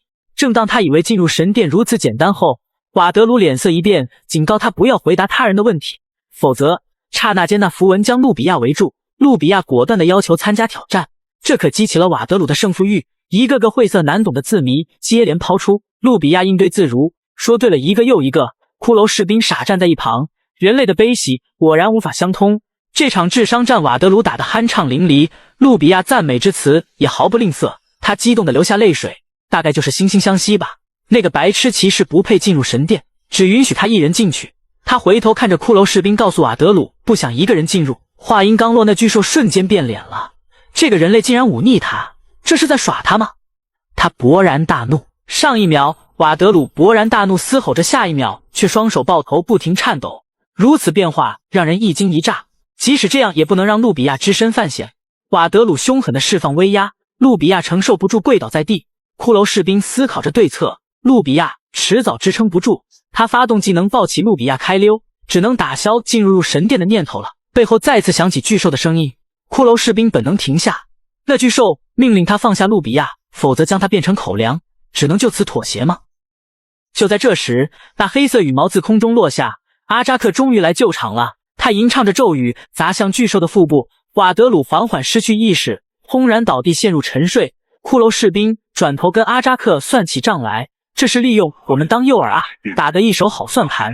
如今还是进入神殿要紧。映入眼帘的便是艾美拉雕像。一番探视后，四周都是血迹斑驳的刑具，看得人毛骨悚然。谁能想到艾美拉信徒以自残的行为来忏悔的传闻竟然是真的？骷髅士兵想着，搞到魔荷叶立马撤退，应该在那雕像里。正当他要动手，阿扎克及时阻止，那是机关，别轻易动，去我发现的密道找寻吧。本是瓦德鲁尾巴遮挡的地方，如今显露出来，可能藏着不少宝贝。骷髅士兵挪开石头，这可是打败 S 级怪物才能进入，说不定藏着魔荷叶。众人走在密道中，一阵金光闪烁。路比亚看到后大惊失色，数不清的金子以及珠宝成一座座山，这些就是上交给艾美拉的忏悔费。阿扎克一头扎进金子的打滚撒泼。骷髅士兵没找到魔荷叶，便询问阿扎克。珠光宝气的他表示，这里当然没有，谁拿使徒之血向女神忏悔啊？可这一番冒险就只得到一堆身外之物。阿扎克却不高兴了，什么叫身外之物啊？土包子，懂不懂人为财死鸟为食亡？气得骷髅士兵杀意四散，一把掐住这死乌鸦的脖子，恨得牙根痒痒。危急关头，阿扎克报出瓦德鲁沉睡时间有限，估计快要醒了。他抱着路比亚飞速奔跑着。阿扎克连忙说道，那雕像机关靠魔荷叶驱动，瓦德鲁也被他控制，只要把魔荷叶抽干净就行。骷髅士兵准备击碎雕像，阿扎克喊着放着别动，让我来。他飞向雕塑，向那眼睛啄去，窗口突然弹出雕像，诅咒了攻击者。一股散发着不祥的黑色气息从雕像蔓延开来，阿扎克任由黑雾侵蚀自己。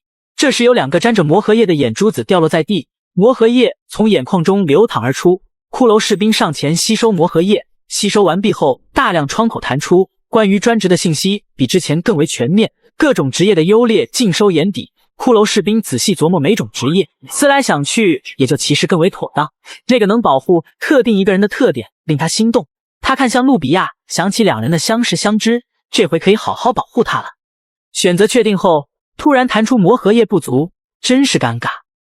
酝酿的情绪立马消失，随后他做出一个决定，皇宫得去探一探了。与此同时 ，TT 工会正在召开内部会议，商讨着前往皇宫盗取魔核液的细节。众人商量的热火朝天时，爱丽丝独自在一旁想着梦境的事，那些越来越真实，明明没有发生过，却仿佛身临其境一番，不能再这样下去了。乌尔看出他的状况，关心地问着。爱丽丝表示没事，继续参与商讨其中。现如今到底是选择少数精锐还是团战，至今无法判断是否是陷阱。可以确定的只有幽灵们不会袖手旁观，还会碰见那位美女公爵，那可会全军覆没。必须降低风险，谨慎行事，还是选择少数精锐开展行动？可能抗衡幽灵的强者少之又少，他们缺少这么一个帮手。爱丽丝突然想到一个绝佳人选，他们应该很快就要到来了。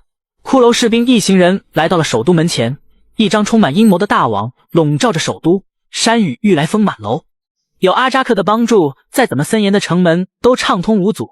阿扎克神气样子吸引了一个小胖子的注意，他上前看着阿扎克，两眼放光，想要用4个银币买下这只神奇的乌鸦。众人呆住了。您没事吧？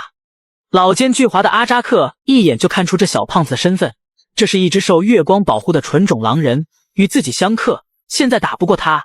骷髅士兵思考一番，要不把这惹祸精卖了。阿扎克看出骷髅士兵的犹豫，炸毛了。不会吧？但阿扎克曾经帮他挡过诅咒，这么做显然不地道。随后开口拒绝了那人，既然买不到，那就要硬抢了。路比亚义正言辞地教训一番，虽也没想到狼人的弱点竟然是女人。随后那人说着是要送给最强死灵法师的。骷髅士兵来劲了，莫非是吉斯？那人产生怀疑。骷髅士兵暗叫不好。那狼人突然变身，随即胡编个理由，自己可是那位的最强武器，你动我就是在动他。那人依旧没有打消怀疑。骷髅士兵镇定自若地报出5个无头骑士的名字以及星光魅狐的存在，连如此机密的事都能知晓。那狼人立马怂了，随后让他保守秘密，给了他4个银币，快速离开了。阿扎克却敏锐察觉那位的情报可不是谁都不能知道的，肯定有事瞒着他。骷髅士兵打着哈哈敷衍过去，随后他问着阿扎克灵虫是什么意思，后者不鸟他，显然是生气了。路比亚出来解围，是龙的意思，只是存在于传说中，阿扎克也没见过。骷髅士兵想着吉斯的那句话，难道是想找龙骨吗？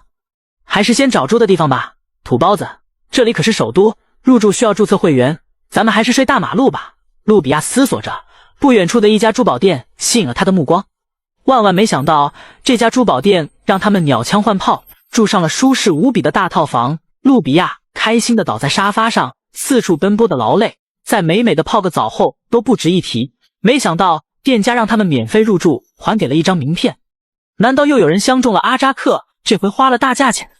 画面回到他们刚入店时，他们并没有让人热情接待，那些侍从压根就没瞧得上穿着破烂衣衫的他们。路比亚微笑着抓过阿扎克，猛地一拳，顿时那些珠宝金子喷出，堆成一个小山，看得众人目瞪口呆。路比亚提出要店长来接待，侍从反应过来，立马安排一个独立包间，由店长亲自接待。对方斟茶倒水，聊表歉意。路比亚表示接受占据主导地位。这批珠宝的价钱吗？店长说只收1%手续费，并且提供吃喝玩乐一条龙服务。谁还不喜欢结交几个有能力的人呢？显然这巴勒西的行事风格与商盟如出一辙。收下名片后，众人离去。路比亚的本意没想这么高调，单纯的只想注册个会员，这可苦了我们爱财如命的阿扎克了。就在这时，有人出声叫住了他们。路比亚回头看去，是一名贵族打扮的女子。她刚刚在珠宝店被路比亚的气质深深吸引了，想邀请他参加茶话会。这个名叫伊沃特的小姐此时眉目含情，面带娇羞，人生地不熟的她准备拒绝，对方却表示没关系，扔下请柬就仓促跑了。有你小子有情敌了，人家可比你讨喜。过后，骷髅士兵询问他是否参加时，他有些含糊其辞。阿扎克则挑明了，该死，他没有礼服，怎么去？此时门外有人敲门，送来了裙子。试穿后，路比亚看着自己十分欢喜，对骷髅士兵的周到感到满意。可问题来了，一向缺根筋的他怎么可能想得到，原来是那店长准备的。商盟做事可真是妥帖啊，不知道集齐5张卡片又会如何？路比亚却脱下长裙放于河中，这也让他想起父亲还在世的时候，可如今自己只是个通缉犯罢了，茶话会没有去的必要吧。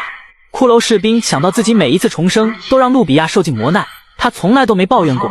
现在他要排除万难，让露比亚活得开心。骷髅士兵拿出信物，来到一个酒馆中，想拜托爱丽丝造个假身份，好让露比亚去参加茶话会。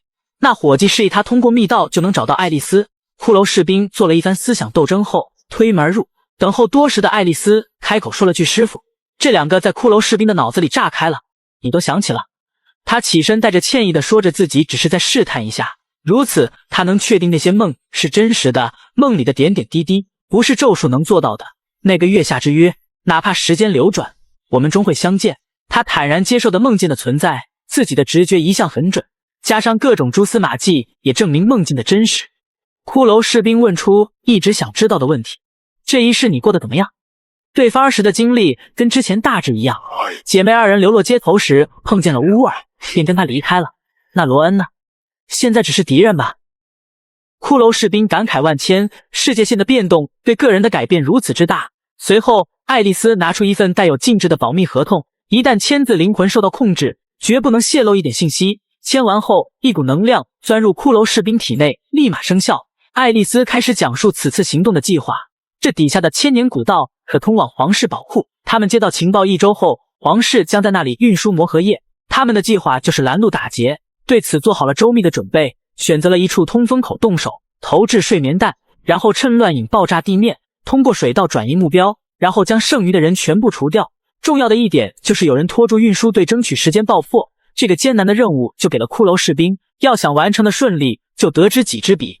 洞察之力的拉托跟火系魔法师根本不值一提，那些幽灵却十分棘手。幽灵可是他挥之不去噩梦，胜算不大啊。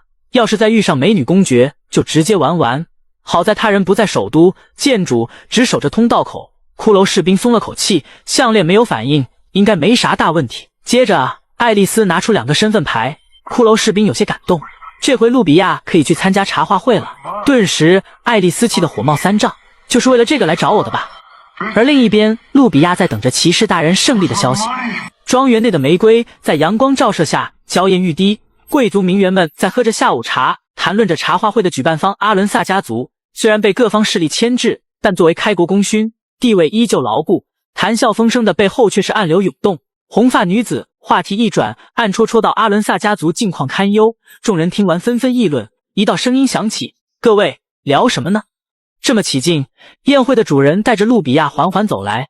骷髅士兵不放心暗自跟来。阿扎克不在，他更得看好露比亚。那么阿扎克去哪了呢？骷髅士兵从爱丽丝那里离开回来后，阿扎克一眼就看出他的去向，毕竟身上有着咒术的气息。他把计划猜个大概，但他并不认同。本大爷都办不到，更何况你们。看他这傲娇的小模样，说完他就转身飞走了。地方霸主的他怎会给一个人类当保姆？还是骷髅士兵自己吧。竟然被阿扎克说教了，真是不爽。希望露比亚能好好享受，只可惜有女人的地方就有争斗，这场茶话会注定不会消停。伊沃特宣布要重新按照地位分配座位，同时吩咐管家加一把椅子。很快大家重新入座。那名红发女子正想坐回原来的位置时，伊沃特拦住了她。纷争开始了。他安排露比亚入座，并没有搭理那女子，为她准备了一个破旧的椅子。茶会此时的气氛也陷入冰点。伊沃特笑着问大家有何不妥，众人敷衍的应和。里尔巴顿小姐咬牙切齿，此等羞辱他日必将加倍奉还，这是拿露比亚当法子啊！显然我们露比亚也不是吃素的。察觉其用途，暗地与伊沃特达成协议，陪他演戏可以，但条件是想借阅阿伦萨家族的藏书。此事自然是小菜一碟，在那藏书阁内，阿斯顿编写的帝国编年史陈列其中。名媛们谈论着自己的喜好，气氛十分融洽。而那位里尔巴顿家的小姐怎会就此罢休？骷髅士兵听着他们讨论的话题，觉得枯燥无味。这时有人问露比亚喜欢什么类型的男人，骷髅士兵顿时来了兴趣。你说这个我可爱听。露比亚满脸通红，里尔巴顿小姐见缝插针，难道有特殊的喜好？面对其刁难，露比亚坦荡地说着，她的意中人并不一定是人类。果然，八卦是女人的天性。露比亚诉说着那位骑士的与众不同，不知道偷听的骷髅士兵内心作何感想。有人夸赞这是魏天使吧？露比亚谦虚地表示并不算。里尔巴顿小姐再次刁难，难不成是恶魔？崇拜恶魔可是禁忌。说完，他起身摔了杯子，转身离去。这场闹剧般的宴会也草草收场。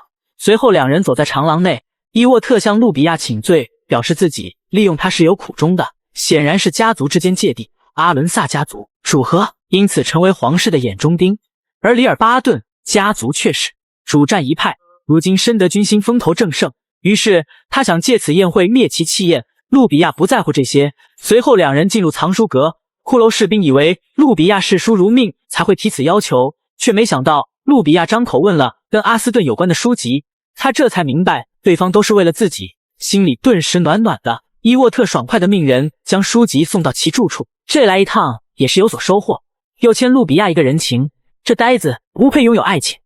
骷髅士兵突然探知到有人靠近，来者不善啊！红发女不请自来，说着想谈一谈，希望路比亚归顺自己。骷髅士兵则有些担心，阿伦萨家族莫非也会沦落到查特勒家族的地步？路比亚岂会为这种理由折腰？果断拒绝了对方的橄榄枝。那红发女恼羞成怒，拒绝了我，还能让你活着出去？随后吩咐那两人动手，没等骷髅士兵出手，那两个侍卫就被击退。莫非出手之人是路比亚？里尔巴顿家的小姐大惊失色地靠在墙上，她没想到是这么个结果，立马怂了。路比亚没跟他计较，打发他离去。接着两人回到屋里，骷髅士兵惊讶于路比亚一直隐藏的实力，后者反而更加惊讶。您不知道吗？骷髅士兵赶忙查看其状态栏，路比亚的属性值大为增加，特点也帮他提升 10% 力量，属性共享也是一路走来的结果，所以他以为骷髅士兵早就知道，但这一路走来他竟然一次都没查看过路比亚的属性值，还得继续提升实力，这样路比亚也能自保。随后他拿起书籍与路比亚一起入阅读，读着读着却有些不对劲，编年史讲的应该是客观的历史记录，可书中讲的大多是猜测，都是给阿伦萨家族泼脏水。阅读完毕后竟然没有提升智慧的窗口。他接着看完剩下的书籍，这些书被篡改过，伊沃特恐怕也不知道此事。这时一阵敲窗声传来，爱丽丝的金发在月光的照射下泛着光芒。不好意思打扰二位了，计划有变，得提前行动了。日期的提前让骷髅士兵倍感不安。经验老道的阿扎克不在，他仿佛失了主心。他看着那个项链没有发出预警信号，倒是有些安心。动身之前还有件要紧事没做。爱丽丝自然懂他心中所想，表示他们会把路比亚带到总部贴身保护。他打趣着说，毕竟他可是您重要的大人物。路比亚有些不得劲，自己终究还是拖累了骑士大人。他拿出一方手帕递给骷髅士兵，表示骑士出征前女方都会送出手帕。紫罗兰的花语，可是我喜欢你啊。那呆子显然没有领会到，两人依依惜别。爱丽丝出声打断，差不多的了，又不是去送死，搞得这么夸张。随后两人急速赶路。骷髅士兵一想着，如果得手可以转职不说，还能夺回阿特拉，说定还能揭开这个世界的秘密。通道里回荡着士兵们的脚步声，他们护着宝箱，有条不紊地前进着。幽灵护在两旁，士兵抱怨着大材小用，为首的头训斥着一群废物，并嘱咐其行事小心谨慎些。一道身影缓缓向他们靠近，大家拿起武器小心戒备。法师立即施展保护罩，来者正是骷髅士兵，发动剑气准备正面刚，不是一般的勇啊！只见他飞身一跃，猛然劈下，随后左右收割，极力为伙伴争取时间。爱丽丝等人已经买好炸药，蒙面男子对骷髅士兵的身手连连称赞，面对幽灵也毫不逊色，看得我有些跃跃欲试。哪找的人？爱丽丝只说是前世的故人吧。随后思绪回到了行动之前，爱丽丝觉得骷髅士兵对自己的无条件信任感到疑惑，后者也没保留，只因前几世你都没害过我。爱丽丝觉得你值得好好报答才是。那首领看着英勇的骷髅士兵有些头痛，他看向那些士兵，觉得他们目光呆滞，中计了是催眠弹。火系法师顾不得左右，想要发动魔法，可惜来不及了。随着倒数计时结束，轰的一声，地板被炸得四分五裂，将众人吞噬殆尽。爱丽丝及时拉住骷髅士兵，这场行动进展的还算顺利。顺着水流，他们来到乌沃尔早已等候多时的地方。那唯一存活的魔法师被乌沃尔瞬间了解，众人汇合到一起，不免有些放松。骷髅士兵感叹，竟然真的成功了，但真的就结束了吗？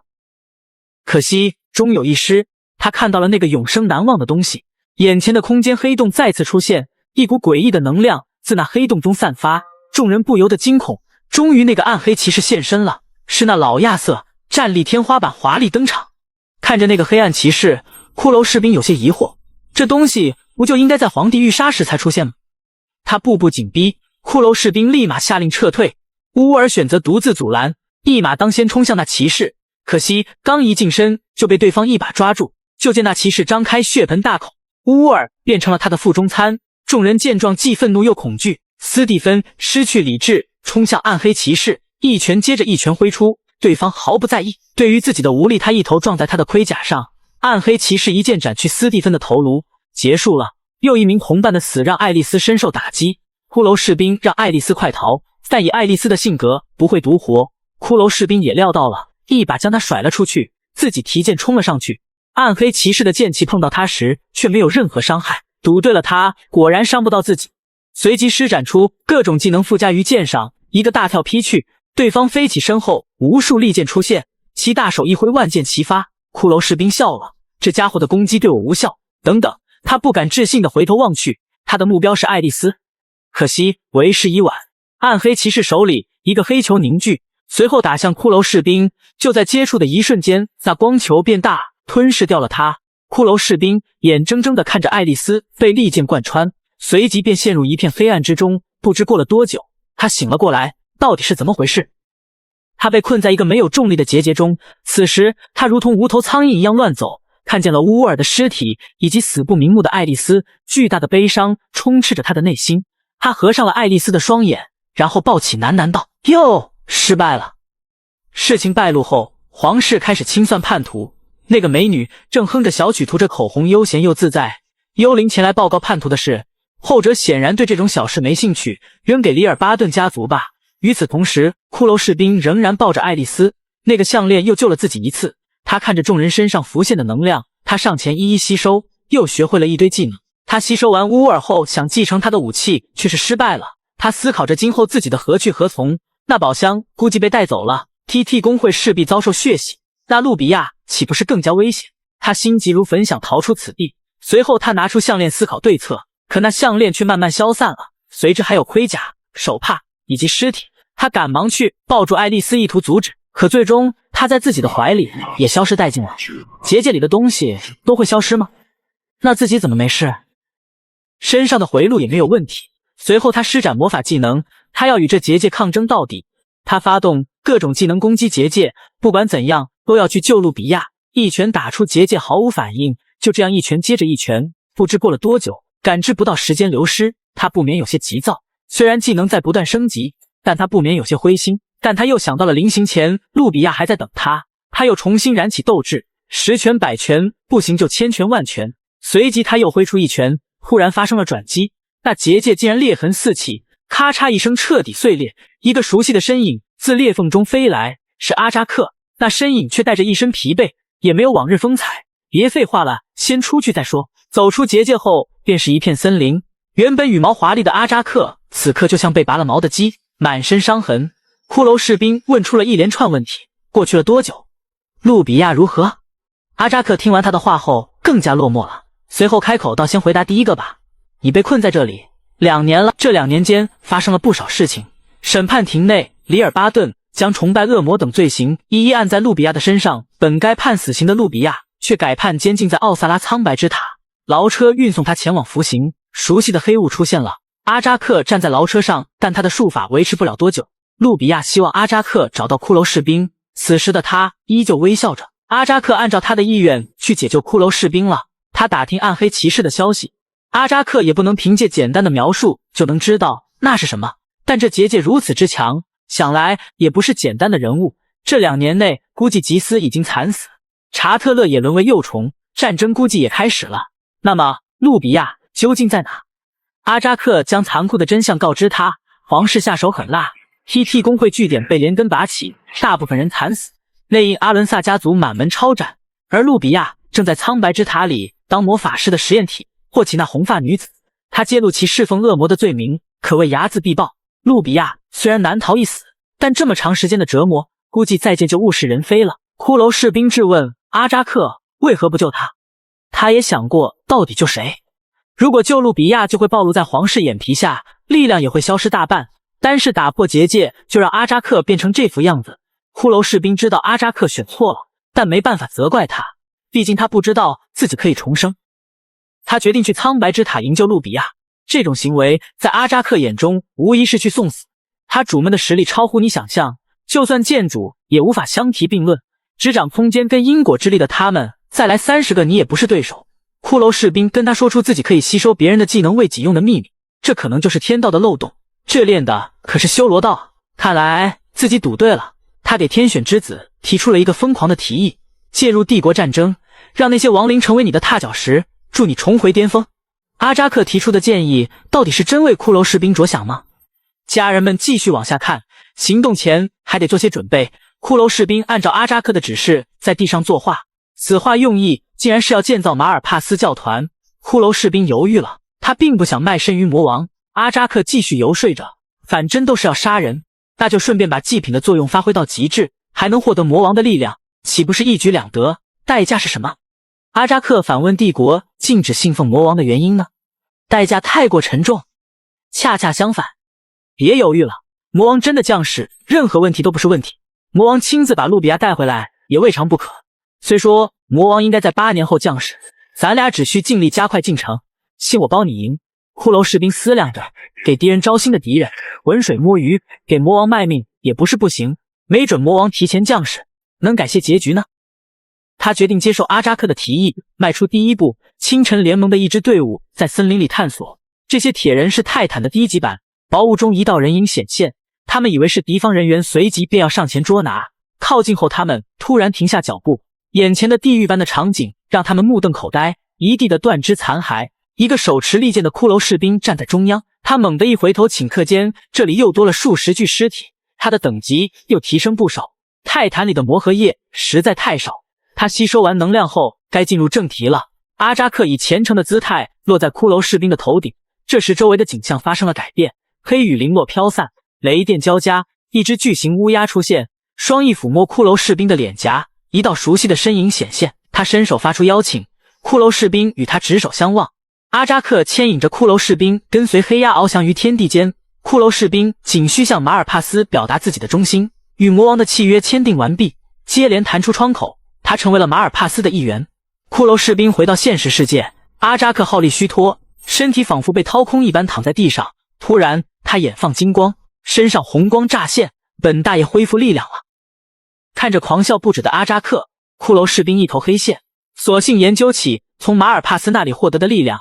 暗炎跟贿赂两个特点，一个是进攻技能，他拿起一把剑准备试一下其威力，黑紫色火焰裹挟着剑身，十分顺滑地割破了泰坦的外皮，不用剑气竟然还这么厉害，自身属性也得到提高。与魔王签订契约后，好处还不少。随后他又施展能够收买人心的贿赂技能，黑紫色火焰包裹其全身。阿扎克双颊泛红，夸奖着：“哎呦，你小子看起来还挺帅。”骷髅士兵鸡皮疙瘩起了一身，赶紧结束技能。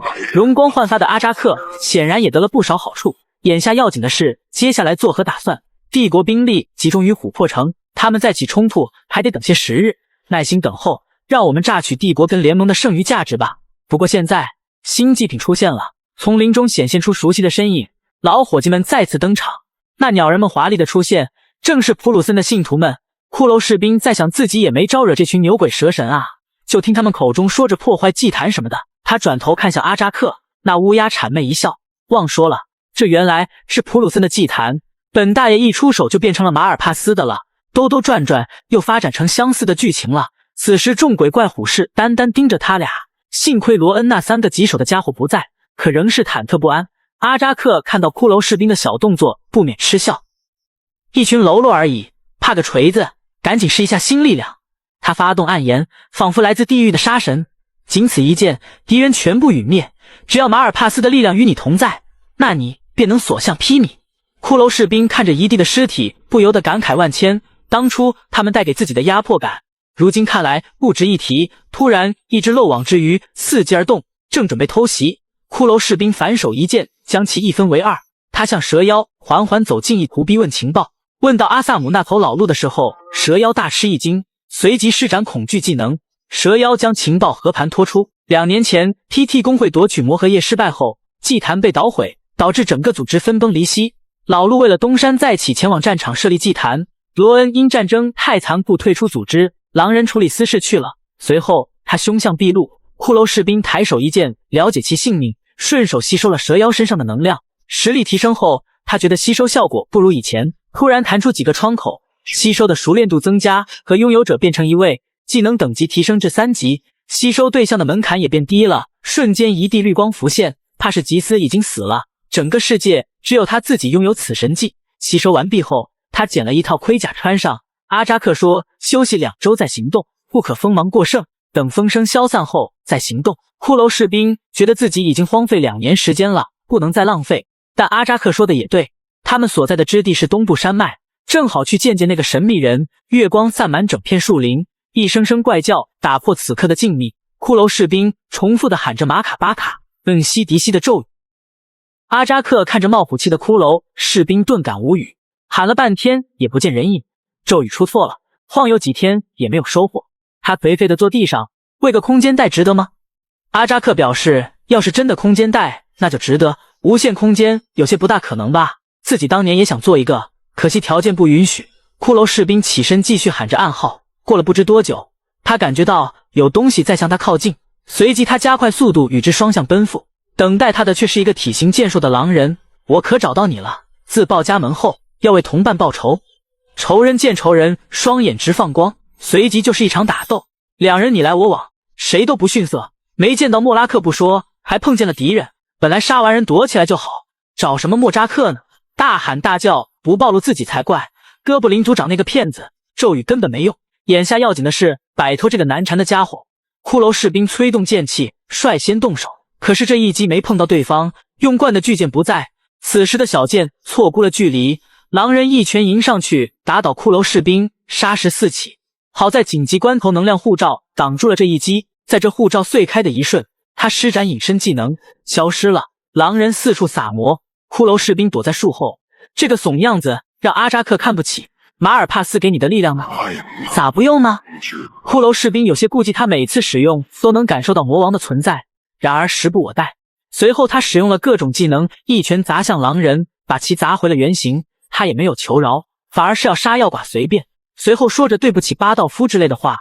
骷髅士兵听到熟悉的人名，莫非那个小狼人跟他有啥关系？他祈求骷髅士兵告诉自己巴道夫的下落，为此就是死也在所不惜。骷髅士兵看着他跟自己一样的境况，不免有些同情。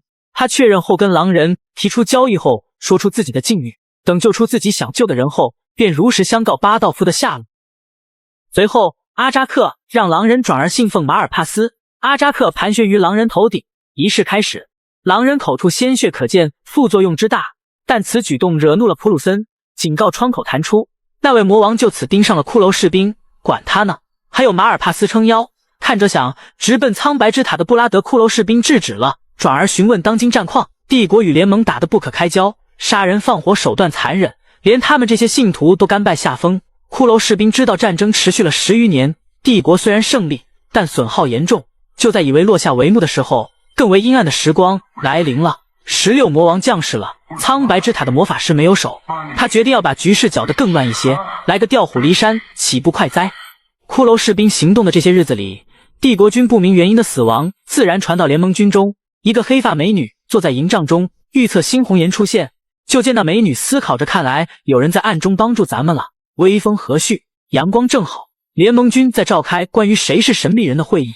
他们根据东部山脉得到的照片，咱就是说这照片是咋拍的，分析着神秘人的身份，不能是建筑，又有魔法的痕迹，真是难猜。卡林却浑然不在意道，也有可能是恶魔哟，就算是一尊杀神，能与对方合作的只有他。突然木门被一脚踢开，一个白发壮汉怒气冲冲地走进来，冲着卡林叫嚣着，活脱脱一个老黄忠吗？家人们，他的手下没经他批准，被卡林逮捕了，他来讨要说法。卡林把一沓罪证甩到他的脸上，贪污军款，你要的说法，我看你也不怎么干净吧。他叫2个士兵把老黄忠架了出去，随后大家继续探讨如何对付那个神秘人。有人提议报告上面，卡林觉得不妥，事情尚未明朗，上面一问三不知，岂不徒增烦恼。他说出决定后，走上前砸碎白板。他跟那些遇事就报告的人可不同，有着极大野心的他想的却是为己私用，门外却有人偷窥已久。会议结束后，卡林回到住处，那黑袍之人也露出真面目。两人谈论着老黄忠今日的举动。路易·克劳德表示，反正都已经掌控整个军队了，那老家伙自然不敢以下犯上。卡琳却说自己能走到今天靠的不过是家族的庇护罢了，而靠自己得到的只有你。他想到了两人初次相遇的情景，一个冷清的女孩子挥着拳头教训着一堆人，两人说说笑笑谈到正事，自己的家族地位自然强大，但豪门之中勾心斗角也是便饭，他只能做出成绩站稳脚跟，让陆毅去寻找那个恶魔，将他收入囊中。他相信了此人后必定如虎添翼。与此同时，另一边老黄忠也开始行动，他对自己有绝对信心，将功劳据为己有。骷髅士兵这边刚结束战斗，阿扎克颇有深意地说着，也该来了吧，咱们杀了这么多帝国军，联盟那边肯定得到消息了，一定会派人来拉拢你，可要谈得好价钱。不愧是老谋深算的阿扎克，敲竹杠敲得这么理直气壮。骷髅士兵思考阿扎克的话时，那人说到就到，没想到的是他们提剑就上。老黄忠以为这也太过容易了吧，功劳就快到手了，下一秒他却身首异处，他身后之人也没想到这骑士这么强，随即一哄而上，一场乱战开始。那斗篷人也跟来，躲在暗处伺机而动。乱战以骷髅士兵胜利而结束，魔王特点得以提升。阿扎克有些纳闷，这帮人不应该以礼相待吗？联盟什么态度？那个斗篷人走了出来，夸赞骷髅士兵的实力惊人。骷髅士兵根本没有感知到斗篷人的靠近，难不成是幽灵？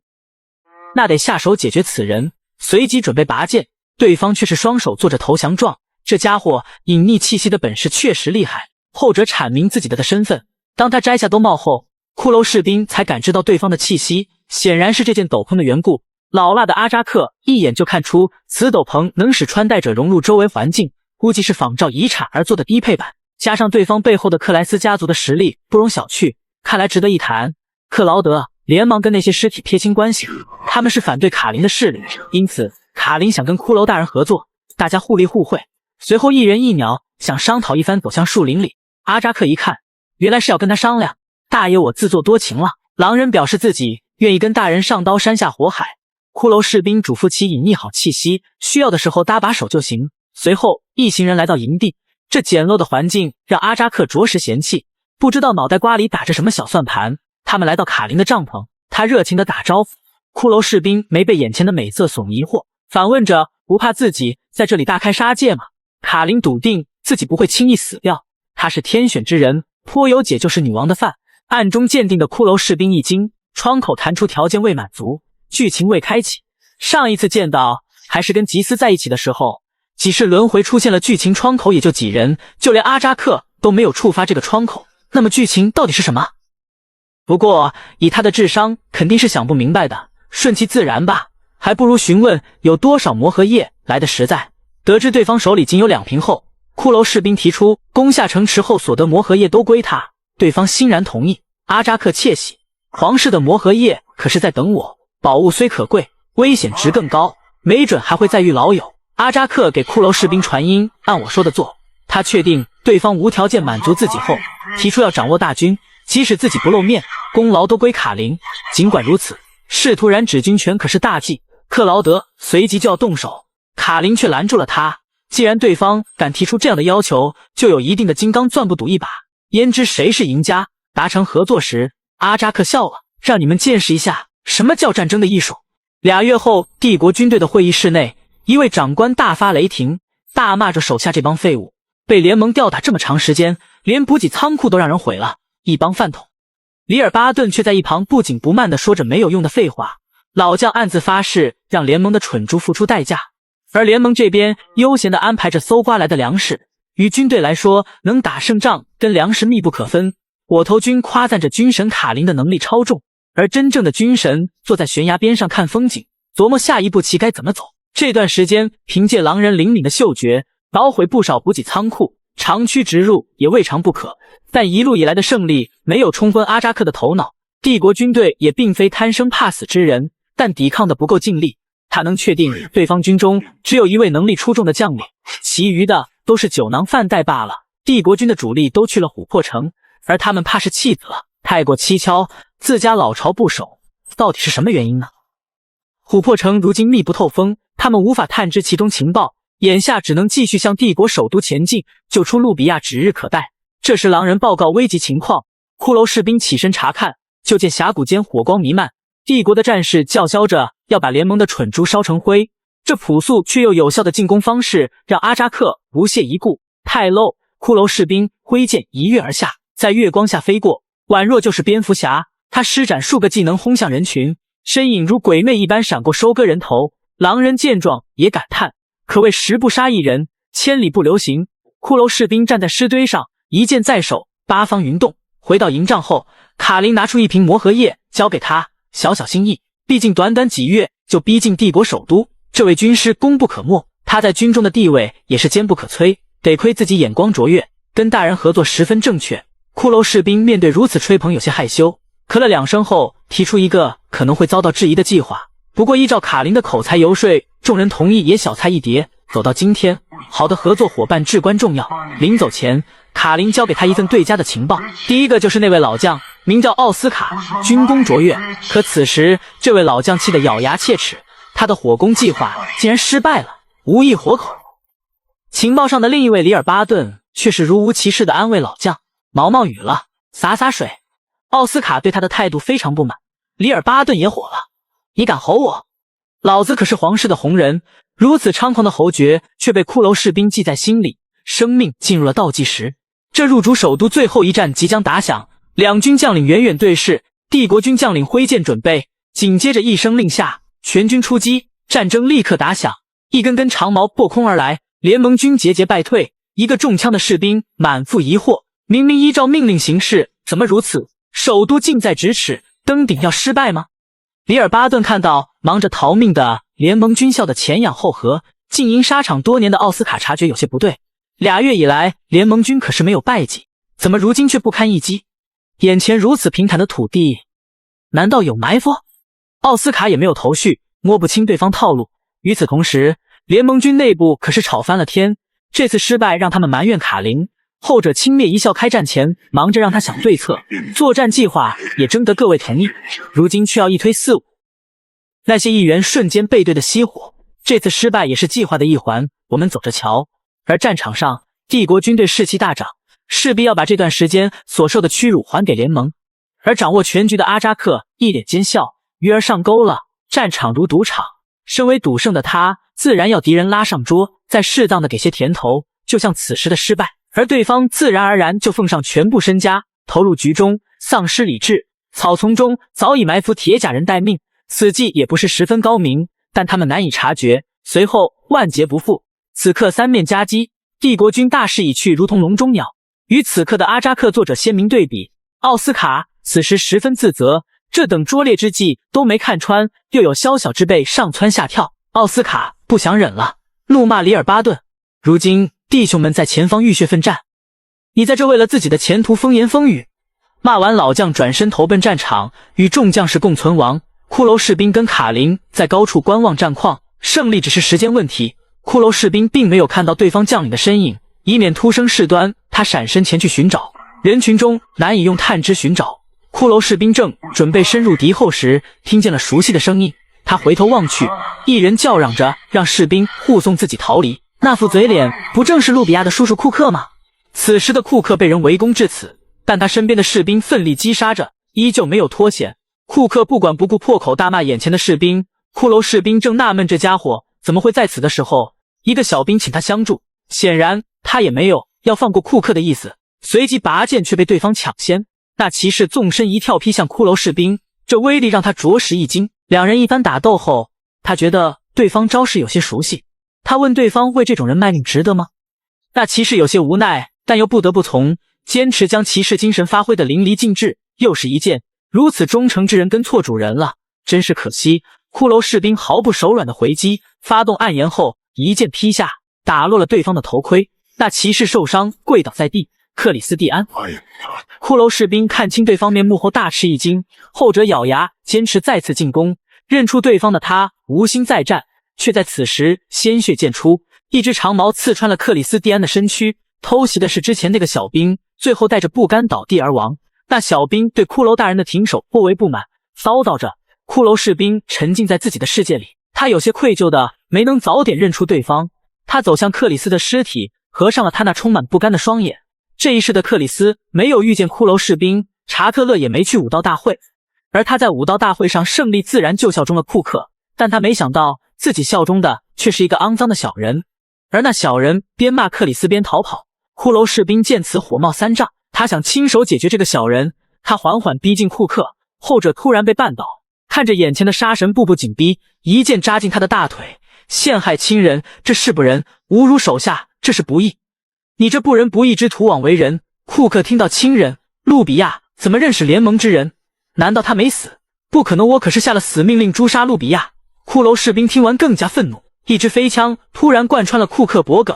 就见来者是那位精神矍铄的老将，只要有阿诺德、奥斯卡一口气在，是跟大家死战到底。士兵们被激起士气，冲杀陷阵。骷髅士兵见到将领后，欲将其杀掉。他一个闪身提剑劈向老将，轰隆一声，转眼间杀石四起。阿诺持枪抵挡住了这一击，对方的实力让他有些心惊。此番交手，骷髅士兵也试探出老将的实力，任由他带领士兵继续攻击。联盟坚持不了多久，得尽快解决眼前的麻烦。随即他快速冲到阿诺面前，双方缠斗起来。接着骷髅士兵施展暗炎劈下，僵持中逼问了里尔巴顿的下落。哪怕里尔巴顿是个垃圾，他也没有说出其下落。真是阎王让谁三更死，那人绝对活不过五更。那家伙自己冒出来了，冲着周围的士兵叫嚷着，放弃阵的，快保护他一人离开。这副贪生怕死的样子我都觉得好笑。那老将更是气得咬牙切齿，既然那人自己出来，骷髅士兵直接下了死手。阿诺这才知道对方之前根本没用全力，这一剑怕是无人能敌。他眼里没了光，看着手中的枪，接着能量布满枪身，他无所畏惧地冲了上去，哪怕当场殒命，他也绝不投降。山河永存，帝国万岁！真正的勇士敢于直面惨淡的人生，敢于正视淋漓的鲜血，哪怕那抹蓝色的光是那么的暗淡，那个不屈的身影令人敬佩。一声巨响，掀起漫天尘土，烟雾散去后，只见枪断人亡。四周的士兵见追随多年的老将身死，悲痛欲绝，拿起武器冲向骷髅士兵，欲为老大报仇。只见骷髅士兵手中的剑出剑回，那几人身首异处。他擦掉头盔上的血迹，但在他心里，这位老将值得敬佩。那他的能量自然也要收入囊中。收获了一些实用技能后，下一个要解决的就是小红毛了。他捡起一把长枪，投掷出去，刺中里尔巴顿的大腿，被受惊的马儿摔倒在地。旁边的魔法师见状骑马离去，准备回魔塔报告，这不就正中下怀。他走向红毛，在解决前质问，还记得路比亚吗？而这手中冤魂无数的他自然不记得了。他脖子上的蛇形纹身引起了骷髅士兵的注意。绅士会。红毛紧忙利诱他入会，试图逃过一死，但那条蛇在慢慢苏醒。随后咔嚓声接连不断，红毛的身体在不断扭曲，只见数条黑蛇从他的口中喷涌而出。里尔巴顿的口中喷涌出数十条黑蛇，一齐冲向骷髅士兵。他果断施展燃烧技能，烈火包裹着张牙舞爪的黑蛇，在烈火的燃烧中，那怪物依旧能动，以诡异的身姿向前挪动，发出奇怪的吼叫，随即奔现骷髅士兵。那些黑蛇也随之而来，他立马施展暗炎招呼这怪物，利落干净地斩断黑蛇。在看到暗炎后，那疯癫怪物竟然笑了。你果然跟那只臭乌鸦有关系，他怎么知道自己的底细？骷髅士兵快速思考着，不对，这不是人类的声音，这难道是布提斯？就见暗紫色气息从那怪物体内散发而出，凝聚成大蛇的模样，向他抛出橄榄枝。紧接着那大蛇向他靠拢，团团围住，试图强占他的身体。那可不行，我可不是随便的人。骷髅士兵腾空而起，对着那蛇头一记猛劈，刹那间便是头身分离。魔王投影也不过如此。气息散去前，被拒绝的魔王更加愤怒。男人，你是第一个敢拒绝我的，跟那个混蛋一样愚蠢。随后便消散于天地间。随即窗口接连弹出，马尔帕斯对他的表现很满意，魔王特点得到提升。骷髅士兵叹了口气，路比亚，只要遇见危险，必定有绅士会的影子在，是巧合吗？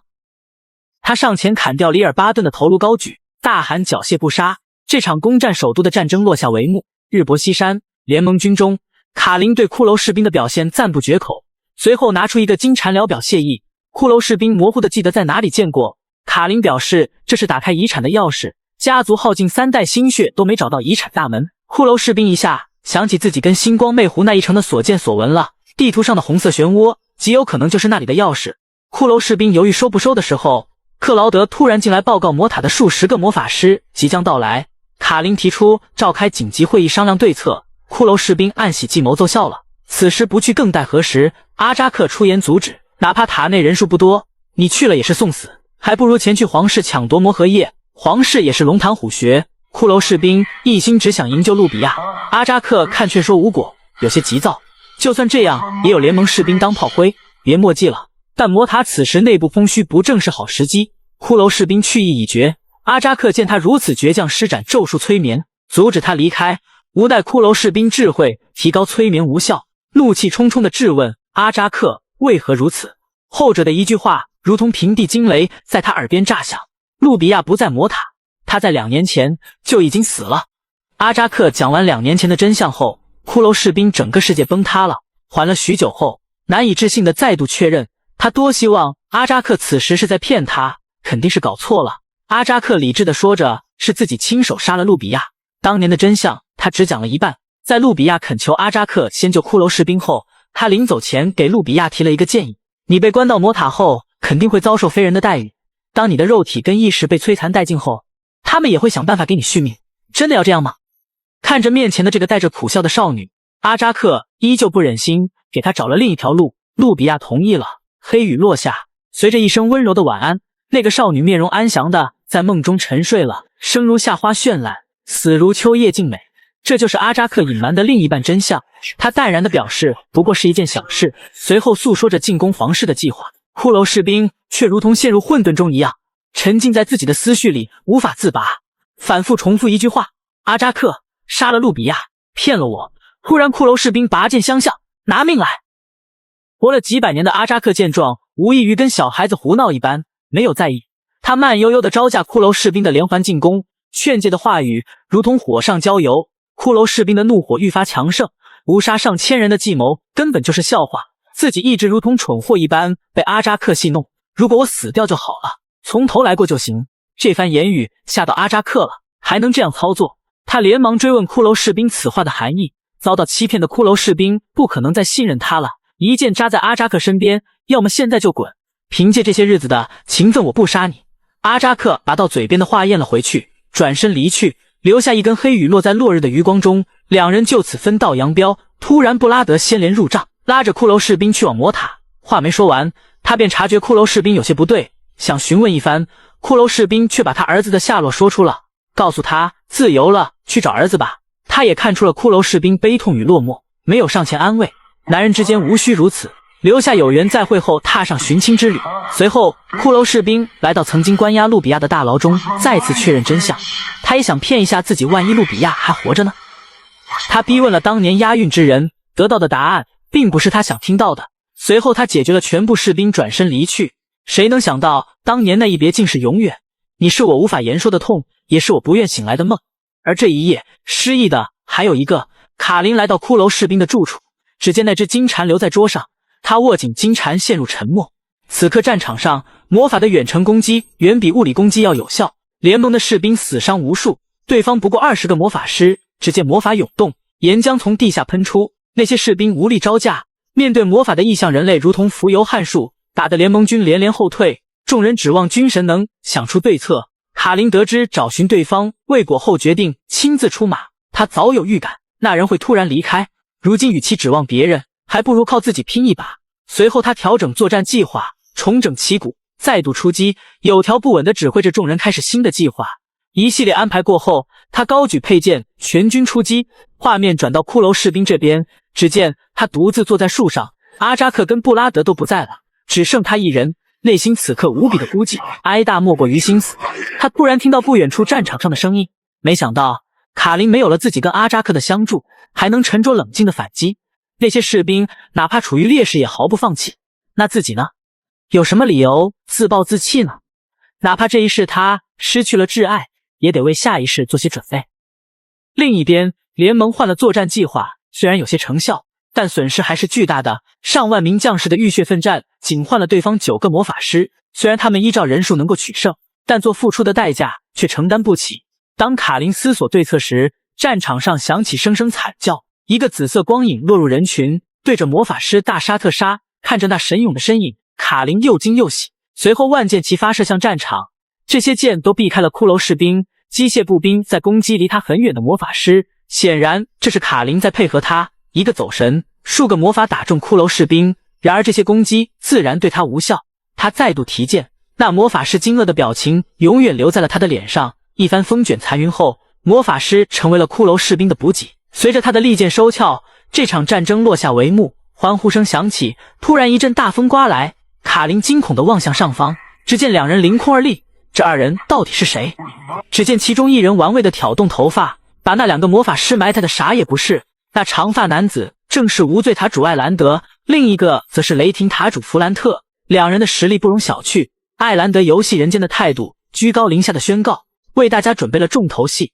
骷髅士兵不敢小瞧这个长时间飞行的家伙。艾兰德夸张地掏出一个布袋，使用魔法催动后，一阵阵黑烟将联盟军包裹其中。没人知道那家伙此举的含义。浓烟散去后，大家都以为相安无事时，士兵们竟然开始切腹自尽。痛苦的惨叫让艾兰德哈哈大笑。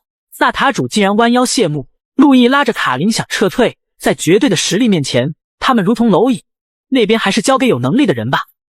骷髅士兵在战场屹立不倒，这些粉末显然对他没用。艾兰德笑得前仰后合时，发现还有一条漏网之鱼。骷髅士兵施展疾风技能向那二人袭去，艾兰德轻松躲过，弗兰特却谨慎应对。骷髅士兵借助能量盾扶摇直上，施展暗炎直劈其面门。艾兰德丝毫没有反应过来，弗兰特一把抓住他扔向远方后，随即催动魔法直击无处可躲的骷髅士兵。轰的一声，骷髅士兵身上的盔甲直接碎裂，骨头架子也是直接裂开，随后重重地砸向地面，差一点就散架子了，毫无反抗余地。弗兰特见其真身后，十分好奇，勾起了他研究的欲望。艾兰德则气得咬牙切齿，冲向地面，准备血虐骷髅士兵。狰狞的面庞彰显着他如同疯子一般的行为。他打算放弃研究，直接敲碎其脑袋瓜。看来这一世就要结束了。就在这时，一道熟悉而又慵懒的声音响起：“这呆子本来就傻，变得更蠢了，你负责。”一记清脆的响指，那两个塔主立马五体投地。这人到底是谁？一道身影从树林中缓缓走出，骷髅士兵抬头望去，有些疑惑。只见阿扎克优雅从容地缓缓走来。我宣布阿扎克最美，打趣道：“看来没了我你真不行。欲知后事如何？”长发及腰身穿华丽的宝石点缀的飞纱，腹肌若隐若现，在月光的映照下泛着光。阿扎克宠溺地看着骷髅士兵，后者还没从惊愕中缓过来。显然阿扎克要先解决这两人。他眉头微微蹙起，看着怒气冲冲的艾兰德。来自上位者的审视可不是谁都能受得住的，连忙把头埋得更深。自己竟然跟高贵的大人拥有同款发色，终究是他高攀了，开始磕头忏悔。一旁的弗兰特也无能为力。阿扎克玩味让他可以自裁了。艾兰德感谢一番后，用魔法了解了自己。饶是活了数百载的弗兰特也没见过这阵仗。阿扎克突然出现，用手指点在他的脑门，瞬间烈火燃起。这位塔主的生命也走向尽头。骷髅士兵看着刚才还高高在上的塔主们，现如今被阿扎克一招毙命，这就是实力碾压吗？再说这家伙怎么化成人形的？阿扎克表示谁还没点底牌呢，接着很着急地按住骷髅士兵的脑袋瓜，红光乍现，接连弹出获得技能的窗口，即将要散架的身体也恢复如新。骷髅士兵仍有些疑惑，这家伙不被女神下诅咒了吗？难道是献祭了数万个亡魂的缘故？阿扎克听完哈哈大笑，然后严肃地讲述个中缘由。献祭跟咒术有着本质的区别，数万人的祭品不足以让他回到巅峰。他讲述时，那精致的脸庞却碎裂了，就见他浑身的气息凌乱，仿佛要灰飞烟灭一样。他继续说着，咒术的效果重点是使用者献祭的因果，献祭的东西越重要，获得的力量便越强大。区区数万条生命不在他的眼中，于他来说自己最为重要。他当时在地底宫殿苟活300余年也没有死去，而如今他为了骷髅士兵竟然献祭自己的生命，使他重回巅峰，哪怕只有一刻也弥足珍贵。骷髅士兵仍然怀疑其目的，一路以来诡计多端，怎么可能这么做？看着眼前慢慢破碎的身影，仿佛什么东西也破碎了。阿扎克伸出手指勾来铁剑，泛着红光的铁剑强迫骷髅士兵握住，大声质问阿扎克要做什么。后者没有回答，而是快步向前迎了上去。在月光的见证下，天选之子一剑贯穿了马尔帕斯的大祭司，可喜可贺。而那位恶魔正伸出即将破碎的手掌，抚摸骷髅士兵的脸颊。但愿来世我们彼此能坦诚相见。刹那间，他的周围包裹飓风，待到风停时，等级窗口接连弹出，骷髅士兵只是静静地看着那只插在剑上的黑鸦，久久不能忘怀。有些人一转身就是一辈子。继阿扎克陨落后，身边散发着磅礴的绿光，覆盖着战场。这就是300年前南部霸主的力量吗？骷髅士兵不能辜负阿扎克的一片心意，使用吸收技能后，绿光萦绕着他的身躯，他幻想享受等级提高，同时警告窗口弹出无法吸收。原本包裹他的绿光轰然四散，避他不及。阿扎克的技能等级太高，如今的他吸收不了。原本可以一步登天的他，现在如鲠在喉，一声憋屈叫喊响彻森林。乌鸦吸收不了，那麻雀再小也是块肉。塔主的力量将就来点，收获了诸多技能，让他发展成全能人才。随后他转身看去，阿扎克的能量吸收不了，但魔核液总不能浪费吧？魔核液可能改变世界线的，但他不能保证这影响有没有坏处。有些犹豫，但阿扎克肯定料到自己会吸收，竟然他敢赌，我就敢干。随即他吸收完毕后，出现了新的转职选项巫妖，可能是吸收太多魔法师的缘故，魔核液还是太少，他无法转成巫妖，但他可以转成另3个中的其一。虽然可以等魔核液够了再转，但皇室水深又有那恐怖的存在。骷髅士兵果断地选择转成骑士，突然他的脑袋瓜摔在地上，身躯4分5裂，咋的这转职还有生命危险？紧着骷髅士兵的骨骼开始重组，骨骼不断增生，咔嚓声不断。待到专职完成后，骷髅士兵可谓鸟枪换炮，英姿勃发，霸气逼人。哦对，现在人家应该叫骷髅骑士了。当他感受脱胎换骨带来的力量时，一匹骷髅亡灵马疾驰而来，这不是奥斯卡的那匹战马吗？他翻身上马，骷髅马脚踏亡灵幽光飞快奔驰。他来到首都城门前，大战后此地一片死寂，未免太过安静了吧？这可是首都，事出反常必有妖。城墙上突然出现一个士兵，看到骷髅骑士后软趴趴一动。他看着如此怪异的景象，想到之前在哪见过。这时城门突然大开，一道身影自城中缓缓浮现，正是那老伙计里安罗德，跟当年英俊潇洒有些不一样。此刻的他如同鬼魅。接着惊喜的一幕出现了，那如同地狱般的大门内走出了数十个骑士，他们都拥有同一张脸，而这一切的始作俑者美女正站在窗边欣赏自己的杰作。鳄鱼的眼泪仿佛是后悔改造挚爱而流，大战一触即发。联盟军中本该趁此进攻的他们，被魔法攻击后死的死伤的伤，士气大为受挫。卡林见识过那通天修为后也心有余悸，他也只能选择全军撤退，剩下的就指望那位大人吧。不过此时骷髅骑士也是心里打怵啊，一堆复制品谁看谁不慌，显然坐以待毙不是他的性格。催动剑气来个先发制人，多个技能叠加，磅礴能量萦绕枪身。这一击打出后，那些复制品没有动一下，结结实实挨了这一击。烟雾散去后，复制品发生改变，脸部开始变形，嘴歪眼斜，还流淌某种液体，真是恶心。他们重复着同一句话：我还没准备好。骷髅骑士见状胆战心惊，但没有停下发动技能。那复制品竟然挡下了技能，谁能想到这些虫子连绝招都能复刻，现在的攻击对他们毫无作用。这下难办了，那些复制品将其团团围住。就在他以为结束的时候，那些怪物竟然没有主动攻击他。眼下机会绝佳，他借助能量罩一飞冲天，他准备以雷电攻之。就在此时，突生异变，一个怪物抛出一把铁剑破空而来，将那骷髅马斩首。这一击他早已蓄力完毕。骷髅骑士带着雷霆万钧之力，抱着同归于尽的心俯冲向下，雷电落地，成功的击杀了一个复制品，再度落入人群。他吸收能量的同时想通了，里安罗德的潜意识应该还在帮了他一把。雷雨骤降，洗刷着皇室的肮脏。即使今日死于此地，那也要扯下皇室的一块肉。随即再次蓄力一步登天，叠加暗炎技能向其中一名复制品劈去。按照这种情形，能赢只是时间问题，但真会如他所愿吗？那美女自然不会放任不管。只见他操控着复制品，里安罗德的执念还在反抗，然而却是徒劳，终究执念反抗不过实力。骷髅骑士也看出眼前的异样，还没等他弄明白，眼前却突然发出耀眼的蓝光，数十道剑气向他劈来，一时又重归混沌。随后耳边传来熟悉的雨声，雷鸣将他唤醒，望着熟悉的天空，他又重新回到原点。他起身查看属性栏后发现惊喜，转职后的特点会在重生后保留，这就表示只要多重生几次就能获得全部特点。不过失去暗炎，跟马尔帕斯的契约也结束了，也不失为一件好事。眼下要考虑的是接下来如何打算。反抗皇室显然行不通，去找阿扎克。他又回想起那家伙舍身献祭的一幕，算了，他想起一个重要问题，为什么到现在路比亚都没有出现？雷雨笼罩着阿特拉领地，有几人在树林里深一脚浅一脚的赶路，其中2人劝说着小姐别使用死灵术。这2个熟悉的脸庞不正是阿特拉的旧臣吗？他们口中的小姐也就不言而喻了。这一世路比亚也发生了改变，他此次出行就是为了寻找梦中的那位骑士，前世的经历都幻化成梦境。路比亚坚信骑士能拯救他们，老臣们还想劝说一番，但路比亚心意已决，他们表示生死相随。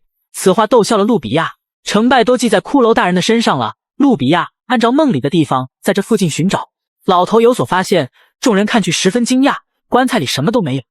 路比亚难以置信，在他们寻找的时候，骷髅士兵躲在暗处观望，他以为是之前的佣兵，但为什么出现的是那3个人，而且没有熟悉的台词？眼前的变化让他不知所措。按理说只有魔核液才能影响世界线，路比亚又是怎么回事？突然弹出的窗口解释了这一切，路比亚的属性也提高不少，这也算是这个世界对路比亚的温柔吧。雷雨的交加让骷髅士兵不禁产生一个疑问，路比亚没来之前自己就醒了？一直以来他深信的真相破碎了，如果不是路比亚将自己唤醒，那主仆关系是怎么确定的？那将他唤醒的到底是谁？一只无形的大手仿佛在暗中操控这一切，骷髅士兵觉得还是跟路比亚有点关系，想要跟他见面，但他突然想到路比亚前世受到的折磨，还有因为自己的缘故被人以崇拜恶魔的名义陷害，他退缩了，还是先暗中保护他吧。老臣见搜索未果后提议先回去处理政务，以免库克突生异变。随后3人回到阿特拉，路比亚面带微笑，迈着自信的步伐来到会议室。此次会议内容是商讨决定领主审核官身份。骷髅士兵了解了这一世领主还没确定，如果路比亚能登上领主之位，那皇室就不会找他的麻烦，但相比而言，库克作为一只听话的狗更为合适，审核官则尤为重要。按照情形，多半是刚正不阿的里安罗德伯爵。骷髅士兵听到此名，虎躯一震，那疯子避之不及，如今想想还是挥之不去的梦魇，哪怕来一位贪官污吏也行。骷髅士兵随即准备行动，但他未免有些杞人忧天，如今他还没有痛失挚爱。他不知的是，来的是里安罗德才是好事。帝国第一帅看见提案后，准备安排时间前往阿特拉时，突然有人破门而入。亲爱的，想不想人家美女十分妖娆地坐在办公桌上，发布了一个紧急任务：皇室珍宝摄政王钻被盗。格莱西主教大发雷霆，其他公爵也想分一杯羹，但都被他拒绝了。这立功的机会自然要留给他的宝贝。里安罗德也知道他的弦外之音，他想以阿特拉为由拒绝，女士却不容人拒绝，上前搭住他的肩膀，拿开你的手，让我来，然后用力表示小事还值得你出手。女士玩味的笑容里带着一丝警告，而里安罗德却认为这不是巧合，是什么人在阻止他接近阿特拉，使他不得不接下任务。乌云依旧笼罩着阿特拉，众官员结束会议后纷纷离去，转眼间会议室只剩下路比亚一人瘫坐在地上，神情无比落寞。那一别他明明答应会回来，如今却下落不明。骷髅士兵把这一切都看在眼里，他无时无刻都在怕，他怕自己再一次害了路比亚，他能做的也只有暗暗守护了，默默地为他扫清障碍。他来到塔顶，这一世他还没有能力跟幽灵抗衡，但库克这老东西还拿捏不了吗？他施展探知技能，快速锁定了库克的地点，老东西在跟他的左膀右臂畅饮。路比亚在领主之争中阴了库克一把，同伙得知审查官是油盐不进的里安罗德后有些担心，但库克不在意。我上头有人，区区一个侯爵怕个锤子，现在做掉库克有些麻烦，看来得另寻他法了。一位资深老玩家开始通关游戏，偷走盔甲后把那些人扎送进地狱，一个不留。当然主往地狱的钱财不能落下。一番操作猛如虎，精神抖擞的骷髅士兵前往格拉斯米尔，还没进城他就开始犹豫，有了阿扎克这个军师，怕是事半功倍，何况上一世舍身相许，但是自己又玩不过他，又过于依赖他，导致自己陷入险境，还是多做些准备再去见他吧。随后他来到特拉库的地盘，将金子丢给他，委托特拉库全面支持路比亚夺得领主之位，但不能太高调，别引人注意。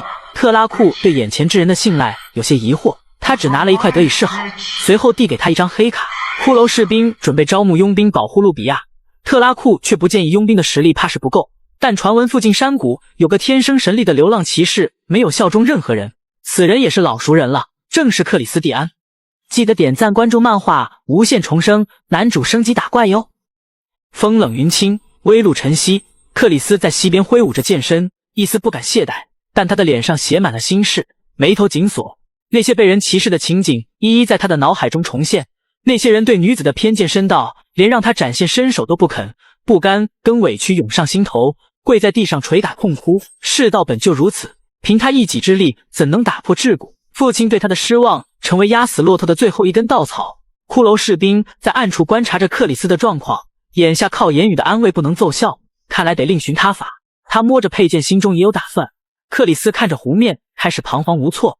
难道天下之大竟没有容身之处？突然他感受到有人接近，随后本能一躲，质问来者何人。骷髅士兵只让他拿起剑来战斗，克里斯摸不着头脑，拿剑应对。骷髅士兵来到他身后，一剑劈下，他赶忙躲闪，被掀翻在地。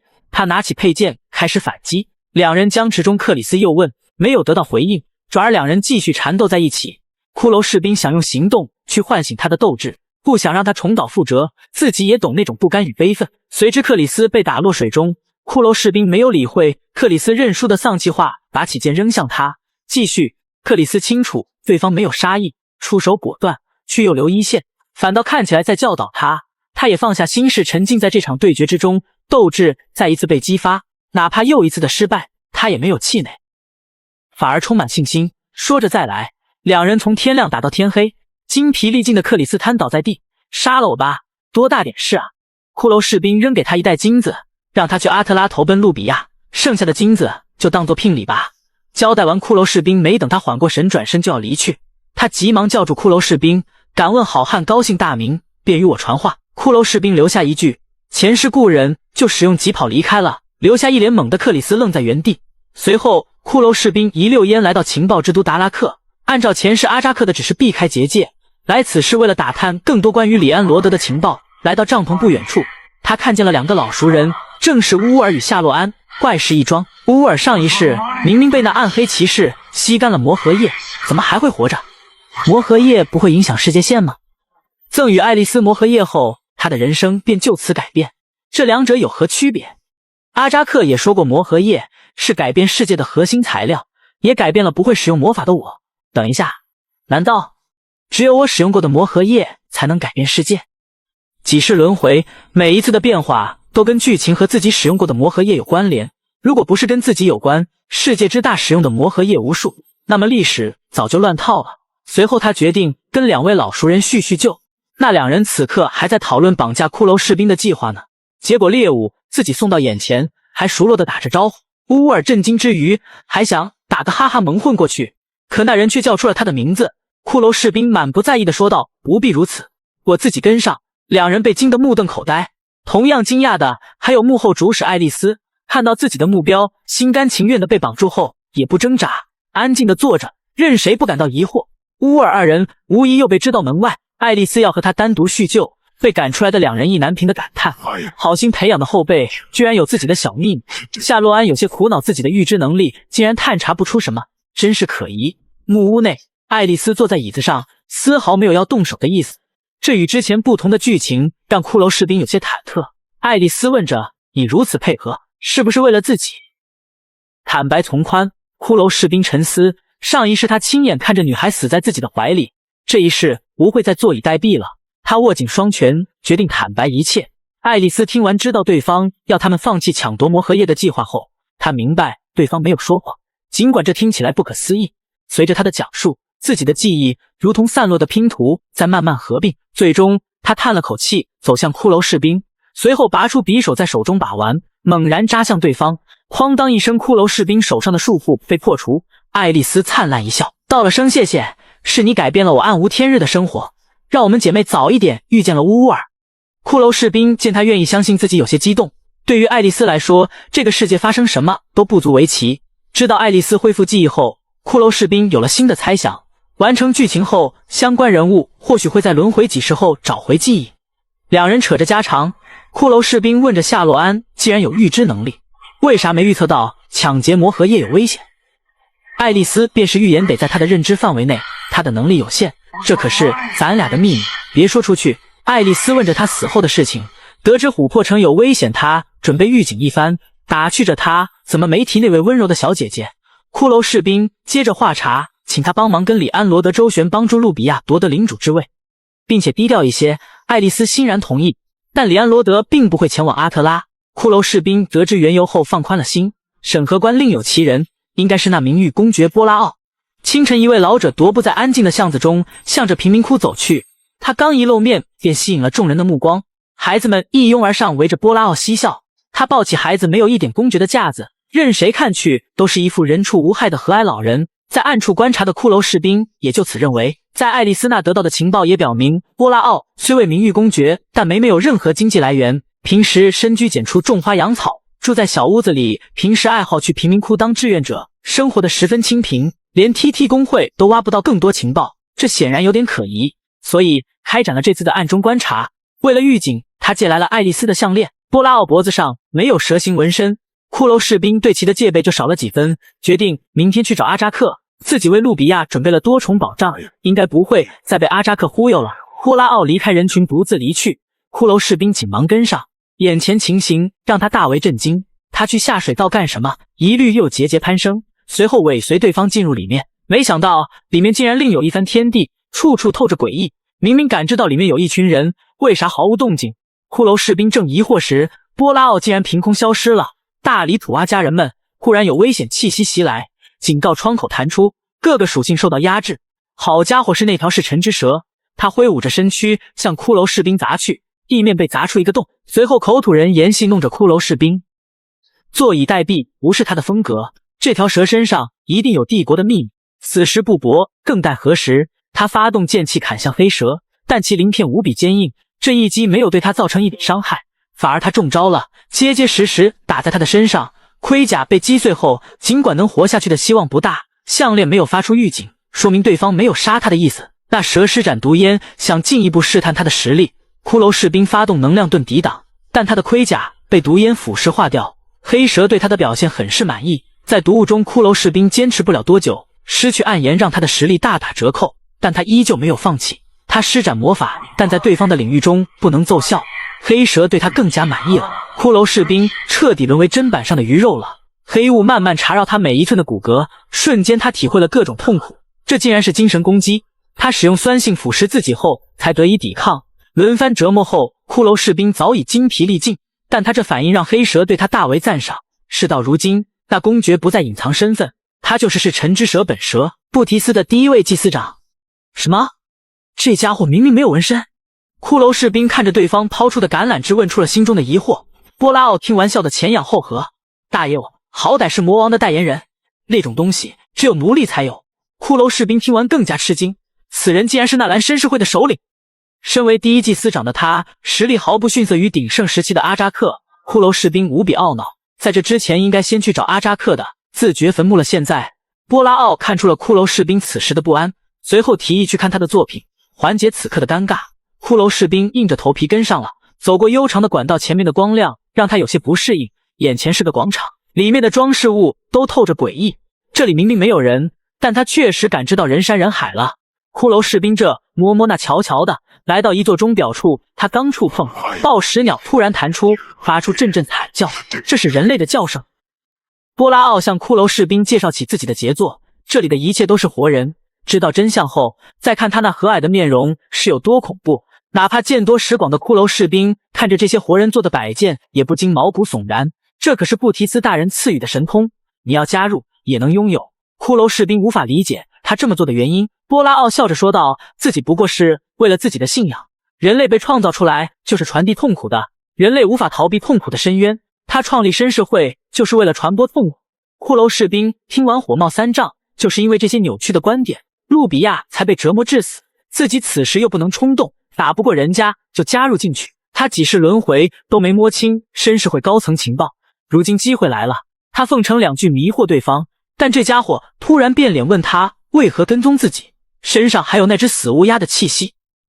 是回路的缘故。骷髅士兵知道自己一步踏错，满盘皆输。他思索半天，编出个比较不错的理由，自己曾经被马尔帕斯的祭司长忽悠过，又得知皇室跟魔王爪牙勾结，为了重蹈覆辙展开调查，这才有了此次跟踪。显然波拉奥信了，没有深究其中漏洞。随后他开始游说骷髅士兵摸着他的脑袋瓜，黑雾却悄无声息地发散。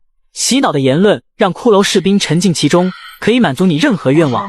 渐渐的，骷髅士兵对他的话语表示认同，让路比亚当上领主对其来说小菜一碟，自己只要听话就行。波拉奥听完骷髅士兵的愿望后，邪魅一笑，露出真身答应了他的要求，但也要献上与之匹配的祭品。里安罗德就很好，波拉奥领用临时契约赐予骷髅士兵布提斯的力量，只要能找到里安罗德的弱点，你的愿望统统能实现。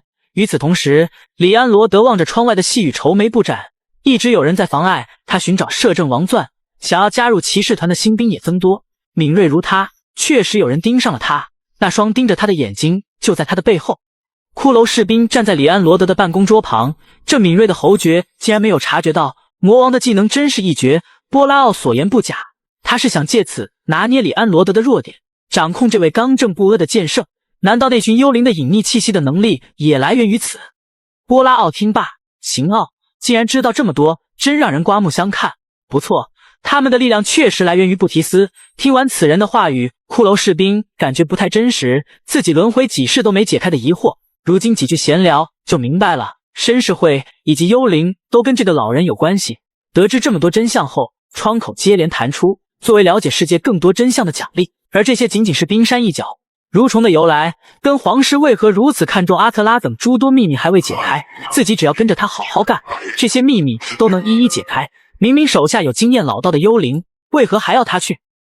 老者不屑地说着，那些幽灵的首领心系里安罗德，不暗中阻挠就不错了。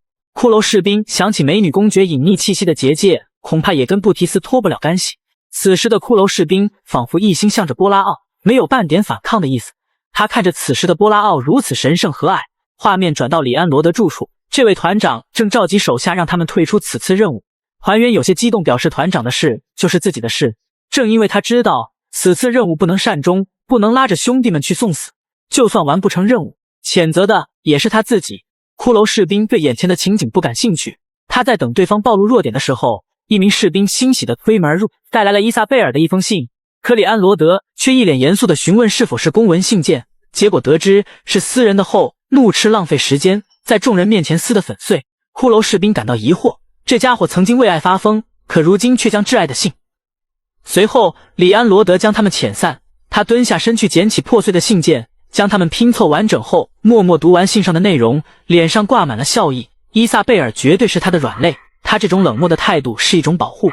接着里安罗德烧毁信件，可真是谨慎缜密，可没察觉到骷髅士兵的存在算是百密一疏。深夜，里安罗德来到与挚爱约定好的地方碰面，他拿出一根铁丝，缠绕出一个花朵图案，以此作为两人的传递信息的暗号。可惜在此的还有第三个人。没过多久，这暗号就出现在波拉奥的桌子上。骷髅士兵将所见都和盘托出，波拉奥对骷髅士兵非常满意。准备兑现承诺时，一个仆人匆忙地推门而入，报告着里安罗德竟然查到了摄政王钻的下落，如今召集人马准备行动了。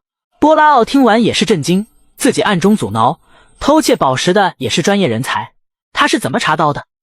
难道……波拉奥突然想到是洛朗斯背叛了他。他确实想对了，美女公爵看到自己的宝贝一筹莫展，有些心疼，于是向其透露了宝石的下落。盗贼公会温柔一刀，里安罗德真相了。这件事一定是高层从中作梗。他试图套出此人是谁时，美女却打个哈哈敷衍过去，让他别再多问，抓紧时间赶快行动。波拉奥有些恼怒，这恋爱脑明知团长得到钻石会对他们不利，还敢如此。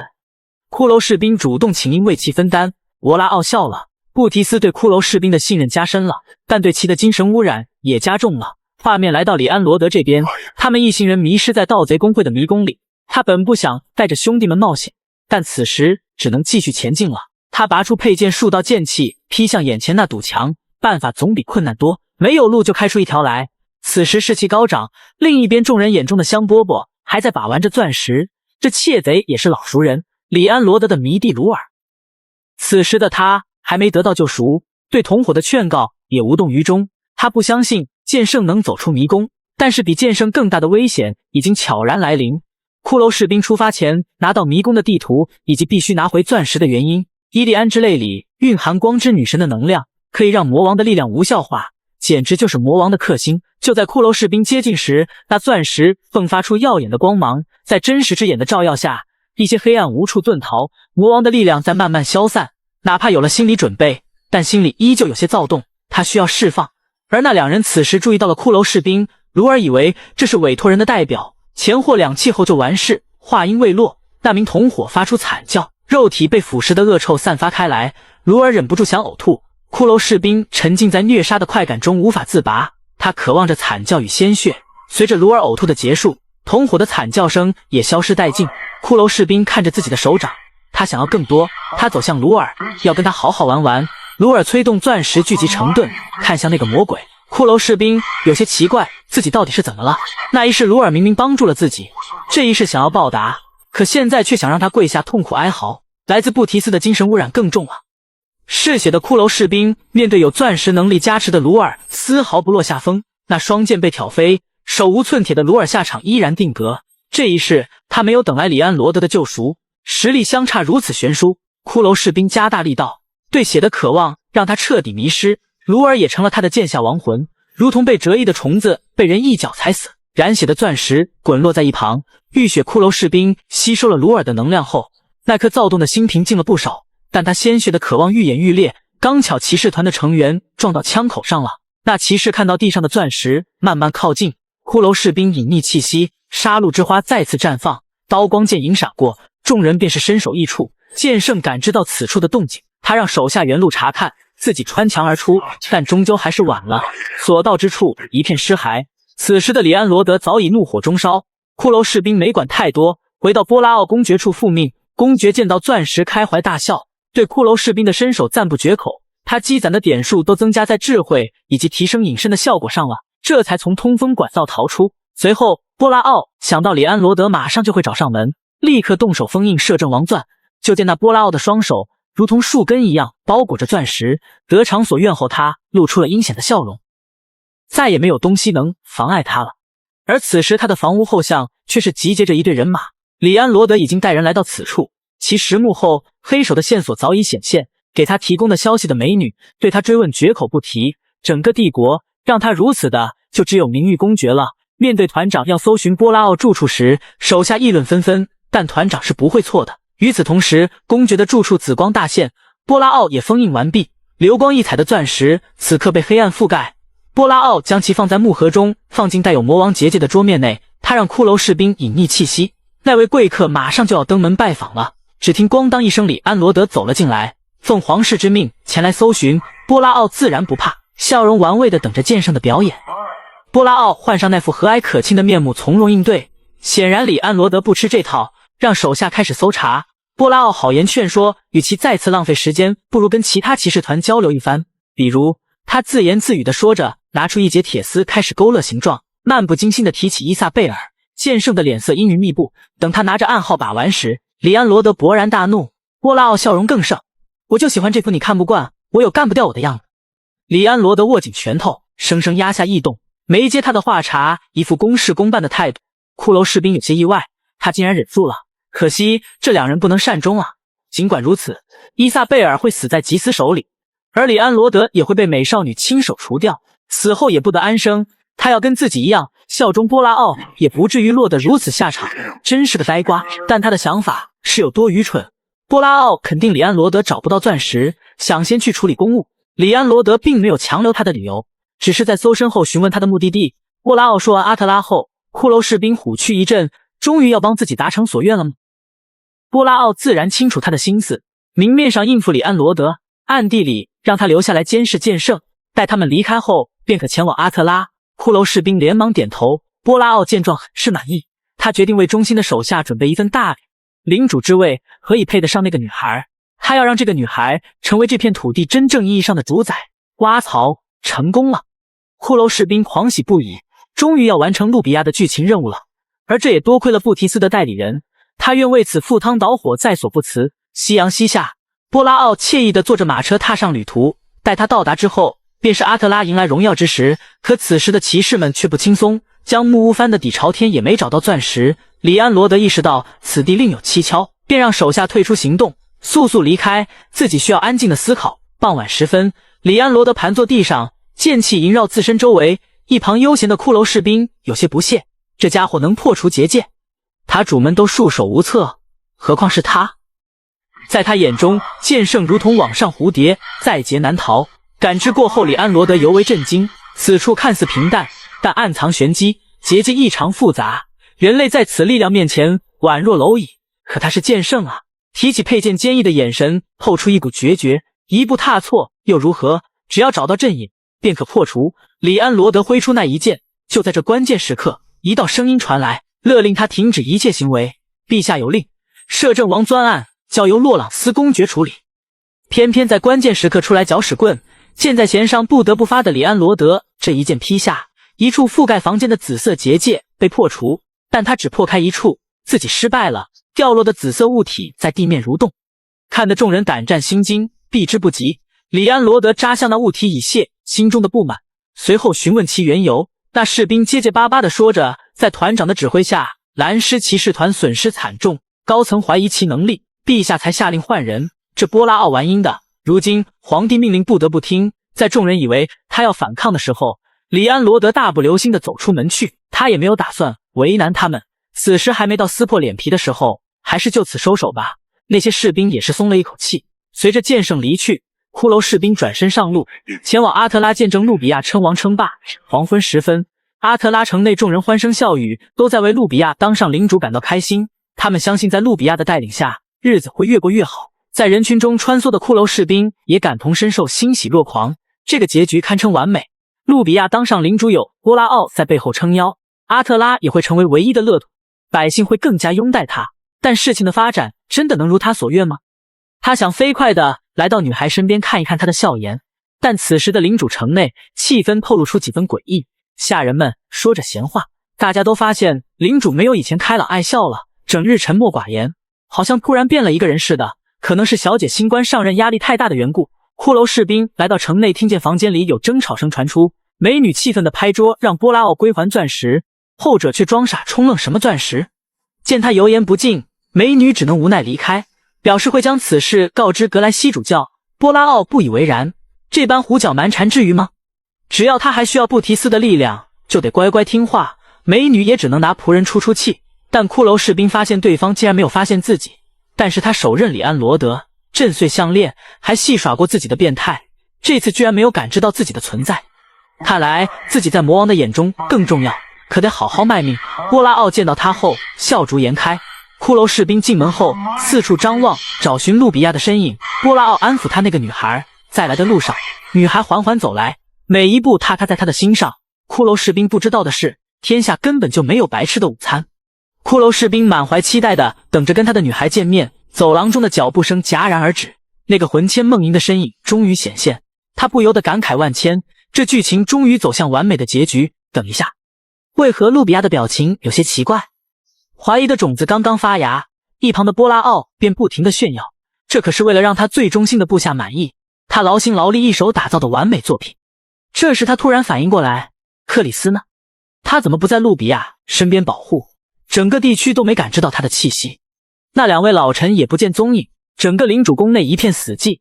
骷髅士兵察觉到不对劲，波拉奥自然也感知到他的情绪波动，他还以为这小子对他的作品不满意呢，无奈的让他拿起剑攻击一下路比亚。骷髅士兵果断拒绝，内心的不安不断放大，反问他这是什么意思。波拉奥见他不愿，随后叫来两个姿态怪异的女仆进来，一声令下，表演开始了。女仆持剑便要攻击领主，骷髅士兵见状赶忙制止，而这接二连三的反抗让波拉奥不悦，略施小戒，骷髅士兵直接五体投地，等待演出开幕。那两人砍向手无寸铁的路比亚，结果血光四溅。波拉奥满意的大笑着，让骷髅士兵看看他的杰作。后者抬头看去，曾经笑靥如花的女孩子，如今却变成了张牙舞爪怪物，完全颠覆骷髅士兵这一世为之努力的结果。骷髅士兵此刻心如死灰，这到底发生了什么？波拉奥在一旁变态地解说着他的创作理念，他保留了作品的每一个痛觉神经。女孩面无表情地承受着巨大痛苦，血泪直流。波拉奥见骷髅士兵一言不发，感到疑惑，你小子未免也太过挑剔，这已经很美了。没关系，我可以改到你喜欢为止，我最得力的部下。波拉奥的寥寥数语刺得骷髅士兵的灵魂满目疮痍，他拿起铁剑指向波拉奥，他对自己的愚蠢追悔莫及。波拉奥见到对方反目，他只能实施强硬手段了。黑雾缭绕，这是要泯灭其意识，直接变成傀儡，意识在慢慢消散。他只有一次挥剑机会，对方可是神之蛇，尽管如此，他也要全力一搏。路比亚却在慢慢的向他靠近，莫大的痛苦折磨的他颤抖不止。他努力抬起胳膊，想给骷髅士兵一个拥抱，嘴唇一张一合，好像在诉说着思念。背后传来的触感惊醒了他。路比亚状态栏没有改变，说明剧情还没有结束。那么我还有一线希望。他将手中的利剑插入口中，此生来到了最后一刻。他希望下一世能保护好这个女孩。哗啦的雨声响起，闪电伴随着惊雷，熟悉的阴霾天空再次映入眼帘。阿特拉领主宫殿上方也是雷雨交加，惊雷落下。路比亚从梦中惊醒，冷汗直流。梦境的内容应该上一世的记忆。他起身平息后，猛然下床奔向屋外，冒着大雨，好像令他心驰神往的地方。很快他停下脚步，闪电照亮了目光，还是空无一人。疲惫的路比亚脸上流露出一抹失望与痛苦，跪坐在地看着眼前的棺材发呆，呼唤着心中的骑士。骷髅士兵此刻躲在树后，还是不想与路比亚相认。他看着属性矿，上一世在最后关头克服了魔王的污染，奖励了他一个高级抗魔特点。就为了这么个东西，自己害得路比亚落得如此惨状。想起血泪自他眼眶中流出，他不禁握紧拳头，自己真是太愚蠢了，只以为是的聪明规划，却落得草草自裁，反误卿卿性命。自己还有资格继续保护这个女孩吗？过了一会，有人呼喊着，着急忙慌地跑了过来，是那两位忠臣，担心地问道，又是因为那个噩梦？路比亚回头忙辩解道，那不是噩梦，尽管那个梦很血腥，但骷髅大人一心守护自己，不管怎样，我一定要找到骷髅大人。骷髅士兵站在树后静静地听着，女孩的话替他驱散了阴霾与迷茫。他抬头看着灰蒙蒙的天空，心里早已充满光明。他一个闪身离去，继续前进。正如那个女孩所说，他不能停下脚步，继续替女孩披荆斩棘，穿过雪山重走一遍，来到纳尔兰，拿取盔甲，除恶扬善，拉拢人才。他相信自己摒弃前世教训，努力就能创造美好明天。他这一次坚定选择前往格拉斯米尔，唤醒阿扎克。他找到老领主，强制开启任务，前往殿堂获取火枪与巨剑，随后帮阿扎克找一个寄生的载体。他熟练地打开机关，那个乌鸦雕像映入眼帘，输入魔力后带走去寻找阿扎克。他把乌鸦雕像放在巨蛋的前方，拿出火枪的同时跟老伙计打了声招呼。金色黎明之主，马尔帕斯代理人，300年前支配南部的霸主，醒醒吧！烈火炙烤的同时，骷髅士兵摘下头盔，幻化成阿扎克的样子。终于那黑雾飘出，全部投入进乌鸦雕像之中，雕像上的红宝石光芒大盛。骷髅士兵这番操作也只是想给对方一个下马威，省着一上来就被骗。一人一鸦相互的对视，半天也没碰撞出火花，一片寂静。骷髅士兵帅打破平静，哎，大天才之声啊！按照以往，你不是倒开始骗我了吗？这波操作让阿扎克惶恐不安，结结巴巴说着，我原来是不是骗过你？阿扎克看来者驾轻就熟的将他的老底揭得一干二净，还以为是自己之前招惹的哪位高手呢。这副臭屁的样子着实可爱。两人之间的情谊，骷髅士兵自然不舍得为难他。他解除易容，表示自己可以告诉他一切，但只有一个要求，不管怎样，你不能再骗我了。你要是再敢欺骗，将无法得知全部真相。这只是一个很简单的要求。骷髅士兵都准备要说了，只见阿扎克激动地拒绝了，我就剩骗人这点爱好了。他一边飞一边吐槽。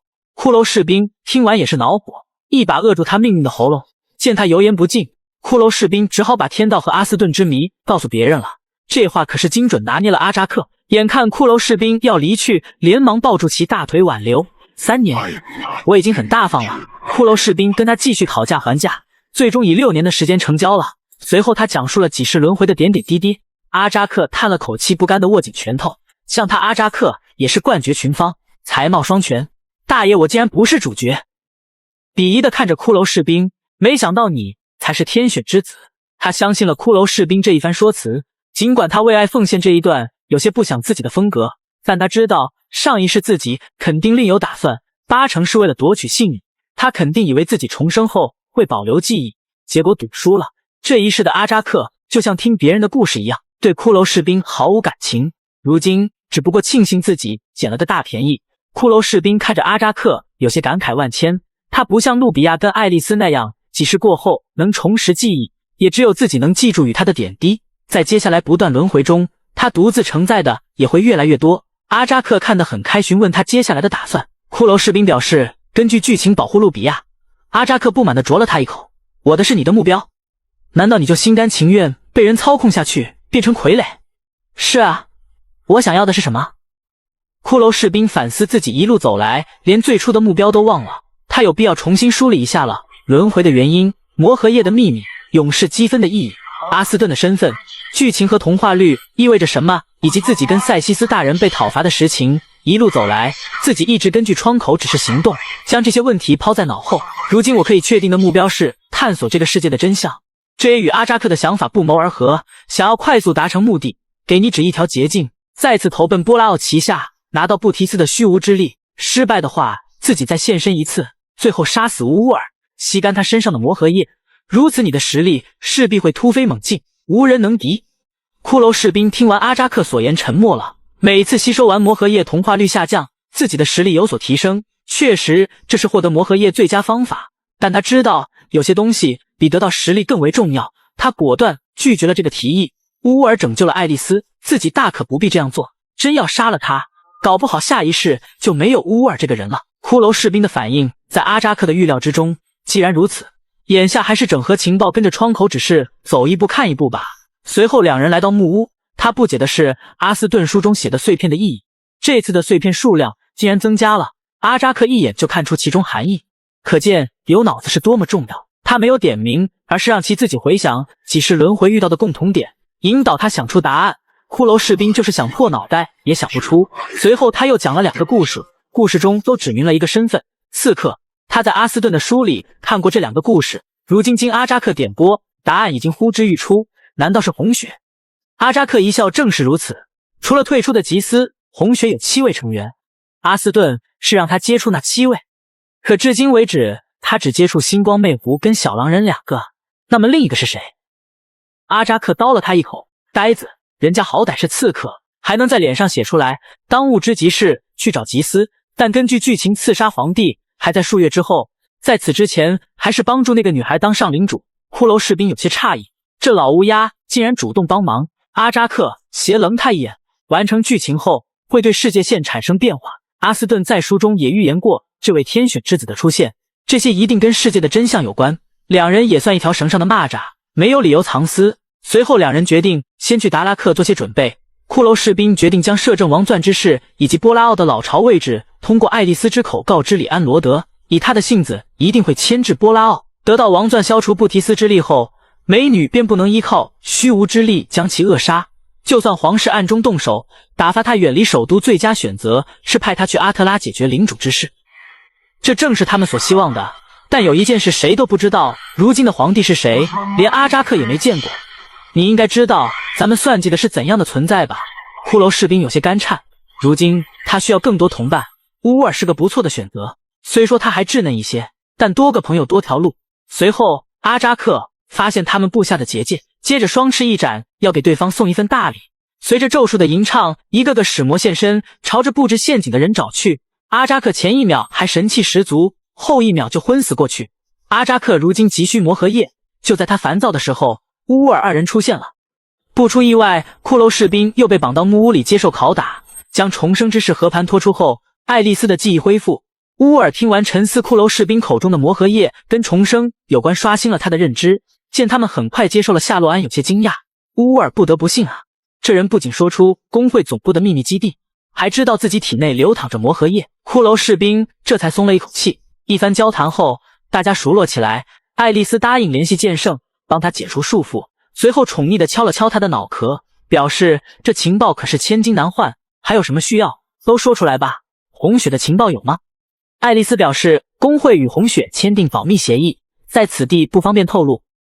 乌尔解释一番，表示爱莫能助，但话里话外透露着暗示。心领神会后，骷髅士兵也没多说什么，对方给他暗戳戳的透露一些。比起皇室跟魔核液的情报，乌尔比较在意西干自己的暗黑骑士。随后向骷髅士兵抛出橄榄枝，骷髅士兵也是痛快答应了。待事情有个了断后，自己一定登门拜访。为了应对布提斯的祭司长爱丽丝等人，即刻起身前往首都做足准备。待他们离去后，骷髅士兵看着仍然昏迷不醒阿扎克，有些不安，试图往其体内注入魔力，可不见效果，看来是需要魔核液。兜兜转转又回到原地。等一下，自己体内不是有现成的吗？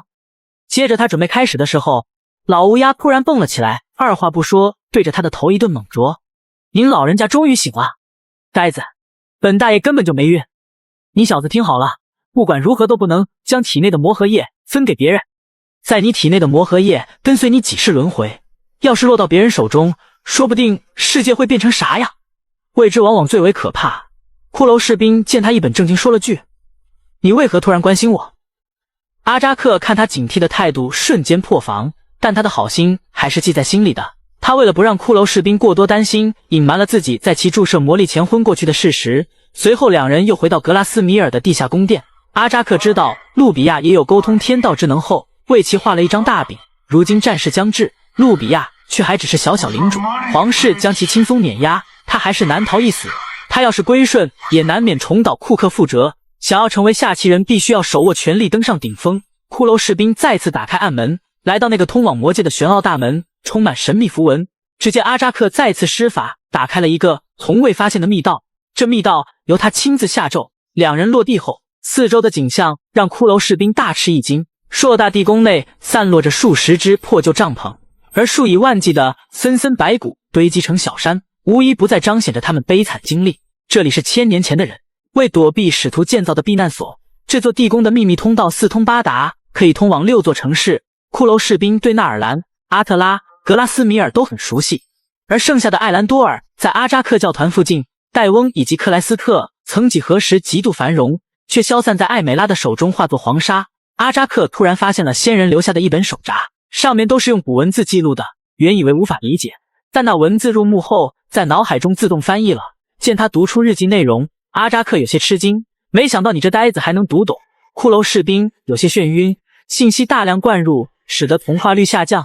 日记的内容在诉说着身处绝望之人的抱怨与痛苦挣扎，即便在此地自我了结，也未踏出半步。可见千年前的使徒有多恐怖，将他们悉数剿灭的初代皇帝赛伦，其实力更是深不可测。了解当年秘史后，两人继续前行。铁牢里的巨型骸骨吸引骷髅士兵的注意，看得入迷的他被脚下骨头绊倒，摔个五体投地，连同阿扎克一起。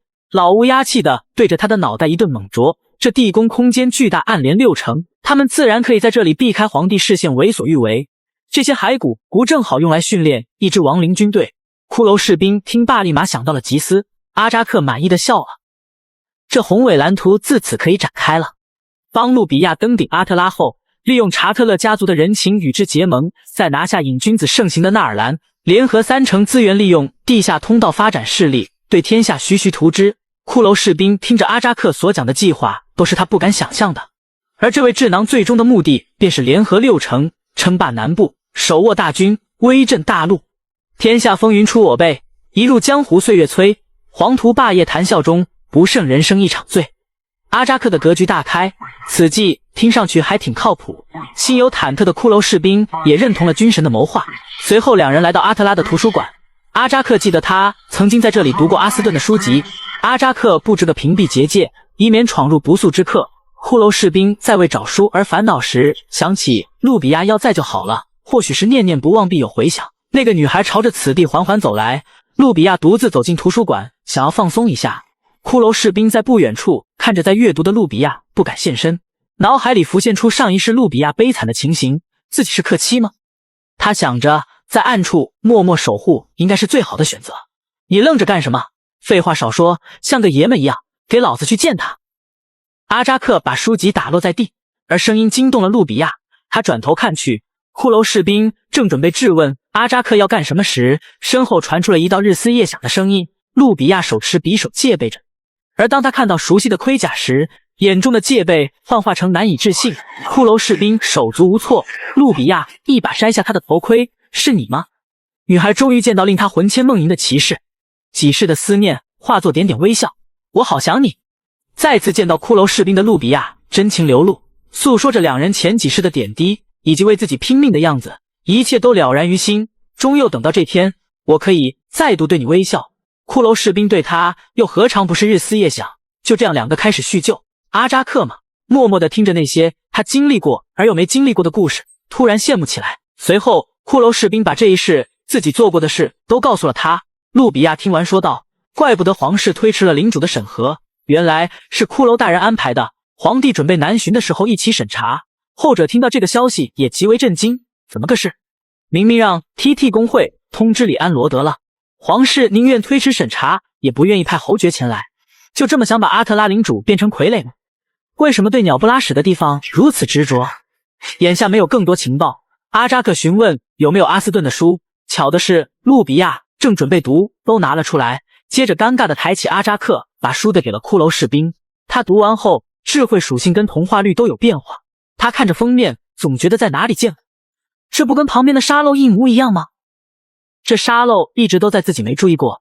阿扎克站在上面研究一番后，确定就是一个平平无奇小沙漏。阿斯顿给的情报向来简单明了，但皇室应该不会因为一个沙漏看中阿特拉，得多找一些情报。路比亚表示没有阿斯顿的书了，但有另一本，你们有必要看一下。随后拿出这本《论赛伦一世道歉皇帝的发色》，书上的前几页写的都是历代皇帝的发色是银色。阿扎克让他翻回到第一页，看见上面的褶皱，察觉到一丝不寻常。第一页被篡改过，有人想隐瞒书中的真相。路比亚说的有理有据，骷髅士兵听得一头雾水。阿扎克感叹还是跟聪明人说话不费劲，对路比亚赞不绝口。勉强理解的骷髅士兵自然没懂这本书传递的信息是血统。赛伦最显著的特征是银发，其子嗣自然也遗传到了，显然作者也是认同的，所以有些人不惜篡改，也就是说现在的皇室成员没有赛伦的血统。这可是爆炸性新闻，还有更令人震惊的呢。路比亚拿出一叠当时夹在这本书里的纸，上面记载一个咒语，按其指示吟唱便能召唤出一个骷髅。骷髅士兵一惊，接过纸张，没准上面记载着自己身世的秘密。看着这个熟悉咒语，路比亚确实按照上面一步不差把自己唤醒。他翻到后面时却是一片空白。就这，跳舞也太离谱了。话虽如此，但那纸张当时确实跳了。他看着空白纸张失望时，上面的文字却在慢慢消散，同时弹出的窗口让他面色一凝，智慧提升。阿扎克也看到文字消失的情况，聪明如他猜到了这是阿斯顿所留，是他安排了男女主角的相遇，到底是为啥呢？三人大眼瞪小眼，不过也是，明明对死灵术一窍不通的路比亚，动动嘴皮子就能召唤出骷髅，要施展最简单的火球术，也要了解万物法则跟因果关系，仅仅一张纸便让其做到，可见阿斯顿的能力有多强。骷髅士兵问阿扎克对时间法则的认知如何，阿扎克难得谦虚一回，自己曾经试过窥探天道，在他就离成功一步之遥时，却被一股神秘力量击溃，失去了一切。这和他所说是被女神封印的缘故有些差别。呆子，这你也信？神掌管天地法则，怎会对下面的伦理道德有所作为？阿斯顿这番神之操作，是想从骷髅士兵身上得到什么？加上幽灵接到的命令，皇室是想阻止骷髅大人按照阿斯顿的安排走下去吗？眼下都只是猜测，还是获得更多情报重要。这里也没相关书籍，领主审查还得一些日子。骷髅士兵决定去找有关阿斯顿更多的线索。为了日后做准备，路比亚坚定表示留在阿特拉为其铺路，比如做掉库克。路比亚用着温柔的语气说着最危险的话，库克那种贪生怕死的人渣根本不配当领主。此时路比亚冷若冰霜，更加像一个上位者了。如此反差让骷髅士兵有些惊讶，要在不惹皇室的注意下除掉库克有些难度，在众目睽睽下让他死于意外是较好的选择。自己虽然也会被皇室怀疑，一步踏错便会沦落成蠕虫万劫不复，即便如此他也要守护家乡。骷髅士兵突然想起前世带着路比亚杀回阿特拉，那时他也现在这样锋芒毕露，拟人也有三分性子。路比亚谢绝了骷髅大人的好意，笑着说这一次他要靠自己走上巅峰。骷髅士兵有些不放心，阿扎克看他磨磨唧唧那样，催促他赶快上路。等到真说再见的时候，他不舍得抱住骷髅大人，让他平安归来。骷髅士兵回想起上一次离别，他抬起手想拥抱一下女孩，却又放下了。这一次他一定信守承诺。随后两人穿过树林，来到了奴役哥布林的矿场。这里依旧跟那一世的剧情一样，哥布林饱受摧残。阿扎克见状怒火中烧，这帮蠢货竟然让优秀的哥布林奴隶采矿。一番操作后解决了这些喽啰，哥布林老父亲追上他们一番感恩戴德，无以为报表示有个情报可以帮助恩人，不会是莫拉克的事吧？哥布林听完颇为震惊，正想问怎么个事的时候，就见他双眼泛着蓝光，不属于他的声音吐出。那么还有第二个情报。骷髅士兵看着被附身的哥布林，等着他说第二个情报。随后只见阿扎克脱离晕死在骷髅士兵的怀里，随后那哥布林清醒过来，叫嚷着要给骷髅士兵一份情报。阿扎克拼了老命重置了他的记忆，不用等到轮回后，可得好好抓住机会。骷髅士兵说道，自己找了很多地方都没找到莫拉克的踪迹。话音刚落，哥布林又被附体。跟我来吧。走了一阵后，停在一块石头前，他拿着锄头自顾自地挖着什么。骷髅士兵也没搞懂老哥的这波操作，只能等着人家完事。过了一会，他从土坑中摸出什么东西，交给骷髅士兵，是一枚铜币。骷髅士兵接过来，端详着铜币。哥布林老哥出声提示，将其放在虚空中，就能得到莫拉克的启示了。随后他的神情恢复清明，疑惑此地是哪。拿到情报的骷髅士兵转身离去，提醒老哥将会有战争，赶快带着族人避难去吧。傍晚时分，树林之间隐约亮起蓝光，骷髅士兵用雷击术给阿扎克来了一个全身 SPA。 不久后，老乌鸦可算是醒了过来。骷髅士兵担心地问着他，魔力透支的阿扎克显得没精打采，每次唤醒需要的魔力也是越来越多。骷髅士兵叹了口气，阿扎克飞身头顶，又是一顿猛啄，用你一点魔力不行啊，老子用得着你瞎操心。两人探讨一番事情经过后，骷髅士兵拿出硬币告诉他使用方法。阿扎克探查过后，这硬币挺普通的，没有被叠加魔法，也没被祝福的痕迹。骷髅士兵脸色大变，不会又被耍了吧？也未必，重点在虚空之中。你想想吧，那附身之人对骷髅士兵的了解比自己更多，他肯定有办法。骷髅士兵看着那枚硬币，反复回想虚空一词的含义，像投入水中那样。等一下，那刺杀皇帝的战场上有那么一个透明窗口。他努力回忆当时的情形，想要找回没入虚空的感觉。他来了灵感，全神贯注，将硬币推向前方，硬币像没入水中一样。与此同时，他所处的地方大放光芒。他成功地触发了虚空带的任务，触及虚空100万次，便可将其纳为己用。突然触发了任务的骷髅士兵一时有些大喜过望，看不到状态栏的阿扎克看他一人絮絮叨叨的，便凑过来询问情况。知道窗口的内容后，也是有点摸不清头脑，总觉得在骷髅士兵身边总能接触到超出认知的东西。跟他相处久了，自己都变傻了。不管如何，气势这一块不能输。阿扎克信心满满的拍着胸脯打包票，有他在，所有问题都不是问题。骷髅士兵望着手中的铜币，不禁回想起一段令人难以忘怀的往事。上一次练习剑术，挥剑上万次就已十分枯燥乏味，这100万次的触碰虚空，不是在开玩笑吗？想想就望而却步。但所谓天将降大任于斯人也，必先苦其心志，劳其筋骨，饿其体肤，空乏其身。再者说了，阿扎克也答应帮助自己了，他可不能当退堂鼓第一的选手，不积跬步无以至千里。